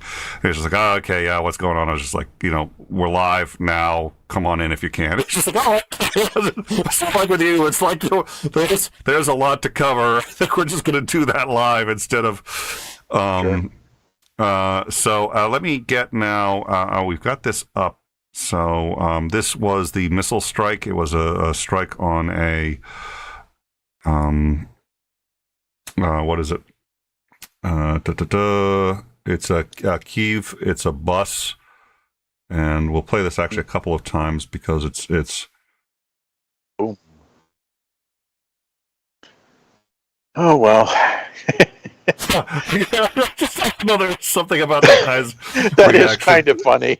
that does. It's not a pleasant story, and like I said, somebody they did have one casualty. And now I want to know what on earth. It's probably just because the I'd like to play it again. That's what playing. I remember I did listen to a conversation. with a psychologist that did mention that we oftentimes will find or use humor to process traumatic events to save us the trauma. This particular scene is reminiscent of something a friend of mine, when I was living in Turkey, his mother happened to cross. She was just driving along the street, and suddenly these two cars in front of her stopped, and a bunch of guys got out with machine guns and just shot the crap out of the sedan that was right up in front of her. And then hopped back in their cars and drove off. And what it was, in actuality, was the assassination of some senior general, Turkish general, by other. It wasn't Kurds. It was other Turks. It was during times of unrest in Turkey. But his mother said, "Oh yes, it was very amusing. I just sat there and watched it. And when they left, I just continued on home and." It was like nothing had happened out of the ordinary as far as she was concerned. Oh, yeah. Every time I watch that, right at the beginning, you kind of see the guy go, "Whoa, crap!" The thing that runs through my mind every time is he's just sitting there going, "Oh, good, the bus is waiting for me." It blows up, and he's like, "Oh, no problem. I'll catch the next one." Yeah, exactly. Well, there we go. I'm catching the next one. As much as it's you think about Israel, that's actually kind of the mindset in Israel. There's enough terrorism over there, enough buses blowing up that it's just sort of like, oh, okay, well, it's kind of amazing to think of people sort of living in that day to day. So we got two topics left, I think, to discuss. So we've discussed, and for those of you just joining us, as a very quick rundown of what's been an absolutely extraordinary day, the United Nations International Court of Justice has ordered Russia to immediately suspend its military action in Ukraine. This is a binding order by the International Court of Justice. They are also, this is unrelated to The Hague, the International Criminal Court, which has opened an investigation and is apparently as rapidly as possible looking into claims of genocide and human rights violations. Meanwhile, Joe Biden called Putin a war criminal while authorizing an additional $800 million in security assistance to Ukraine, including over 4,000 Javelin anti-tank missiles, Mi-17 helicopters, vehicles, patrol boats, and 20 million rounds of ammunition, grenade, mortar, and artillery rounds, all to Ukraine. This is the first time such an authorization has been made since Putin said sending any military aid to Ukraine would be tantamount to an act of war on Russia. And then lastly is the peace plan that appears to have tentatively been agreed to, minus concessions on Ukraine and or the Donbass region. So those were the sort of three biggies until our map lit up on Belarus with what appears to be combat there. We don't know who's fighting who, and that's what we're trying to figure out. So since we had decided to save that for last, Commander, what can you say about the announcement from the White House? And I'll put that up right now, actually, because we do have that. So this is the White House announcement here. Let me get that on screen in such a way that I can read it. So it's a fact sheet released from the White House. President Biden announced an additional $800 million. That brings the total up to $2 billion. Now it says only 800 Stinger missiles, 2,000 Javelin, but when you combine that with everything else that they've already got up, which will be on the next page, let's bring that next page up. What you've got is on the order of about 4,000 anti-tanks, helicopters, shotguns, machine guns, grenade launchers, and a whole bunch of stuff I don't entirely understand. At any rate, it's quite a lot of stuff that we are sending over, in direct violation of Putin's injunction against doing so. So what are your thoughts? That's a lot of stuff. I'll just leave it at that. I mean, that's a pretty dramatic way of saying, oh, yeah? Well, I see your $2,000 and raise you 12. Yeah. So we can quote you on that for our Twitter feed, right? Yeah, sure. This in from Commander McMillan. That's a lot of stuff. That's a lot of stuff. All right, I think we'll put that up. I think if Best Name is out there, let's put that up on the Twitter feed right now. We had on Commander McMillan. He said that's a lot of stuff. Yeah, well, the two things that really struck me looking at it, all the anti-tank weapons that are going. They've gotten a lot from other people, including us previously, but the fact that they're sending them that many more, it means that they've been having enormous success with it, and you're capitalizing on success rather than following up failure with another failure. The one that I thought was interesting was the number of counter-artillery, counter-mortar radar systems, because what that means is that it allows the Ukrainians utilizing those to conduct rapid and very accurate counter battery fire on any artillery or missile batteries that are being used by the Russians against them. Well, that is a piece of good news. So, what is it? It would allow them ostensibly to triangulate or in some other way determine the location of those batteries. To some extent, what those systems do is when you fire a high trajectory round, like artillery or a missile, at a target, that radar is sensitive enough and rapid enough that it will see that round coming in and then immediately calculate and backtrack where the originating firing platform was when it fired. And if you can get that information very quickly to your own artillery and missile batteries, you can drop ordnance on the site where the enemy artillery and missile batteries were. And I know you haven't shown it. There was an interesting video I was watching, I don't think it was yesterday, it may have been the day before, but it shows a Ukrainian mortar squad who are basically in the back of what effectively is a panel van. And they drive up rapidly to this little copse of woods, get out, set up their mortar, fire off like a dozen rounds, hop back in, and zoom, they're gone. And it's the rapidity of how quickly they're in and out of that vehicle that's key. Because it means they understand if you stay at the site you were in when you fired, the enemy are going to dump ordnance on you. And the question is, are the Russians doing the same thing right now? Have they learned that lesson? Have they internalized it? Because if they haven't, it means you can counter battery and get rid of a large amount of their artillery before they learn the lesson and start adapting the same kind of mobile hit and run tactics. Does that make sense? It does, and at any rate, if it slows down the rate of attacks, and if it makes it harder for them to, now it would sound to me like, hopefully, at least until they learn the lesson, it would discourage attacks. I would assume mortar attacks, and then once they've learned it, at least hopefully it still makes it harder to do. Yeah. Well, somebody in Ukraine's been paying attention. Oh yeah. Because I've seen quite a lot of the footage that's been coming out of there, and it's shockingly amazing how quickly they've adopted asymmetric warfare tactics to try and fight the Russians.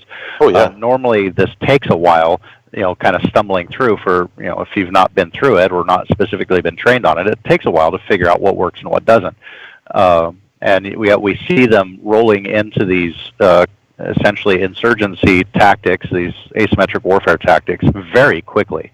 Yeah. It's almost like somebody taught them about it. Yeah, or like maybe they were paying attention to how these third-rate backwoods countries have held off superpowers, and said, hey, we have a quasi superpower right on our eastern border. Maybe we should pay attention to that.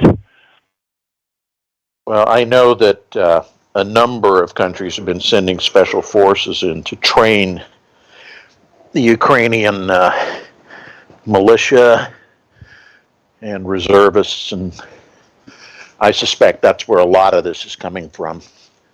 And I don't mean, retiree guys or, well, I know a couple of retired special forces. I know, but what I'm talking about is before the invasion happened, I know that several NATO nations sent training missions into Ukraine and taught them these kind of tactics. And it's pretty obvious that they studied hard. They were determined to pass that quiz. Yeah.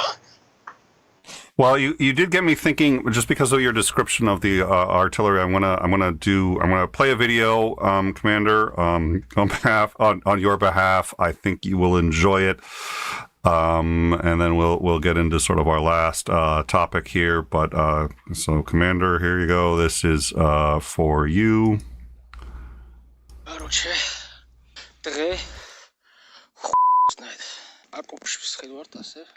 ლამაზად. მდინარეა, ტექნიკალურად მოყავთ, ხიდები აუფეთქეთ, მაგრამ ზატო არტილერია მუშაობს, იმის დედავატირებს. სრული ორკესტრია რა. დილიდან დაიწყებენ, ოვერტურა, ეხაც ისმის. მერე კაროჩებენ. მთელი დღე და ღამე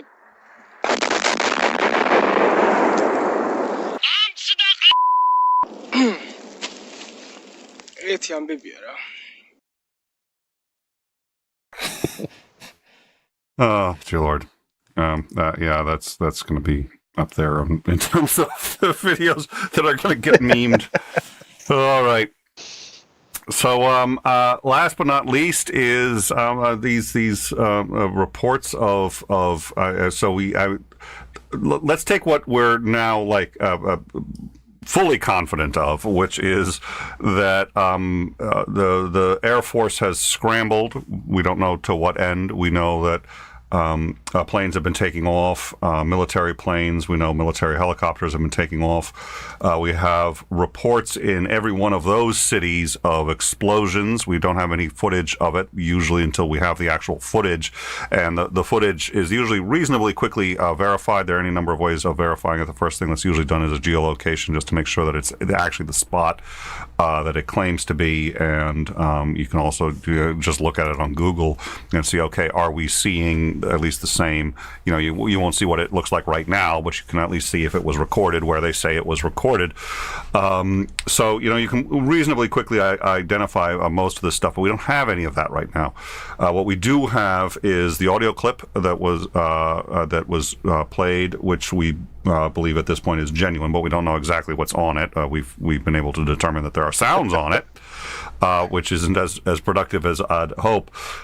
So we know for a fact that there's been a lot of deployments and activity and a lot of noise.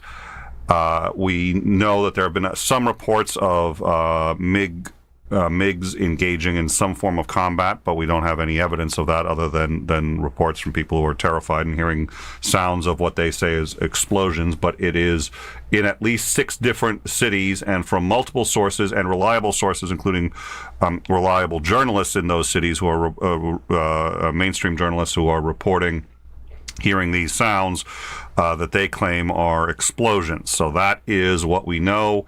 It's in these 6 cities. And we also do have reports, and this is probably worth noting, of some unusual movements, including some vehicles that had the same kind of paint, but the paint was actually a V on trucks that had the license plates removed. They were military trucks that were seen apparently moving throughout a couple of cities. I think at this point that would be about 8 or 9 hours ago, which would be before any of this started.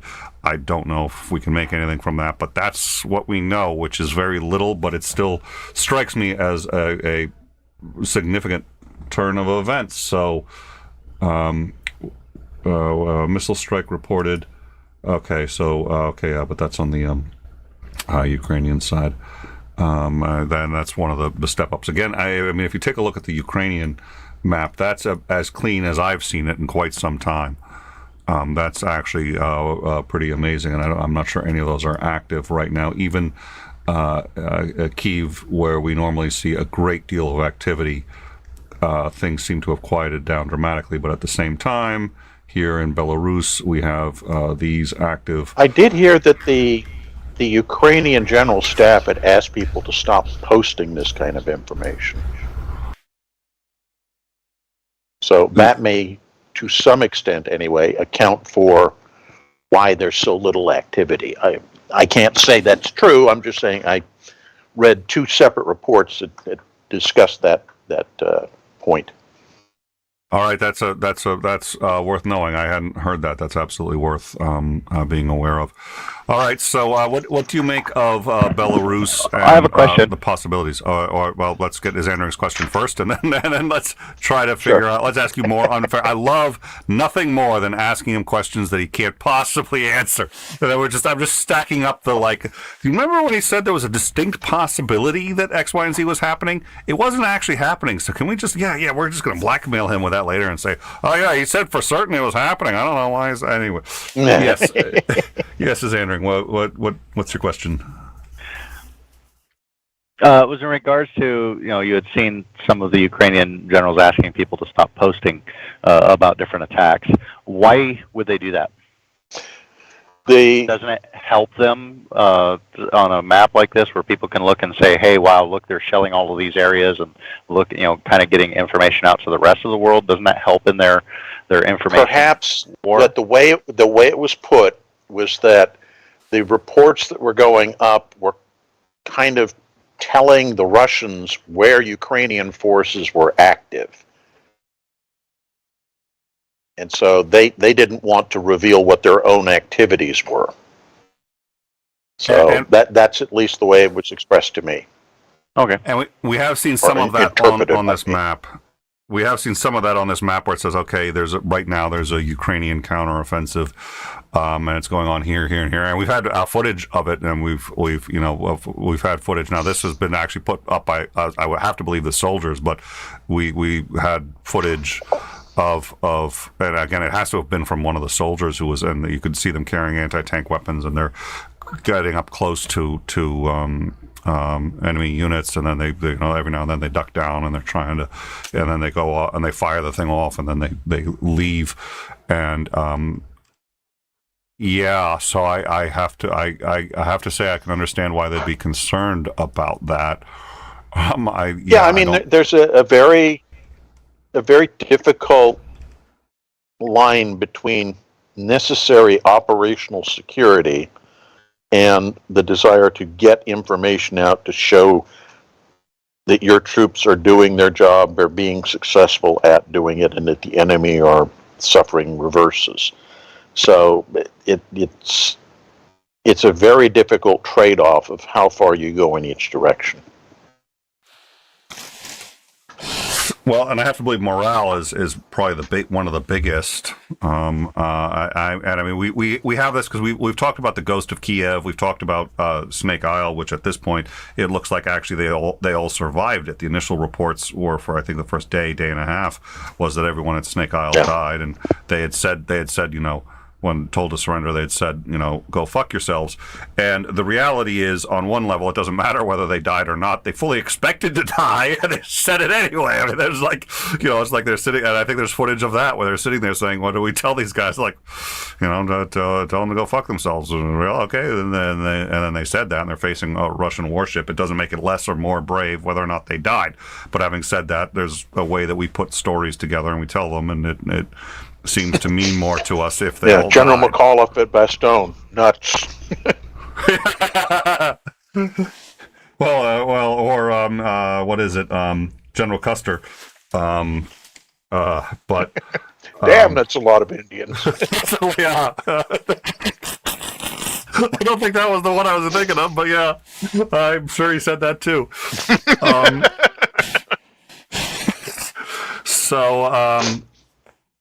All right, so I'm pretty sure that's a quote. I'm pretty sure that's a. Well, which was the general? Which was the? I think it was Marines. But I've now forgotten who purportedly was the one who said, "Come on, men, do you want to live forever?" And that may be apocryphal, but I think that was actually attributed to somebody. That's attributed to so many people over time. Okay, yeah. My favorite Marine one, though, is and this is an actual one, is Chesty Puller in the Chosin Reservoir in Korea, which was, we're just advancing in a different direction. This isn't a retreat. That's in a different direction. We're advancing backwards. I like that one. I'm going to remember that one. No, I've used that one. I've used a similar one. In time isn't late. We're just early for the next show. All right. Yes, we're executing a strategic rearrangement of our forces due to new intel. Yeah. Due to changing battlefield conditions. Yeah.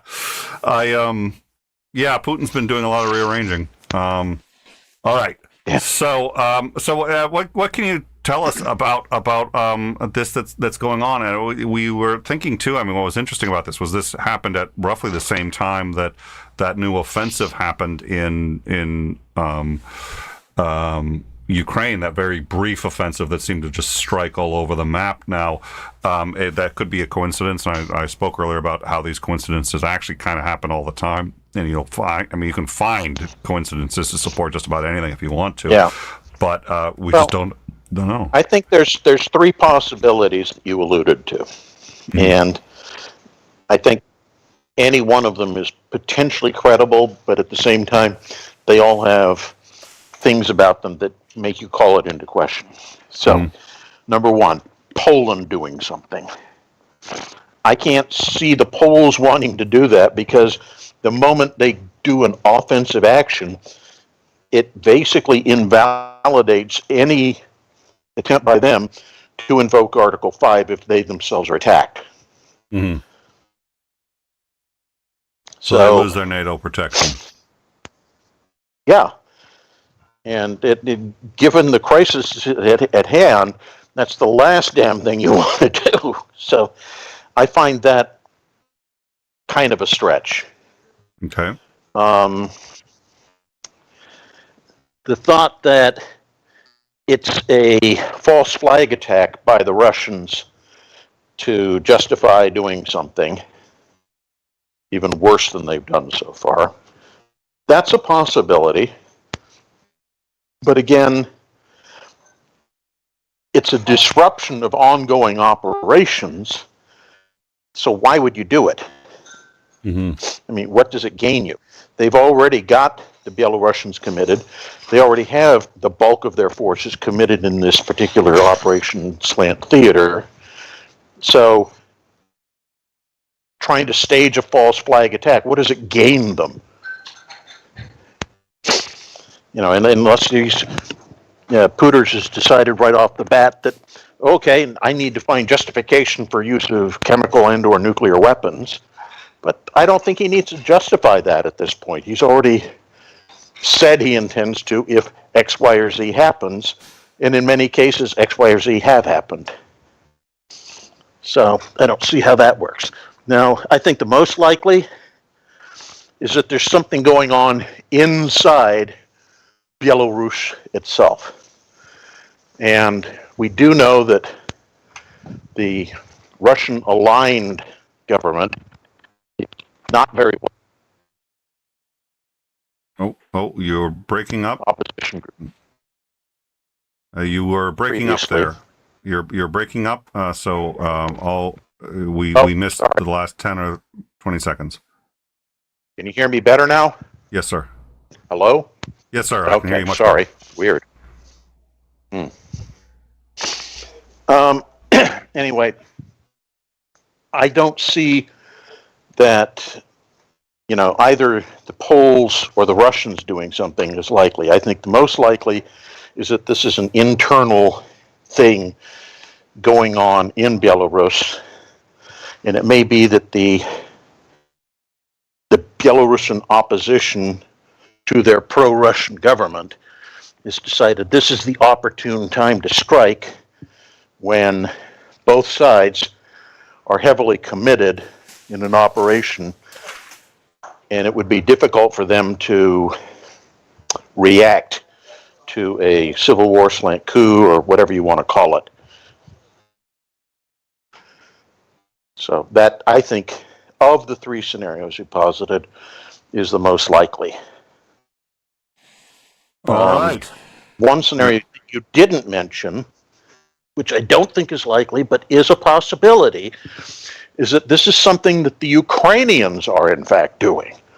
That somehow they've husbanded enough forces to mount their own, you know, missile slant air attack against Russian slant Belarusian forces inside Belarus to disrupt that particular front where they are staging most of the logistics and reinforcements for the presumed attack on Kiev itself.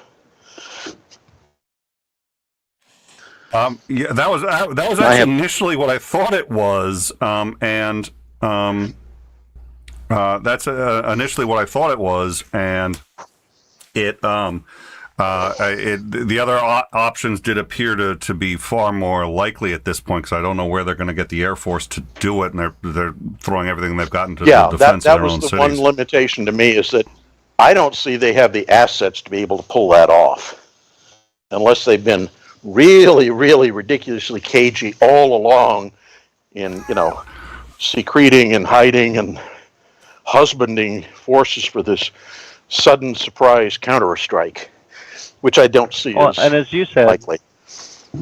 Oh yeah, and as you said, that, you know, seeing there's possibilities for all these things, but they all seem to have gaping holes in them. Yeah. And this one to me would be, if they did have the kind of resources to have gotten that kind of reach, why in the hell would they have bothered with Belarus when they have more immediate threats that are killing civilians right now? Why would they not have attacked those instead? So, you know, one of the kind of things I was also thinking about is it could be a combination. You know, it could have been Russian jets that were actually attacking in response to an attempted overthrow of the government, or an uprising and an attempt to overthrow the government. Yeah. Because they did show that there was a significant amount of military resources which exceed the known resources of Belarus itself, so they must be Russian, were mobilizing. So, yeah, I agree. I think that's fairly fairly likely if it's the case. I think that one makes more sense than any of the other scenarios that we've posited thus far. All right. Well, and you just had to go and poo-poo my entire first theory when I said, well, I guess it could be Poland getting fed up with nothing happening and deciding that they were actually going to do something about it, even though I did qualify that with saying I think that that's unlikely. I was still my theory, and you had to poo-poo all over it. Wait, who are you talking to? Me? I thought it was a great theory. No, Commander McMillan.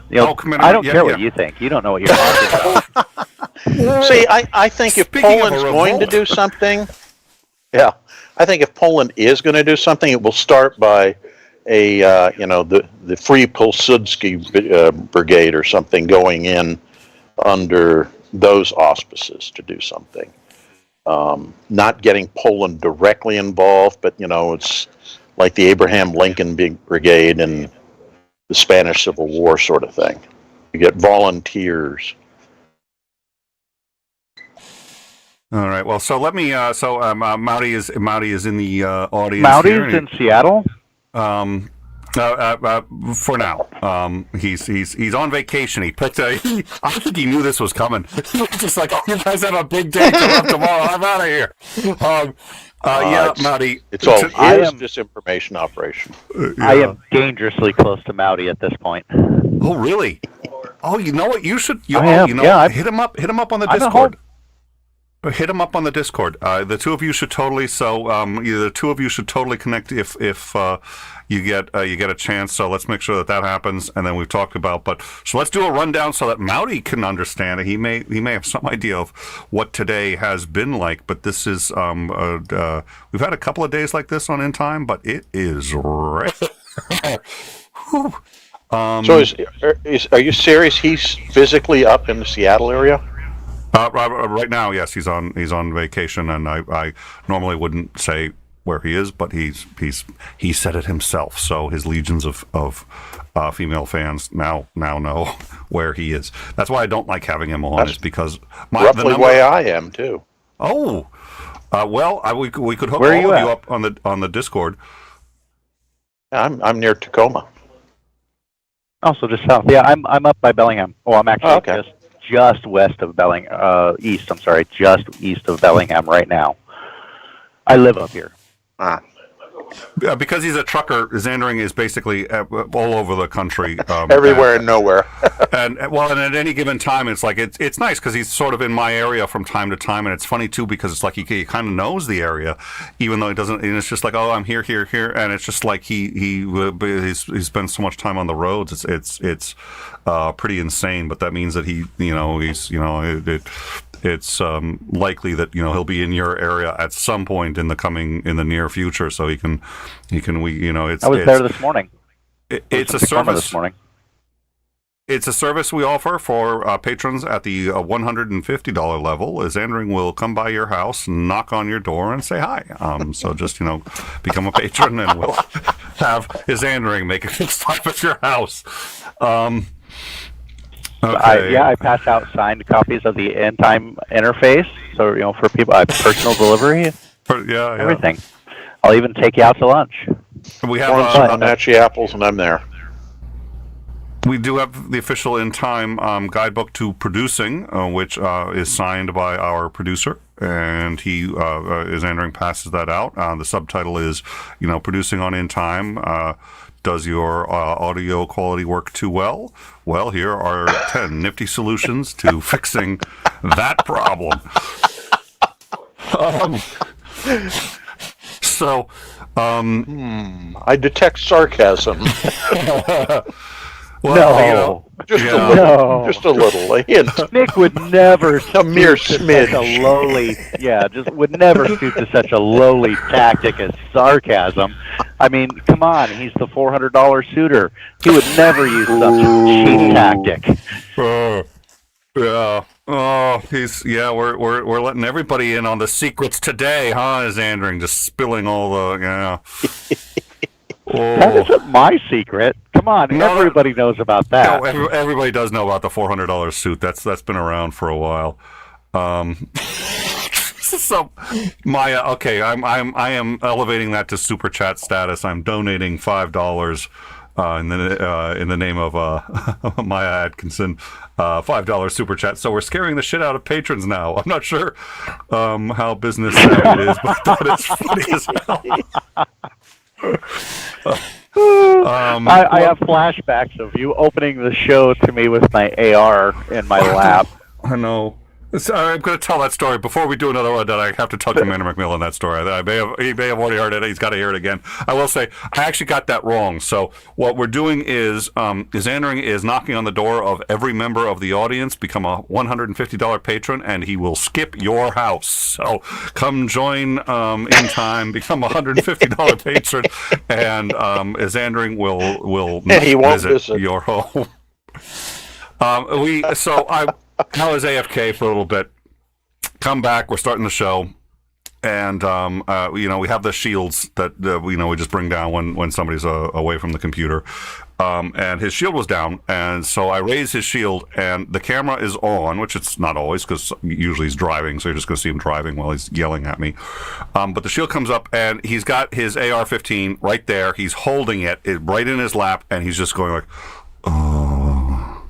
With his AR-15, I was just like, oh, for fuck's sake. And I was just like, Isandering, what the fuck are you doing? And he's just like, well, this is what all you liberals think we do with our ARs in our spare time, right? And I was just like, you know what, that's fair. That's fair. That is what we think you're doing. I got no defense to that. You're absolutely right. So, a $4 super chat from Maya. Oh, thank you, and a cup of coffee. I think we're gonna need it. Although honestly, I you know what? I mean, we've done shows. I think the longest show we've done was like 16 hours. We hit the hard wall on YouTube, and we had to cycle over into another one. I don't see this becoming that. And the only real outstanding question right now is, I guess we have two. One, have the attacks on Ukraine really subsided as much as they appear to have? And while I have to believe that there's a huge sense of patriotism in Ukraine right now because this is all open sourced. I have to believe that there's still people who'd be posting stuff if it was happening, but until we hear from a credentialed journalist, it's very hard to say what's going on. But I am curious to know if there's been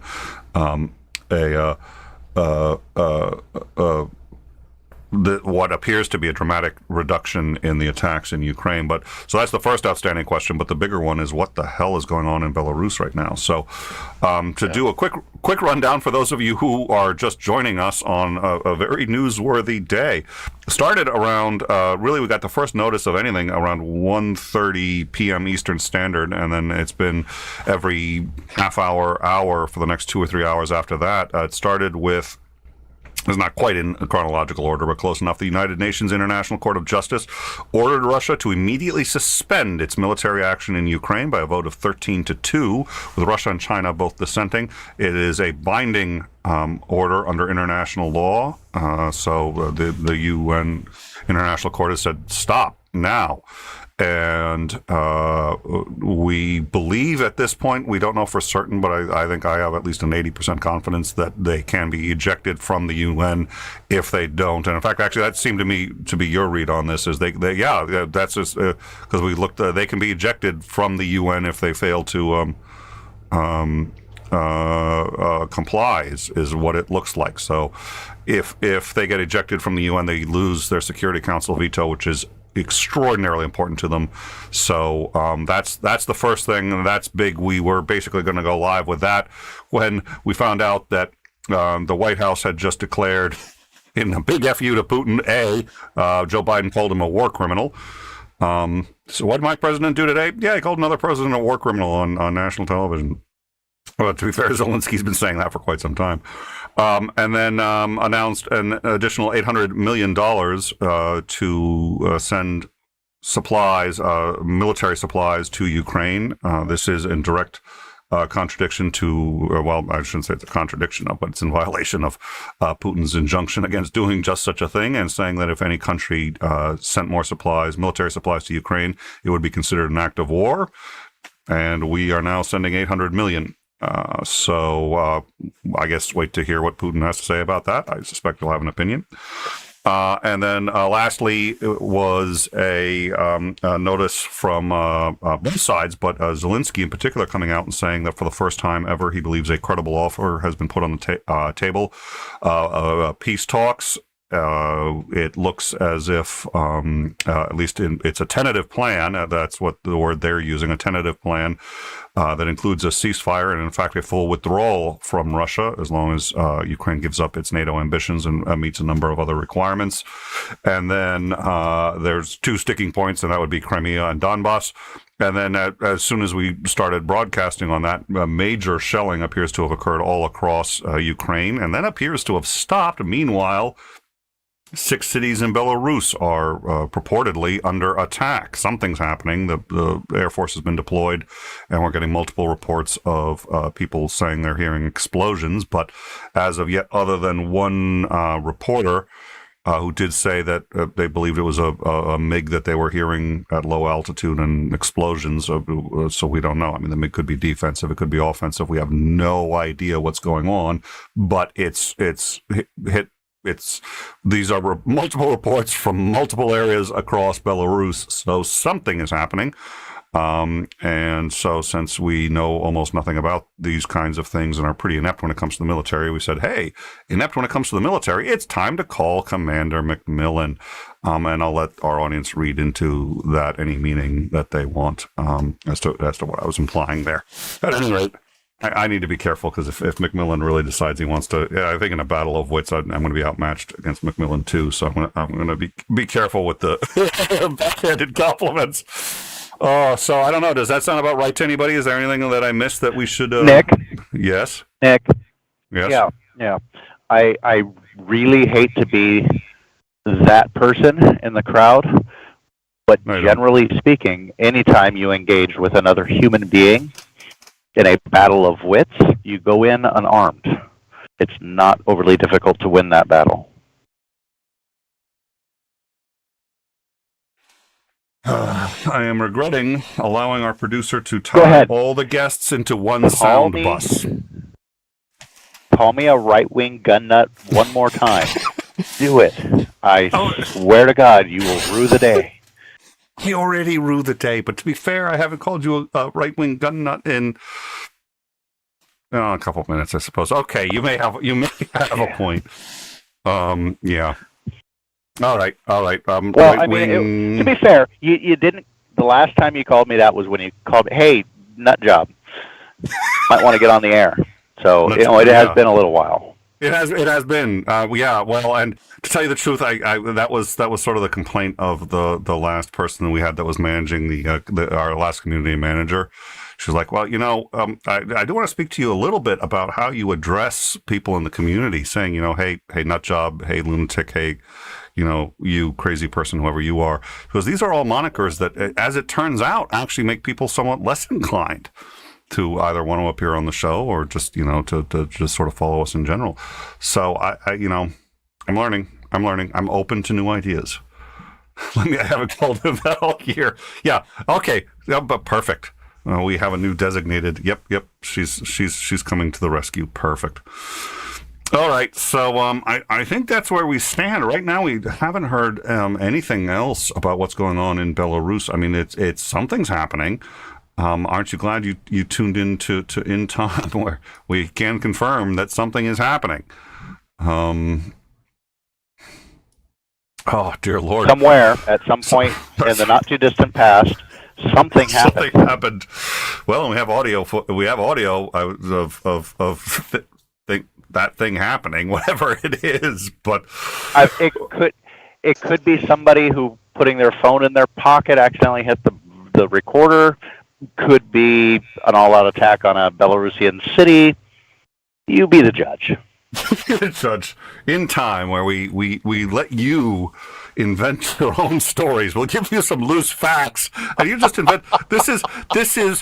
We are the Burger King of news, and what I mean by that is you can have it your way. Just whatever news story you want, especially for super chats, like $5 super chat.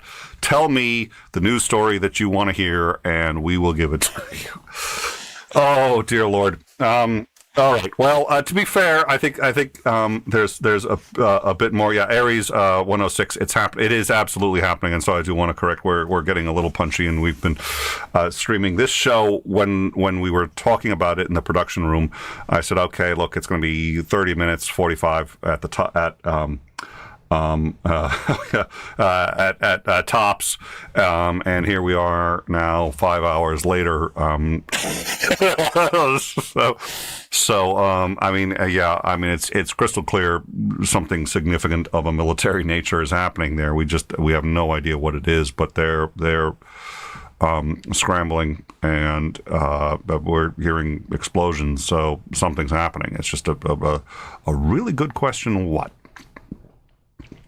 That's what I get paid the big bucks for, to take a look at a situation and say, you know what the real question is here? What's happening? That's the question nobody's answering. That's what you come in time for. That's called professional producing. All right, well, so I think we're actually going to start to wrap this up. I think this will be the second time Mowdy was just like, oh, I'll come in on a show, and right before he comes in, but I swear to God, he picked this. He literally just like, I'm going to go on vacation. It's like, yeah, okay. So unless we come up with anything in the next, I think 10 or 15 minutes that's new, you have everything we know. Join us on the Discord, and literally we post to that very, very quickly, and we often get stories, national level stories or global stories before. You can find them on mainstream media. We are work very hard to get accurate stuff out there as quickly as possible. You can also find rooms talking about philosophy, science, politics, gaming, anything like that. We have people interested in all of that stuff. So come in, join us on the Discord, have those discussions, see how the sausage is made, as it were, if you want to. We're largely a community-driven show. We also, Overtime is just one of the programs we do. We have After Dark, we have In Time. Oh, God, the number of time, Stitch of Time. We're doing, Titan is going to be getting his own show. Our head mod, his own show. It's called Hammer Time. I think it was, yeah. That was the joke, probably. Yeah, I won't repeat that joke again because somebody got really upset about that one. I overreacting, but we'll stay out of it. There's been enough gallows humor today. Anyways, so come join us and see what we do, and would love to have you. We've been having a lot of new people come in, and really been immensely helpful, which is great too, because we do have a way we try to get this done and process as much information as quickly as possible and as accurately as possible. And the new people who've been showing up have been very respectful of that, which I sincerely appreciate, and has made today a lot easier. Like I said, these kind of days don't come along very often. When they do, we need things running as smoothly as possible, and the people who've been contributing have been doing a spectacular job of that. So thank you. Also, like, subscribe, and share. Go check out any of our other content. We will have Dr. John Shook and Mowdy Zandring and myself. We will be doing Philosophy of Science. That'll be Tuesday. If Commander Macmillan is free Thursday, we'll be doing an After Dark open hang, but we'll give at least an hour for him and Shook to, I was going to say Shook to shoot the shit. That sounds wrong, but to have a conversation on sort of an expansion of generations theory, which Shook has discussed with us before, and I know is really eager to discuss with Commander Macmillan. So ostensibly that'll be scheduled for next Thursday. We'll see. We'll sort that out with Commander Macmillan and see when's good for everybody involved, and a whole bunch of other shows: philosophy, science, politics. So check all that out. Share what you like. But going forward, let's start with Commander Macmillan. What are your thoughts on everything that has happened today? That's a good question. Well, like I said, if you give me a $5 super chat, I can tell you what your thoughts are. Sure. Yeah, just let me know. I'll tell you your thoughts. I think that the developments, even if we throw out the true unknown one, which is this whole thing about what's going on in Belarus, just the other developments in and of themselves are a fairly significant sign that things are ratcheting up tighter, and that both sides who are actively involved in the conflict are potentially looking at a way to extricate themselves from the mess that they are in. We just had a show yesterday. I think it was yesterday or the day before, on just how badly things have been continuing to escalate. And about this, I don't know if you've heard about this, but Ukrainian officials were saying that bodies were being collected of Ukrainian soldiers and being brought to Chernobyl on the ostensibly on the theory that they may try to turn Chernobyl into some kind of dirty bomb, detonate at least a small percentage of the nuclear waste there, create a hopefully, presumably, a quote small increase in the background radiation, deploy detonate a small amount of that nuclear waste that's there, and then use that as the false flag. Say, hey, look, Ukrainians just did this. It's an environmental catastrophe. We're going forward. It struck me as being reasonably credible. I don't know if you heard that or what your views on that would be, but we were looking at a lot of dark things being planned, and we had the white phosphorus claim, which we had said we did not believe. There was a claim that white phosphorus had been used, but we got ahead of that early and said actually it probably hadn't been, but it was going to be, and you were there. Actually, I think I'm repeating something. I think you were there for most of that. That we were looking at chemical weapons being used. Things were looking very dark. It sounds like you're suggesting that this may be a legit ray of hope going forward. Is that accurate? And if so, what would encourage us going forward? I'm trying to be optimistic. Let's put it that way. All right. I think both sides are really in a hurt locker, pickle, whatever you want to call it, and that is optimally the time that you can actually find solutions to ending wars, short of one side completely winning. Both sides have to be in a position where they want to end the war for their own reasons, but they still think they can come out of it politically where they have come out looking semi-successful. Commander McMillan obviously heard the about the tactical pickles. Tactical pickles. Oh, God. All right. Well, in case he hasn't heard, Commander McMillan, did you hear about the tactical pickles? Yes. Oh, he heard about the. Okay, you did hear about the tactical pickles. Okay, good. If you hadn't, I was going to be forced to have his Andring tell us again. All right. I'm telling you, they have yet to catch up.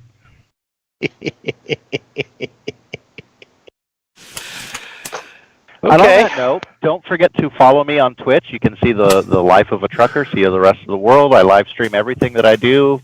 They're pretty long live streams. You can find me on YouTube at ICJ, where you can see all of the wonderful storms I drive through. And I don't do any of that shit, so don't bother. Yeah, I was going to say, I'm curious where this is leading to, because while you do all those things, you've recorded one storm you went through. If you want to see one storm... No, there's like three. There's like 3 or 4. The only one I saw was like a dusting of snow. Like you're driving through like this kind of almost plains area, and there's a little snow, and it's just like... Yeah, and... Did I get that one? I think I uploaded... there was a spring shower.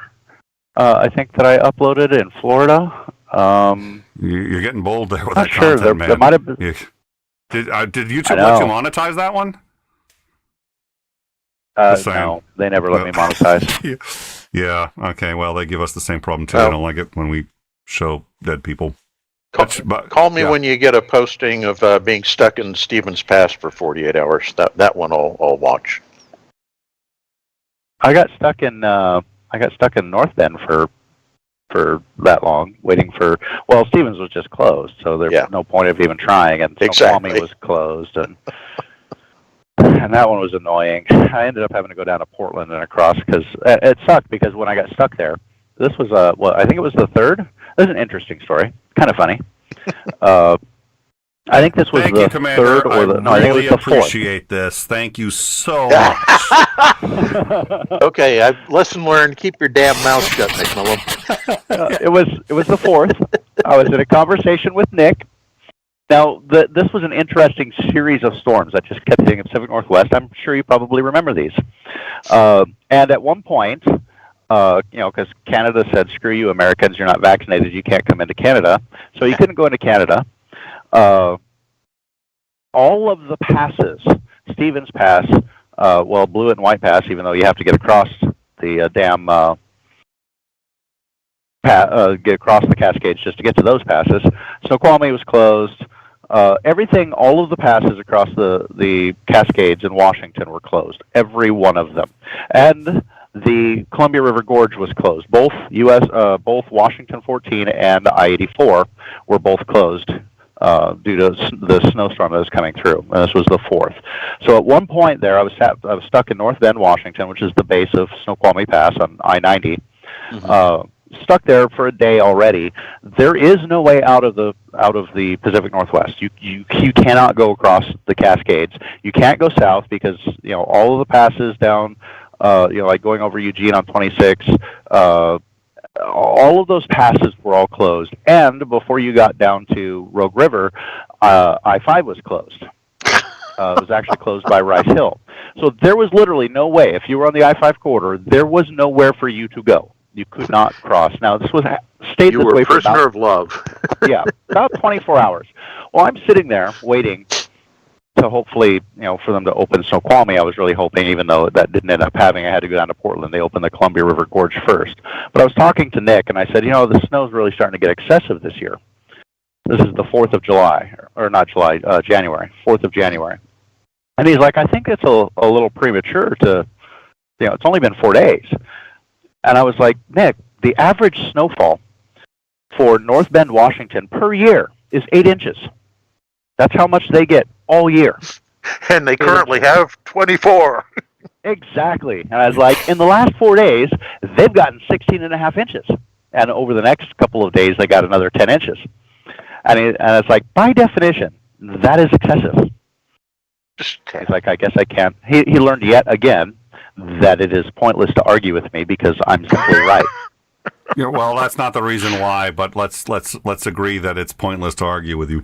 All right, what I'm going to do is, so I don't know if anyone was. Let's see. Is anyone going to be hanging out in the Discord? I see McMillan is already there. Were you going to hang out in the VC at all? I can.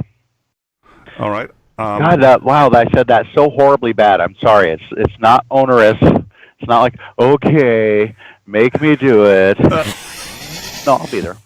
I'll be there for a bit. I've got to log off. I've been gone all day, and I got stuff I got to get done. Yeah, well, we appreciate more fun tomorrow. You put a lot of time into this, and I appreciate it. And I appreciate, we actually have a correspondence list. I think I told you this when we first started speaking. And we have a list of experts that we can call. Usually they're professors, history professors, scientists, stuff like that we can call when something like this happens. Just like, look, is there? Do you mind being put on the list? And you said yes, and just like, okay, here we go. We actually do have, and this is not a joke. We do have a philosopher. It's not Shook. We do have a philosopher on that list. So if there's breaking news and somebody solved Hume's problem of induction, we have somebody we can call. But as of yet, we have a huge Aristotelian crisis. Exactly. Yeah. Yeah, and it's not me. It's not me. Just spoiler alert. It's not me. In the whole history of In Time, that is the one category for which we have actually had a somebody on. I did kind of put him on as a joke, but it's like, listen, we do have one in every category except philosophy. Can I put you on as a correspondent for philosophy? Because what does that mean? It's like, well, if there's ever any breaking news in the philosophy world that's of national importance, we're going to call you. It goes, yeah, I'll tell you what, you can put me on that list anytime, day or night.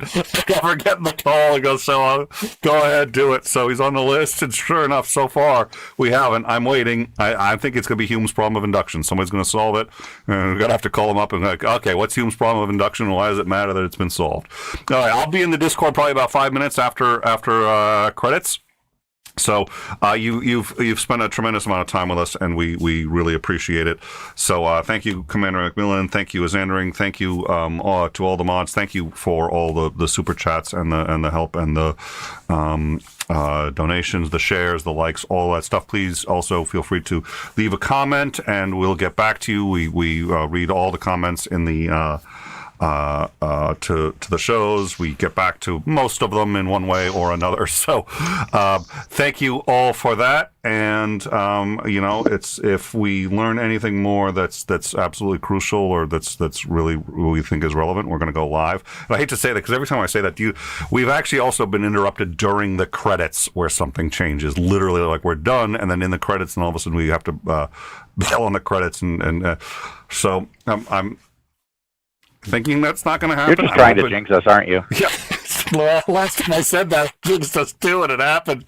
It's actually happened once when I mentioned it. So we'll see. My guess is it won't. I'll be in the live chat in about 5 minutes. In the voice lounge. Commander McMillan's already in the voice lounge. As Andrew will be joining them. So come ask your questions. Oh yeah. This is a.